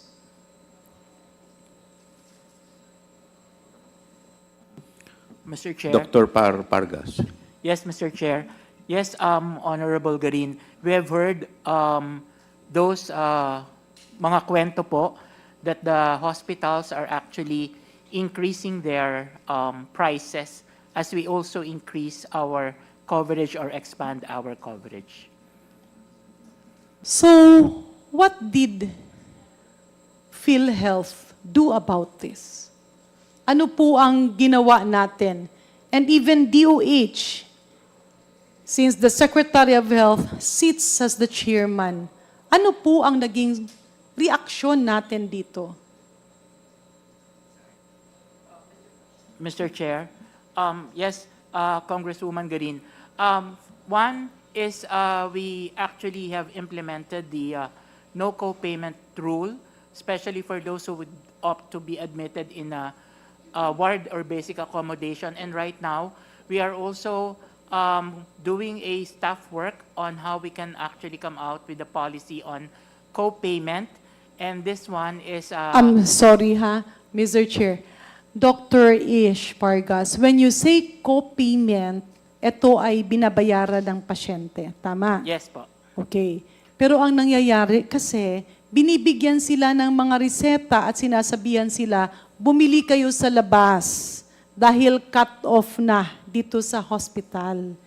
So it does not serve the purpose. Hindi siya solusyon sa problema. Kasi no co-payment, walang charges, pero hindi po ba bumibili sila sa labas? Yes, Mr. Chair. Yes, Congresswoman Garin. That's why also our regional investigators are doing the monitoring on this because, again, especially for those facilities which are requiring the members to, one, buy medicines outside, or two, So can you cite a specific example na meron kayong kasong na-file, meron kayong findings, or meron kayong na-apprehend? Kasi sa pagkakaalam ko, parang wala, Mr. Chair eh. we will provide a report, Mr. Chair, Meron coming ba? from our legal. Thank you. Pero meron ba, Mr. Chair? I mean, it's okay. Kung sabihin niyong wala, we will propose solution. Kagaya nga kanina, ang sabi ni Congressman Acop, unang-una, we should know the problem. Number two, we should accept the problem. And then, we can find solutions. Kasi kung pagtatakpan natin ang problema, hindi talaga natin mabibigyan ng solusyon ang problema. We will check, Mr. Especially on this issue, Madam Chair. In other words, Mr. Chair, ang isang problema, I believe, meron ngang problema sa efficiencies ng PhilHealth na inaayos niya. Pero ang problema ay yung cap. And this is starting to happen also in the medical assistance program. Kapag ang pasyente, ang expenses ay charged sa MAIP, wala pong ceiling. What DOH can actually do is to come up with a ceiling for government hospitals and another ceiling for private hospitals commensurate to the room accommodation. Ward ba yan? Semi-private ba yan? Private ba yan? Or suite room ba yan? Bakit? Yung 50,000 na tulong ng gobyerno, ang ibig sabihin nun, hanggang saan makakarating? Because even if we say that government is helping a patient with catastrophic illness in a tune of 100,000, the value of assistance with that 100,000 will be curtailed if the government agencies, specifically DOH, handling this is not doing its oversight functions. Madali naman pong computin kasi nasa inyo ang FDA. Makikita nyo magkano ang landed cost, magkano ang logistical cost, magkano di po ba ang profits ng government hospital sa kanilang mga gamot at mga laboratories is pegged at 30%. So sabihin mo na maging 100% yung private hospital, kapag service pwede siyang gawing 50%. In other words, matagal na siyang problema. Ang kailangan natin ay solusyon na gawa at hindi salita. So with that, Mr. Chair, may I therefore move that the DOH and PhilHealth be mandated, number one, to cleanse the names of enrollees so that in the succeeding years, wala nang zero PhilHealth subsidy. Ibig po sabihin, alam na natin. Kung may namamatay, tanggal. Kung may madadagdag, updated. Para kung yung perang binigay ng national government ay suwak dun sa i-enroll nyo. Further, Mr. Chair, PhilHealth should provide DBM and even Congress and Senate the number of people actually enrolled using the government subsidy. Next, Mr. Chair, PhilHealth and specifically DOH, but do not follow what the NCPAM did before, na gumawa naman ng presyo na imposible. No, dapat naman, yung totoo naman, na included naman yung taxes, reasonable profit of the businessman, and logistical cost, including breakages or wastage. In other words, maglagay kayo ng matrix. As what has been actually mandated by law, implied, no? Na dapat alam natin kung ano yung coverage. Example, specific antibiotic, specific chemotherapeutic drug, may brand, meron niyang generic, magkano siya dapat pag-charge ng private hospital? Magkano siya dapat pag-charge ng government hospital? Huwag nyo rin namang gawin ang kapareho sa COVID testing na pineg nyo at 8,500. Pero buong mundo, ang testing ay nasa 1,500 to 2,000 lang. You see the difference? It's value for money. Para kapag pinapalawak nyo ang kailangan, ang coverage ng ating mga miyembro ng PhilHealth, ay talagang may benepisyo. Hindi na yung benepisyo ay mapupunta lang sa increase in charging dun sa ating mga stakeholders. So lastly, Mr. Chair, and I believe it can be complied with, no, Asek Domingo? Yeah, DOH can comply with that. Yes, Mr. Chair. Do you think that can contribute to the solution of the problem? Short of a price cap, Mr. Chair, which needs legislation, this is a very good solution kasi it reminds me of a suggested retail price, kung tama po yung pagkaintindi, Mr. Chair, Yes. SRP. Pero if you remember, Asek Albert, ang nangyari, yung ginawa nila Dr. Guerrero na SRP, mas mababa pa kesa sa production cost. So, syempre, it was impossible to implement. No? Wag naman na ganun. Lastly, Mr. Chair, the reason why I was interjecting earlier, kasi minsan hindi na nade-delineate yung DOH at PhilHealth. What's the difference between DOH and PhilHealth? Maybe I can ask the DOH first and then later I'll go to PhilHealth. In terms of functions. Thank you, Mr. Chair, Honorable Garin. In general terms, national government agency po yung PhilHealth, line item budgeting, technical lead and oversight of the health Let's sector. talk about public health and illnesses. Ang DOH po, by the UHC law, yung in charge sa population-based interventions, so yung mga preventive Will measures. you agree with me, Mr. Chair, when I say that DOH is more of the promotive and preventive healthcare? Tama po ba? That is correct, Mr. Chair, Honorable A Garin. little bit of outpatient care. That is correct, Honorable Garin, Mr. Chair. While PhilHealth is actually in charge of curative healthcare, catastrophic illnesses. That is Tama po. correct, Mr. Chair. Ibig sabihin, karamihan po ng ating public health programs ay pinupondohan ng DOH.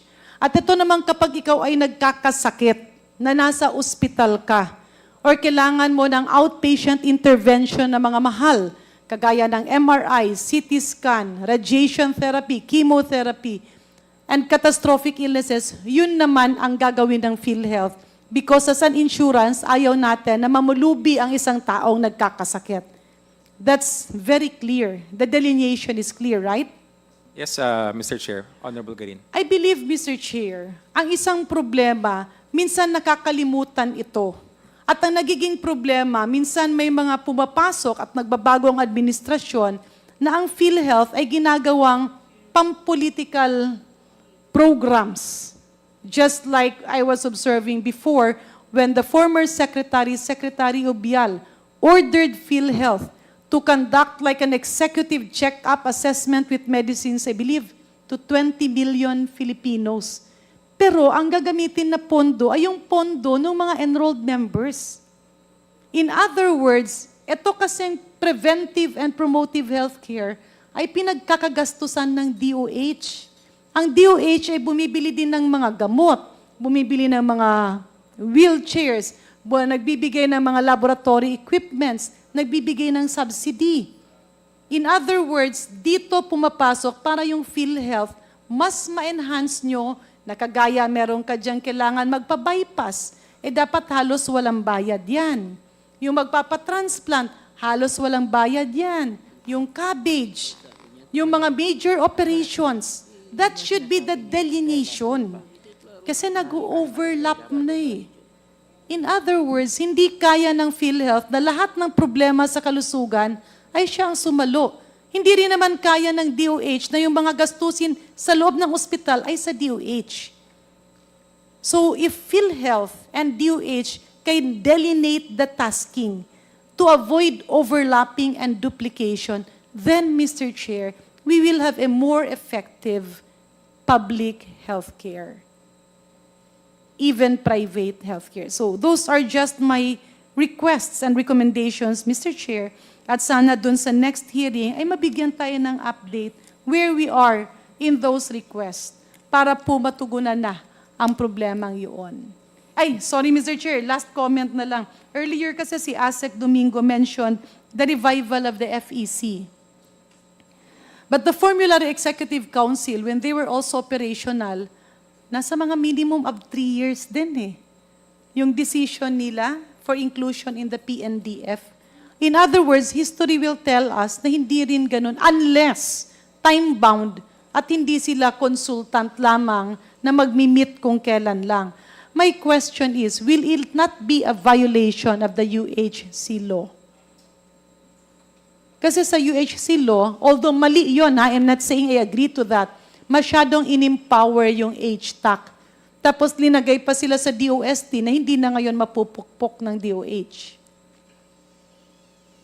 Mr. Chair, some of our legal analysts have been saying that there is no violation on the basis na yung lilagay na provision dun sa HTAC, parang silent siya when it comes to the inclusion in the formulary. Ang sinabi lang po kasi dun is yung investments in, yun yung nakalagay dun sa UHC law. Pero yung inclusion in the formulary is not mentioned. But actually, Mr. Chair, when you say investments in healthcare, yun din yun eh, yung mga gamot na bibilhin, tama? Kasi yung HTAC, yung ina-analyze nila, yung mga gamot na bibilhin, that can be done when you are listed in the PNDF. FEC will do the same task. So I believe it will just be a duplication of inefficiency. I believe the solution there is to get a yardstick. At sabihan yung HTAC, ito yung deliverables nyo. Kapag hindi nila ma-deliver, they should be accountable. Kasi hindi naman pwede, Mr. Chair, na sasabihin nila, hindi kasi busy pa kami. And then ang gagawin nyo is mag-create ng another body. The solution there is for HTAC to have time bounds. Now, kung hindi nila ma-approve within such a time frame, it will be deemed approved. So what they should do is kung hindi compliant, i-disapprove. Huwag yung pabayaan ng ilang taon. In fact, it's not really a problem, Mr. Chair, because actually the Secretary of Health can issue an exemption. Kaya lang, ang problema nga, sobrang mabagal ang HTAC that was basically comprised of the former FEC. So we should not duplicate the inefficiencies. And it should also be clear kasi yung FEC naman, nagkakaroon naman ng confusion na hindi na nila alam na hanggang generics law sila and they do not actually deal with safety and efficacy of drugs, devices, and vaccines. Because what's happening is, when the FEC was created under the Department of Health, akala nila nagkakaroon kasi ng power play. And they were trying to do the task of the FDA. And FDA is by law mandated to deal with safety and efficacy, while FEC was created by virtue of the generics law. In other words, hindi sila yung mga Diyos. So the problem is when they lord it over, public health suffers. So Mr. Chair, just to put it on record, I don't agree that creating the FEC will be the solution. It will just be another layer of inefficiency. I believe the best problem here is to push HTAC to deliver. Let it be time-bound because they are regular employees and they can hire consultants that is actually equivalent to an FEC. Ngayon, sa mga sinasubmit sa kanila, let them give solutions in 1 year or 2 years at the maximum. It should even be 1 year. And kasi sa totoo lang, wala naman silang ibang gawin. Lessen the travels and all meetings can actually be conducted here in the DOH office or in the DOST because what happens is they travel to all these touristic destinations in Bohol, in Palawan, in Boracay, and conduct the meetings there, which becomes very difficult to get a quorum kasi lahat naman nanggagaling ng Manila. So pasensya na, Mr. Chair, I took some time, but I believe I have to speak up because public health is actually a matter of urgency that should be tackled by all of us. Maraming salamat po, Mr. Chair. Thank you. The next interpellator is the Honorable Congresswoman Stella Kimbo. Salamat, Mr. Chair. Magandang hapon sa PhilHealth and DOH family. Sana hindi pa kayo nagsasawa sa akin. Magkasama kami hanggang halos alas 10 kagabi. Anyway, Anyway po, unang tanong, in 2024, tama po ba na gumastos ang PhilHealth or nagbayad ang PhilHealth ng 165 billion pesos in benefit payments? Mr. Chair, Honorable Kong Stella, tama po. And para naman sa taong 2025, ang plano ng PhilHealth is gumastos ng mas malaki. Tama po? Tama po, Mr. Chair, Kong Kimbo po. At dahil na rin sa mabigat na pressure mula sa Congress, sa kulit po natin, Mr. Chair, nakailang committee hearings na tayo dito, pati na rin sa Committee on Health, pati na rin sa amin sa Committee on Appropriations. Pasensya na po sa kulit namin, pero pinapakinggan lang talaga namin ang aming constituents. So, dahil dyan, mabigat ang pressure, nag-increase kayo ng case rates sa para sa maraming mga sakit. Tama po? Yes, Mr. Chair. Yes po, Congresswoman Kim. At dahil dyan, ang plano po ninyo na gagastusin para sa taong 2025 ay 271 billion pesos. Tama po? Tama po, Mr. Chair, Kong Kimbo. So una sa lahat, kami po ay nagpapasalamat. Malaki po ang increase from 1/6 subsidy mula sa Congress. Mr. Chair, Honorable Representative Kimbo, the sources of funds for year 2025 are the following. Number one, from the direct contributors of 203 billion pesos, investment of 20 billion pesos, and the surplus 150 billion pesos. This is a total of 373 billion pesos, Mr. Chair, Honorable Representative Kimbo. Now, if we're gonna compare this one to the total approved corporate operating budget of PhilHealth of 284 billion pesos, still PhilHealth has an available funds of 89 billion pesos, Mr. Chair. This is, hindi po kasama po dito ang ating na siniseparate na pondo, the reserve fund of 280.5 or 281 billion pesos, Mr. Chair, Honorable Representative Kimbo. Ma'am. Okay. So ibig sabihin, kahit na po walang subsidy, ngayon taon ay kayang-kaya. Hindi lang po kayang-kaya, kayang-kaya. Kasi may matitirang 89 plus 280 sa inyong bank account by the end of the year.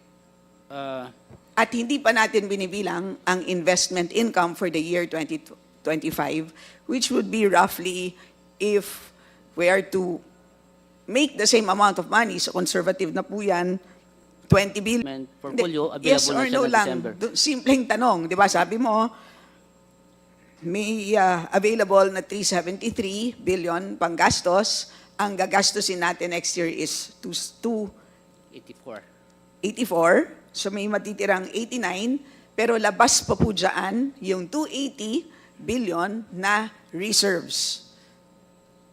So that is 369 billion. Di ba? Pero, tama. Yes po. Yes, okay, correct. Pero hindi pa natin binibilang dyan yung kinikita natin sa investments. Buong taon yun eh. So, more or less, sabihin na natin, very conservative. 20 billion, conservative po. Meron po kayong 389 billion at the least. Mr. Chair, Honorable Congressman Kimbo, the investment income is already form part of the sources of funds that I mentioned kanina. Hindi ba yan yung source of funds mo for 2025? Ibig sabihin, kinita mo na yan noong 2024. Hindi po.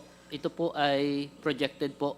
O saan mo Kasama nila- sa direct Okay, din po. saan niyo po projected nilagay yung kinita po ninyo noong 2024? Ang 2024 po na kinita na po natin will be form part po ng surplus, po natin Surplus. po. Okay, o sige. So 369 billion. Malaki pa rin. Opo. Malaki pa rin, 370 no? billion. Opo. Pwede bang pakilakasan? Yes po, Okay. 370 billion. More or less? More or less po. 370 billion. Opo. So linawin ko lang this is despite not getting a subsidy from the Philippine government in 2025. This is despite almost doubling your benefit spending in 2025. May matitira pa pong 370 billion sa inyo, sa ating accounting.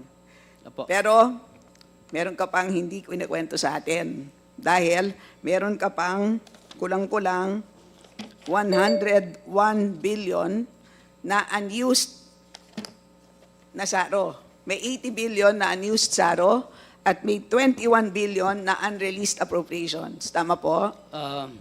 Mr. Chair, the 101 billion, these are receivable of the corporation from the Department of Budget and Management. These are allocation, part of the GAA in the year 2023 and in the year 2024. Meaning, kasama na po siya sa calculation po natin. Kasama siya, particularly, hindi siya kasama sa 203B kasi premiums yun. Hindi siya kasama sa investment income, obviously. Hindi rin siya kasama sa surplus. sa surplus po kasama na siya because again, Binilang niyo siya sa surplus? on the part of our accounting for the premium, we are adopting the accrual basis, Mr. Chair, Honorable Kimbo. Pero so, hindi- kasama so- na po siya doon. So receivable na lang siya po on the part of the asset. Now, if we're gonna get that money, will be form part of our asset and then ma-add up po siya doon sa ating investment portfolio po. Okay, sigurado po kasi Apo. nung huling hearing, hindi po ganyan ang aking pagkakaintindi. Kasi every Ganun. time na lang tayo nagkikita, may panibago tayong interpretation kahit na the same numbers. Okay, so ngayon, ang sinasabi niyo po ay yung unused na receivables na manggagaling sa gobyerno ay sinama mo na sa 150 billion na surplus. Okay, so, pero gayon pa man, malaki pa rin ang 370 billion na matitira by end of the year. So, good news. Mr. Chair. It's a good news for everyone because makakaasa tayong lahat ng very much improved service from the PhilHealth. So, thank you for that. And then at the same time, panatag ang loob namin lahat na Pilipino na buhay ang PhilHealth in terms of funds, financial viability. Tama po? Tama po. Iyon ang gusto natin marinig na para sa akin, that's the gist for me para sa issue na to. Kasi ang dami-dami pong, tama po si former Secretary Garin, ang dami pong natin naririnig na kung saan-saan. Pero gusto kong naririnig from you directly, SVP Limsiaco, kasi kayo talagang tagahawak ng records, financial records ng ating korporasyon. So that's good news for everyone. Okay, next po na tanong is, ano po ba ang basis for computing our premium subsidies from the national government? Can you confirm that it is the sin tax law? The train law, kasi na-amend na pala. So una, sin tax law, should I ask ASEC Albert, sino bang mas nakakaalam? Maybe ASEC Albert, no? Yes, we confirm that, So Madam it Chair. started with the sin tax law. Just as a background, we moved from ad valorem taxes, 12 pesos per pack. We moved it to a high uniform specific tax in 2013 to 25 pesos per pack. Anong dahilan? Dahil gusto natin to curb smoking. Tama? That's correct, Mr. Chair. And not only that, win-win siya para sa gobyerno because at the same time, nakakapag-generate tayo ng mas maraming tax revenues. Tama po? Tama po, Mr. Chair. Okay, so yan ang actually, ang original basis sa pag-compute ng kung magkano ang maibibigay ng gobyerno sa PhilHealth taon-taon. Tama? Tama po, Mr. Chair. Of course, na-amend siya ng train law and so on and so forth on exactly how to compute, but that is the basis. It That's really correct. comes from the idea that we want to prevent smoking And as a result, we increase taxes on cigarettes because to make taxes artificially expensive with high taxes, ay makakapag-prevent tayo ng smoking, especially sa kabataan. So yun, pero dahil mas marami tayo nakakolekta, ang sinasabi natin, ibalik natin yan sa health system na kung saan maraming nagkakasakit dahil sa smoking. Tama ba yon? Tama po, Madam. And you can confirm that yung mga diseases caused by smoking are nasa top 10 causes of morbidity and mortality. Tama ba yon? Yes, Mr. Chair, Honorable Kimbo, yung ating stroke, heart attack, cancers, nasa top 5 nga po ng ating causes of death. Okay, so in short, taon-taon, yung kinokolekta natin na buwis galing sa benta ng sigarilyo, ay yun ang basehan ng premium subsidies sa PhilHealth. Tama? Tama po, Mr. Chair.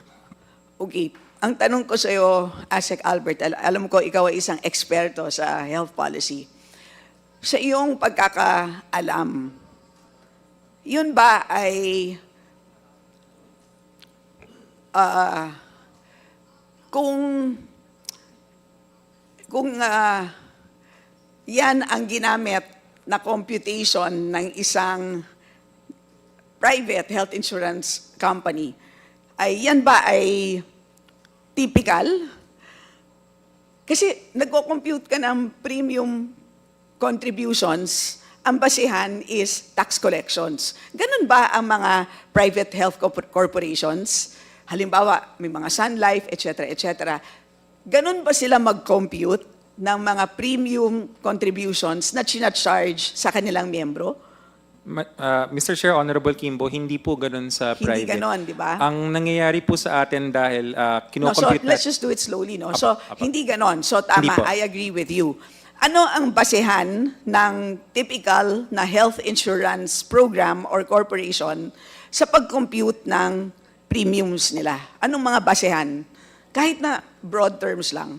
Sa pribadong sektor, tinitignan po ng kumpanya yung mga tinatawag na risk tables, kung ano man ang mga pwedeng ikadahilan ng sakit o ikamatay ng mga tao. Titignan nila kung magkano ang kailangan para masalba yung magiging miyembro nila. Tapos yun po ang sisingilin nila. Siguro may konting patong para sa kita nila, pero dun po sila nagbabase. Yun. So, it's really lahat ng mga factors na nagde-determine kung ano ang magiging expected na health spending ng tao. Tama? Tama po. So, ilan kaya ang magkakasakit? Ilan kaya ang mga hospital? Ano kaya ang mga sakit nila? Ano ang average cost ng mga sakit na yon kapag sila ay may hospital? Tama ba? Tama po yun, Mr. Chair. Yun ang nagiging basihan ng tinatawag na actuarially determined premiums na siya pong ginagamit ng mga typical na health insurance programs. Tama? Tama po, Mr. Chair. And as you can hear, very different siya doon sa kukunin mo ang tax collections at i-multiply natin by a certain number, yan ang ibabayad ko na premium sa PhilHealth. Tama? Ibang-iba po kasi dun sa PhilHealth, kung ano yung nakikita nilang makukuha na source, yun yung nagiging basihan nung kokolektahin. So may sitwasyon na ang dami-dami-daming smokers, tapos ang taas ng tax rates. Kaya tuloy, on the basis of the sin tax law, nako, ang dami-daming ireremit sa PhilHealth. Pero sa totoo lang, ang pangangailangan ng PhilHealth on the basis of yung pangangailangan ng ating mga kababayan in terms of hospitalization, health needs, etc., ay actually mas mababa. Tama? Tama po, Mr. Chair. So, ito ay isang dahilan kung bakit nagkakaroon talaga in the end ng surplus funds. Tama ba? Tama po, Mr. Chair. Ibig sabihin, kasi lagi na lang namin sinasabi, pasensya na lang po PhilHealth, na naku, ang dami niyong pondo, pero dahil for some reason or the other, ayaw niyong gastusin or mabagal ang paggastos, ang dami niyong denied claims, ang daming return to hospital claims, etc., etc. Tuloy, ang daming natitirang pera. Di ba lagi naming sinasabi yon? Pero hindi namin napapoint out na ang isang dahilan din kung bakit maraming natitira taon-taon is because may ganoong disconnect na pataas ng pataas ang tax rates at gayon pa rin kadami ang smokers. And in fact, recently on the basis of the 2023 FNRI survey, dumami unfortunately ang smokers natin. So we can just imagine ang laki ng tax collections. Therefore, if we use the sin tax laws as the basis, talagang it should be not a surprise na magkakaroon talaga ng malaking pera ang requirement na i-remit na national government sa PhilHealth, and that would be much, much bigger than what is actually needed or what PhilHealth is capable of spending at this point in time. Do you agree with that? Tama po yun. That's correct, Your Honor. Yung actual performance nila sa ngayon, which can be improved. Yes. So, do you agree na siguro magandang panahon ngayon dahil ang dami-daming debates and it's good that we have debates, di ba? Okay lang naman yon. But siguro ang isang take-away natin lahat is panahon na i-review natin ang basehan ng magkano ba dapat ang i-remit ng gobyerno sa PhilHealth for purposes of fully supporting the National Health Insurance Program. Kasi kami sa Kongreso, kami, mga members, kami po ang nakakasagupa talaga ng mga nangangailangan ng hospitalization support every day of our lives. Kaya po, this is that's why emotional kami pagdating dito sa issue na to. Yun ang dahilan po, pasensya na lang. But do you agree that yan ang kailangan natin gawin sa ngayon? Tama po yun, Mr. Chair, Honorable Kimbo, yung patutunguhan yung language sana na kailangan baguhin. Kasi merong version, kung di po nagkakamali yung 2013 na syntax, mas flexible. Pwedeng pupunta sa PhilHealth, yung pong individual-based services, pwedeng pupunta sa DOH, or even, kung di po nagkakamali sila, Honorable Garin yung naglagay nun yung HPEP, nakasulat po yun sa original. And then dun sa more recent versions kasi, naging para bang masyadong atado na para lang doon supposedly, pero hindi nga kayang gastusin. Alam ba natin, siguro itatanong ko kay Dr. Ish, alam ba natin, kasi Dr. Ish, ikaw yata ang namamahala ng benefit packages, alam ba natin kung magkano ang actually na ginagastos ng PhilHealth para sa mga smoking-related diseases? Like halimbawa for 2024? Mr. Chair, I'm sorry, Honorable Kimbo. I know kasi top 10 is, number 1 is dialysis, ganun ba yun? Sa procedures po natin, number 1 is dialysis. Sa medical illnesses naman po, it's bronchopneumonia.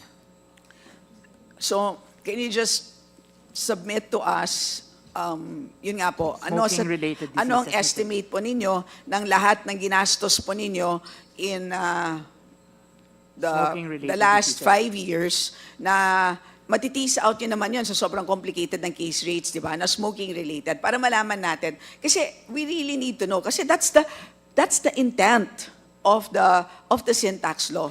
So, yun po, that's, and Yes, sa next Mr. point Chair. ko naman po, ano po ang ulit ang corporate budget natin? It's 284 billion, tama po? Yes po, Mr. Chair. And then if we subtract, kasi 270, magkano po ang para sa benefits dyan? 271, Mr. Chair. And so magkano po matitira for admin? Tama po? Apo. So, Mr. Chair, Kong Stella, the actual collection year 2024, based on our cash position report, nasa 203 billion pesos po. 203 billion multiplied by 7.5, nasa 15 billion po siya, not 14. so that's the maximum na pwede. Pero Yes po. ang nilagay nyo lang is 12.5.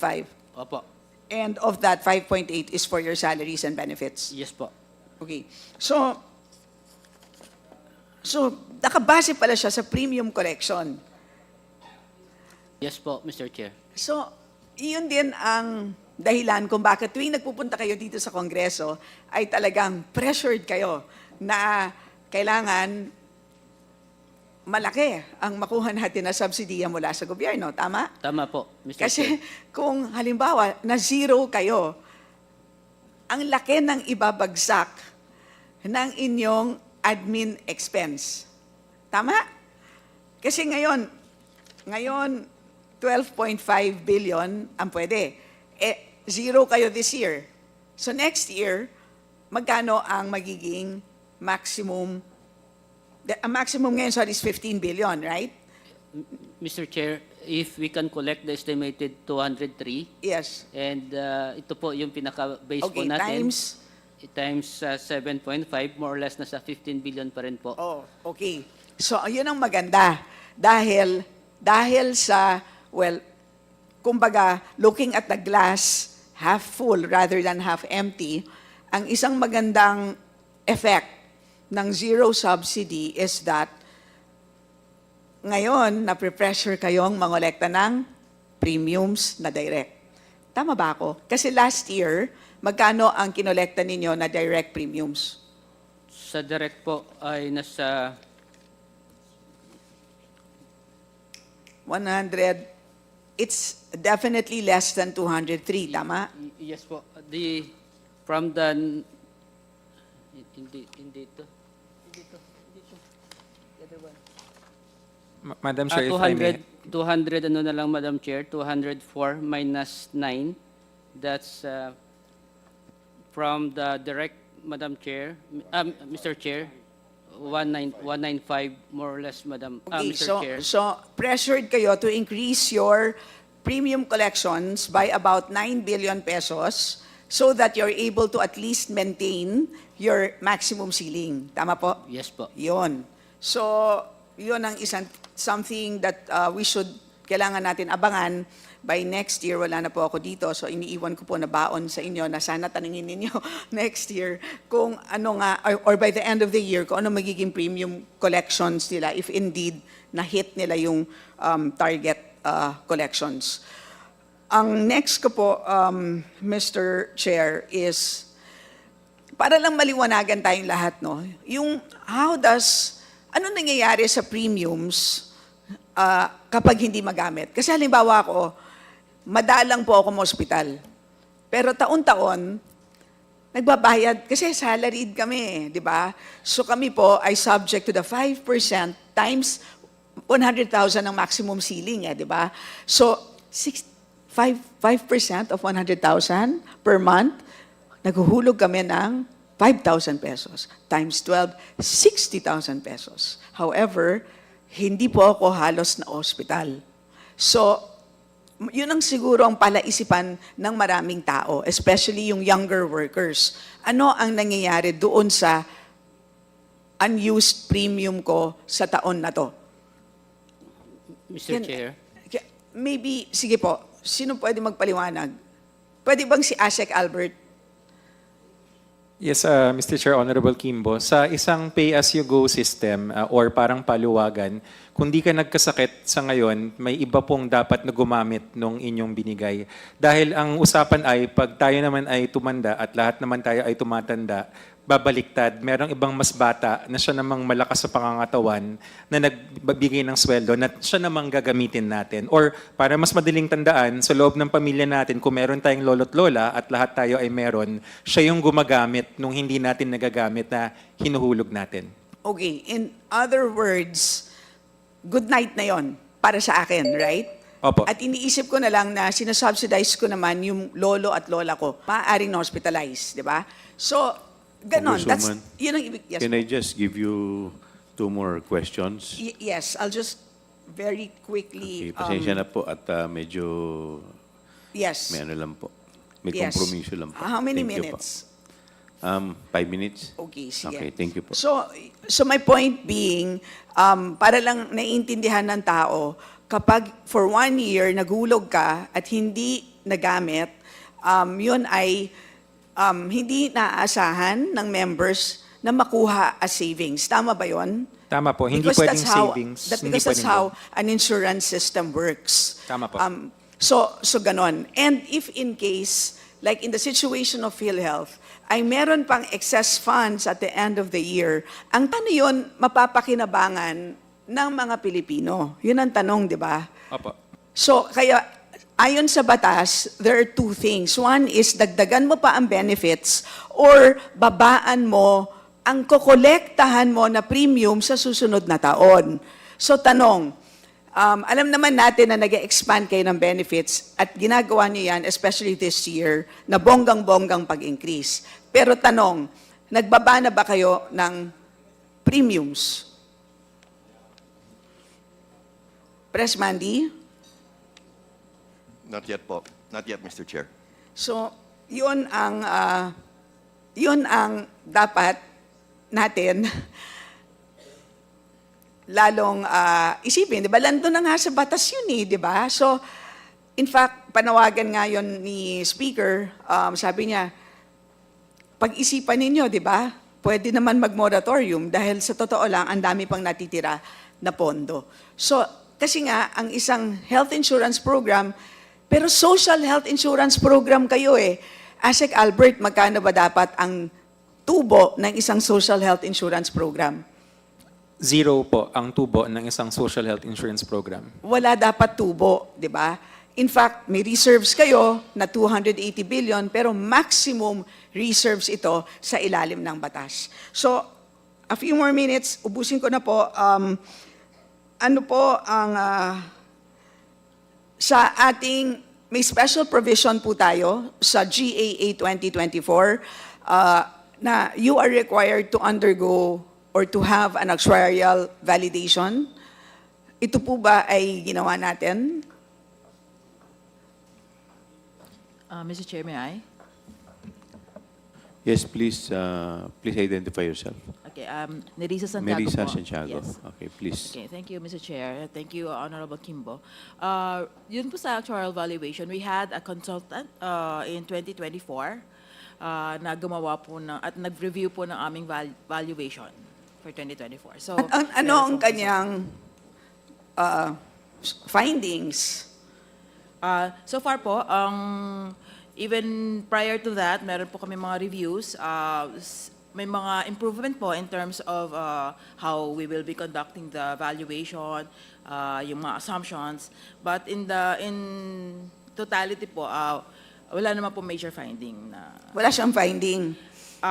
There are some for improvement din po in terms of assumptions. Kasi po, prior to this consultant, we didn't have the personal complement to do the studies to support our assumptions. So they they recommended the studies that we need to do to support the assumptions that we are using po. So ang tagal-tagal na po natin in existence, kulang ang ating actuarial support.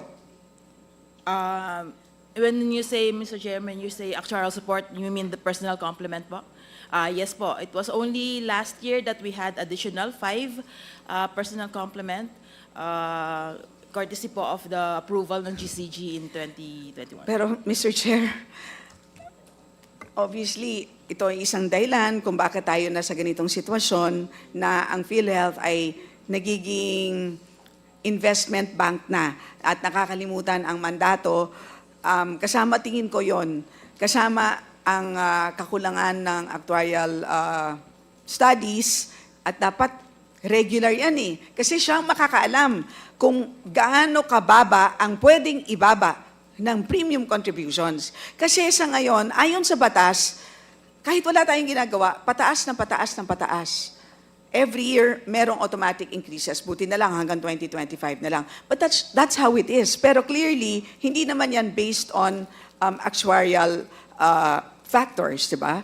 So, sana sa susunod na hearing, bigyan nyo kami ng mas konkretong steps na gagawin ng ating management para masigurado or ma-assure kami na magkakaroon ng mas proper na actuarial management ang ating napakalaking pondo na baka umabot na ng 800 billion by the end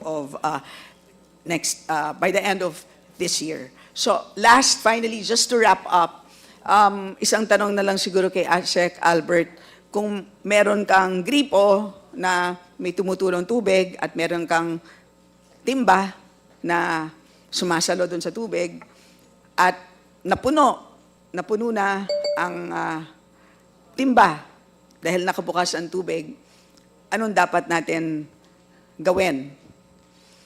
Para hindi humasayang yung tubig, sinasara po yung gripo. Pero siguro, magandang gawin, bago natin isara ang gripo, palakihin ang timba. Yun naman ang gusto ng Kongreso. Kaya paulit-ulit kami naghihiring, mga kababayan. Hindi po kami nagkulang sa kasasabi po sa PhilHealth na kailangan natin palakihin ang timba. Kung kulang yung timba na yan, bumili ng another timba para makasalo ng tubig na umaapaw.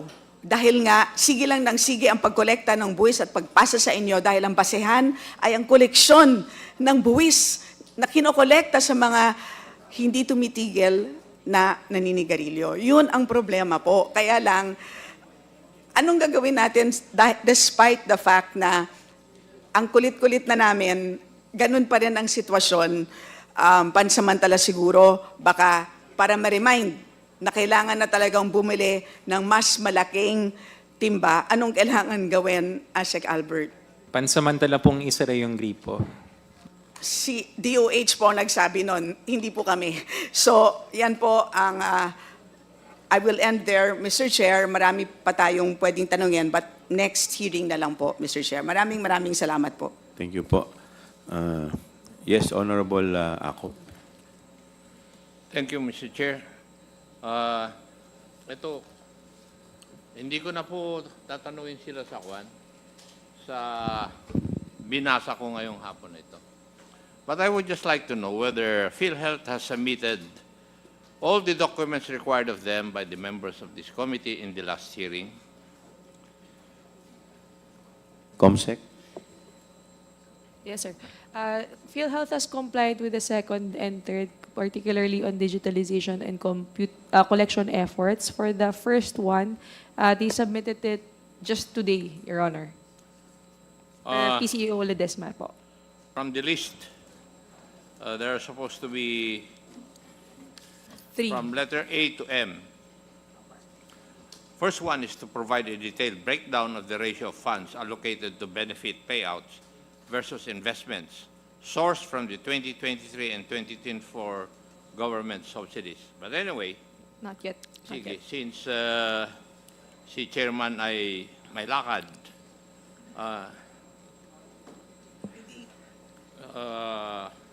may I ask the head of PhilHealth, sinabi po nyo kanina na yung COA ay nakaka-istorbo sa inyong mga operations. Would that be correct? Mr. Chair, hindi naman, I think nakaka-istorbo is the wrong word. Yung, ano ang appropriate term? Maybe they just have certain guidelines which we at PhilHealth want to strictly adhere to. Hindi ba dapat ganon? Dapat ganon, Mr. Chair. Yes, bakit nyo po, are you not supposed to operate within the guidelines of COA dahil binabantayan po nila yung public funds eh? Hindi po ba? Yes po, ginagawa po namin yan, Mr. Chair. Bakit po kayo nagre-reklamo? At sinasabi nyo pa na yun ang dahilan kung bakit, kung minsan, naantala yung inyong mga operations. Yun po yung i-interject ko kanina sana eh. Hindi ko na nakalimutan dahil inilista ko rito eh. Kayo po ang nagsabi nun. What I meant, Mr. Chair, can I respond? What I meant, Mr. Chair, kasi yung sa RTH tsaka sa denied claims po, ang sinasabi po namin, very strict rin yung guidelines ng COA that we have to follow. We have to adhere to their guidelines. Kung hindi po, makakahanap sila po ng mga pagkakamali po sa amin po. Yun ang ibig ko sabihin po. Are you trying to tell this committee that we have to relax the guidelines of COA? We're speaking of public funds here. Hindi ba dapat mas mahigpit, mas maganda? Yes po. Actually po, more on compliance lang po. No? Not relax the guidelines po. Okay. Thank you po. Thank you.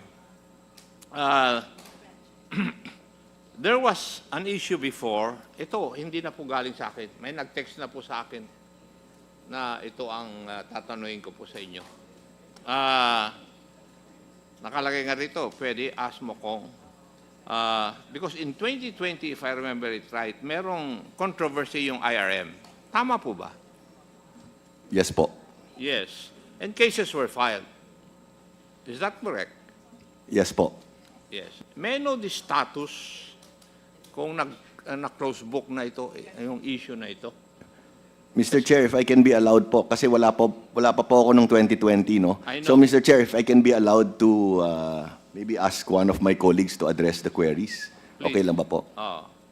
Kasi nakalagay dito, pwede ask mo kung kumusta na yung mga nakasuhan sa IRM, ano na ba yung status? May Attorney Santos, nanagot would you na like po to ba para respond? sa ma-close book na ito?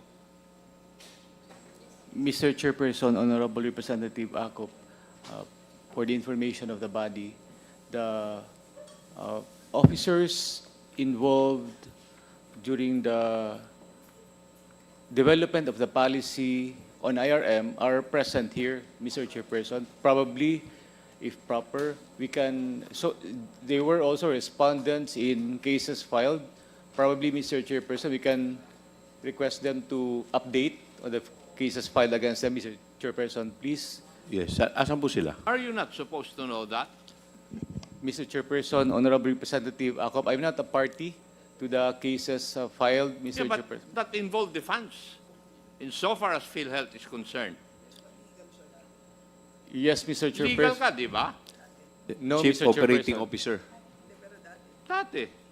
Yes, Mr. Chairperson. I understand, Mr. Chairperson, but I do not, I am amazed why a high-ranking officer of the PhilHealth doesn't know what happened in 2020.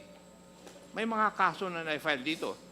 Yung ang constituent ko, sinasabi nga niya hindi ko na nga kayo tinatanong doon sa inihanda ko. Ang tinatanong ko na lang para masatisfy ko yung nag-text sa akin, tanungin ko kayo. And you are not going to give me an answer?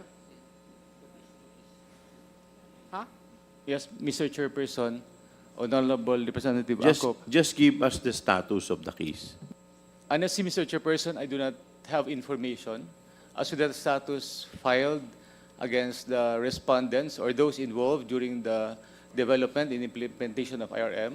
But they are here, Mr. Chairperson, probably individually they can give the Mr. status. Chair, I think you have the urgency for time. So may I just request that PhilHealth submits the current status insofar as this IRM fiasco is concerned? Yes, Mr. Chairperson, Honorable Representative Acop. Thank you. Meron din po silang sinasabi po rito recommendations. Yung mga OFWs, they are direct contributors. Tama po ba? Yes, Mr. Chairperson. Yes, Mr. Chair. Honorable Representative. Yes. Sinusunod nila yung contribution table na sweldo na isang, for example, DH sa Hong Kong, for example, ang sweldo niya 50,000 times 0.05 or 5%. So, ang amount ay 2,500 a month ang babayaran niya na premium. Tama po? Yes, Mr. Chair. Kaso, sabi dito, wala naman po siyang employer Hindi naman natin ma-charge yung employer dahil nasa foreign country, foreign citizen yung amo niya.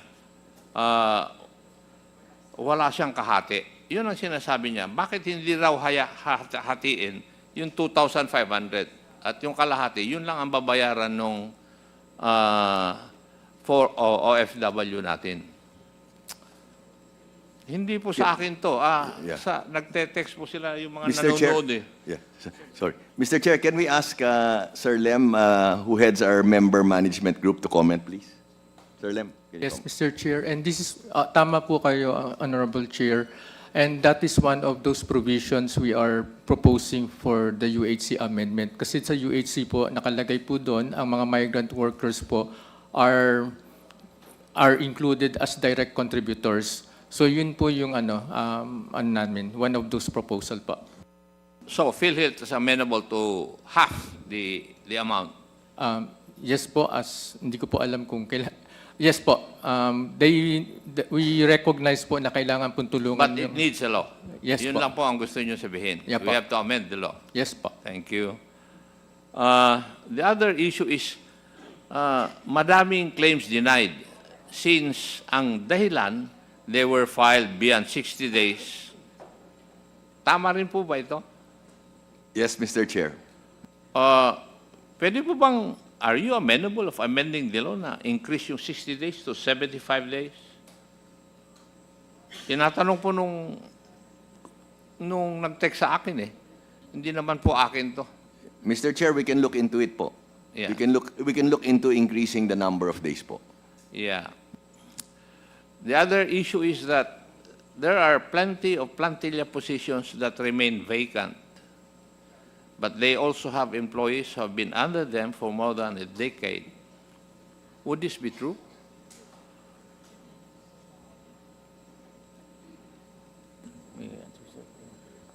May I answer? Yeah, go ahead. Mr. Chairperson, Honorable Representative Akop, insofar as appointment is concerned, I believe that we are updated in the filling up of vacant position. But as to whether or not there are still vacant positions, we'll submit a report as to the status of our filled in as well as vacant position. Mr. Chairperson, Honorable Representative Akop. Okay. Nandito po yung recommendation niya. PhilHealth is long overdue for a reorganization since the last impactful one was around 2007. I do not know if this is true. Tama? Mr. Chair, we currently have a pending major reorganization with the GCG. Mas Manny, pakisagot lang po yung kwan. Hindi ko po katanungan Yes, Mr. ito. Chair. Yes. Kasi, sabi niya, in light of the UHC Act in 2019 and all these enhancements on its health packages, the likelihood of increased claims is a certainty. How would the top brass of PhilHealth plan to address this? Kasi, kaya ko po sinasabi sa inyo ito yung galing sa ground na eh. Hindi na po galing sa amin. Ito yung kanilang observation. Mr. Chair, so we would address it by our pending reorganization, wherein we will increase the number of manpower by 30%. And we also are moving forward with our full digitalization, Mr. Chair. Thank you, Mr. Chair. Thank you. Mr. Chair, kailangan nyo umalis eh. That would be all. There will be another hearing where I can ask my official questions. Thank you, Mr. Chair. Thank you po. There be no other matters to discuss. Do I hear a motion to suspend?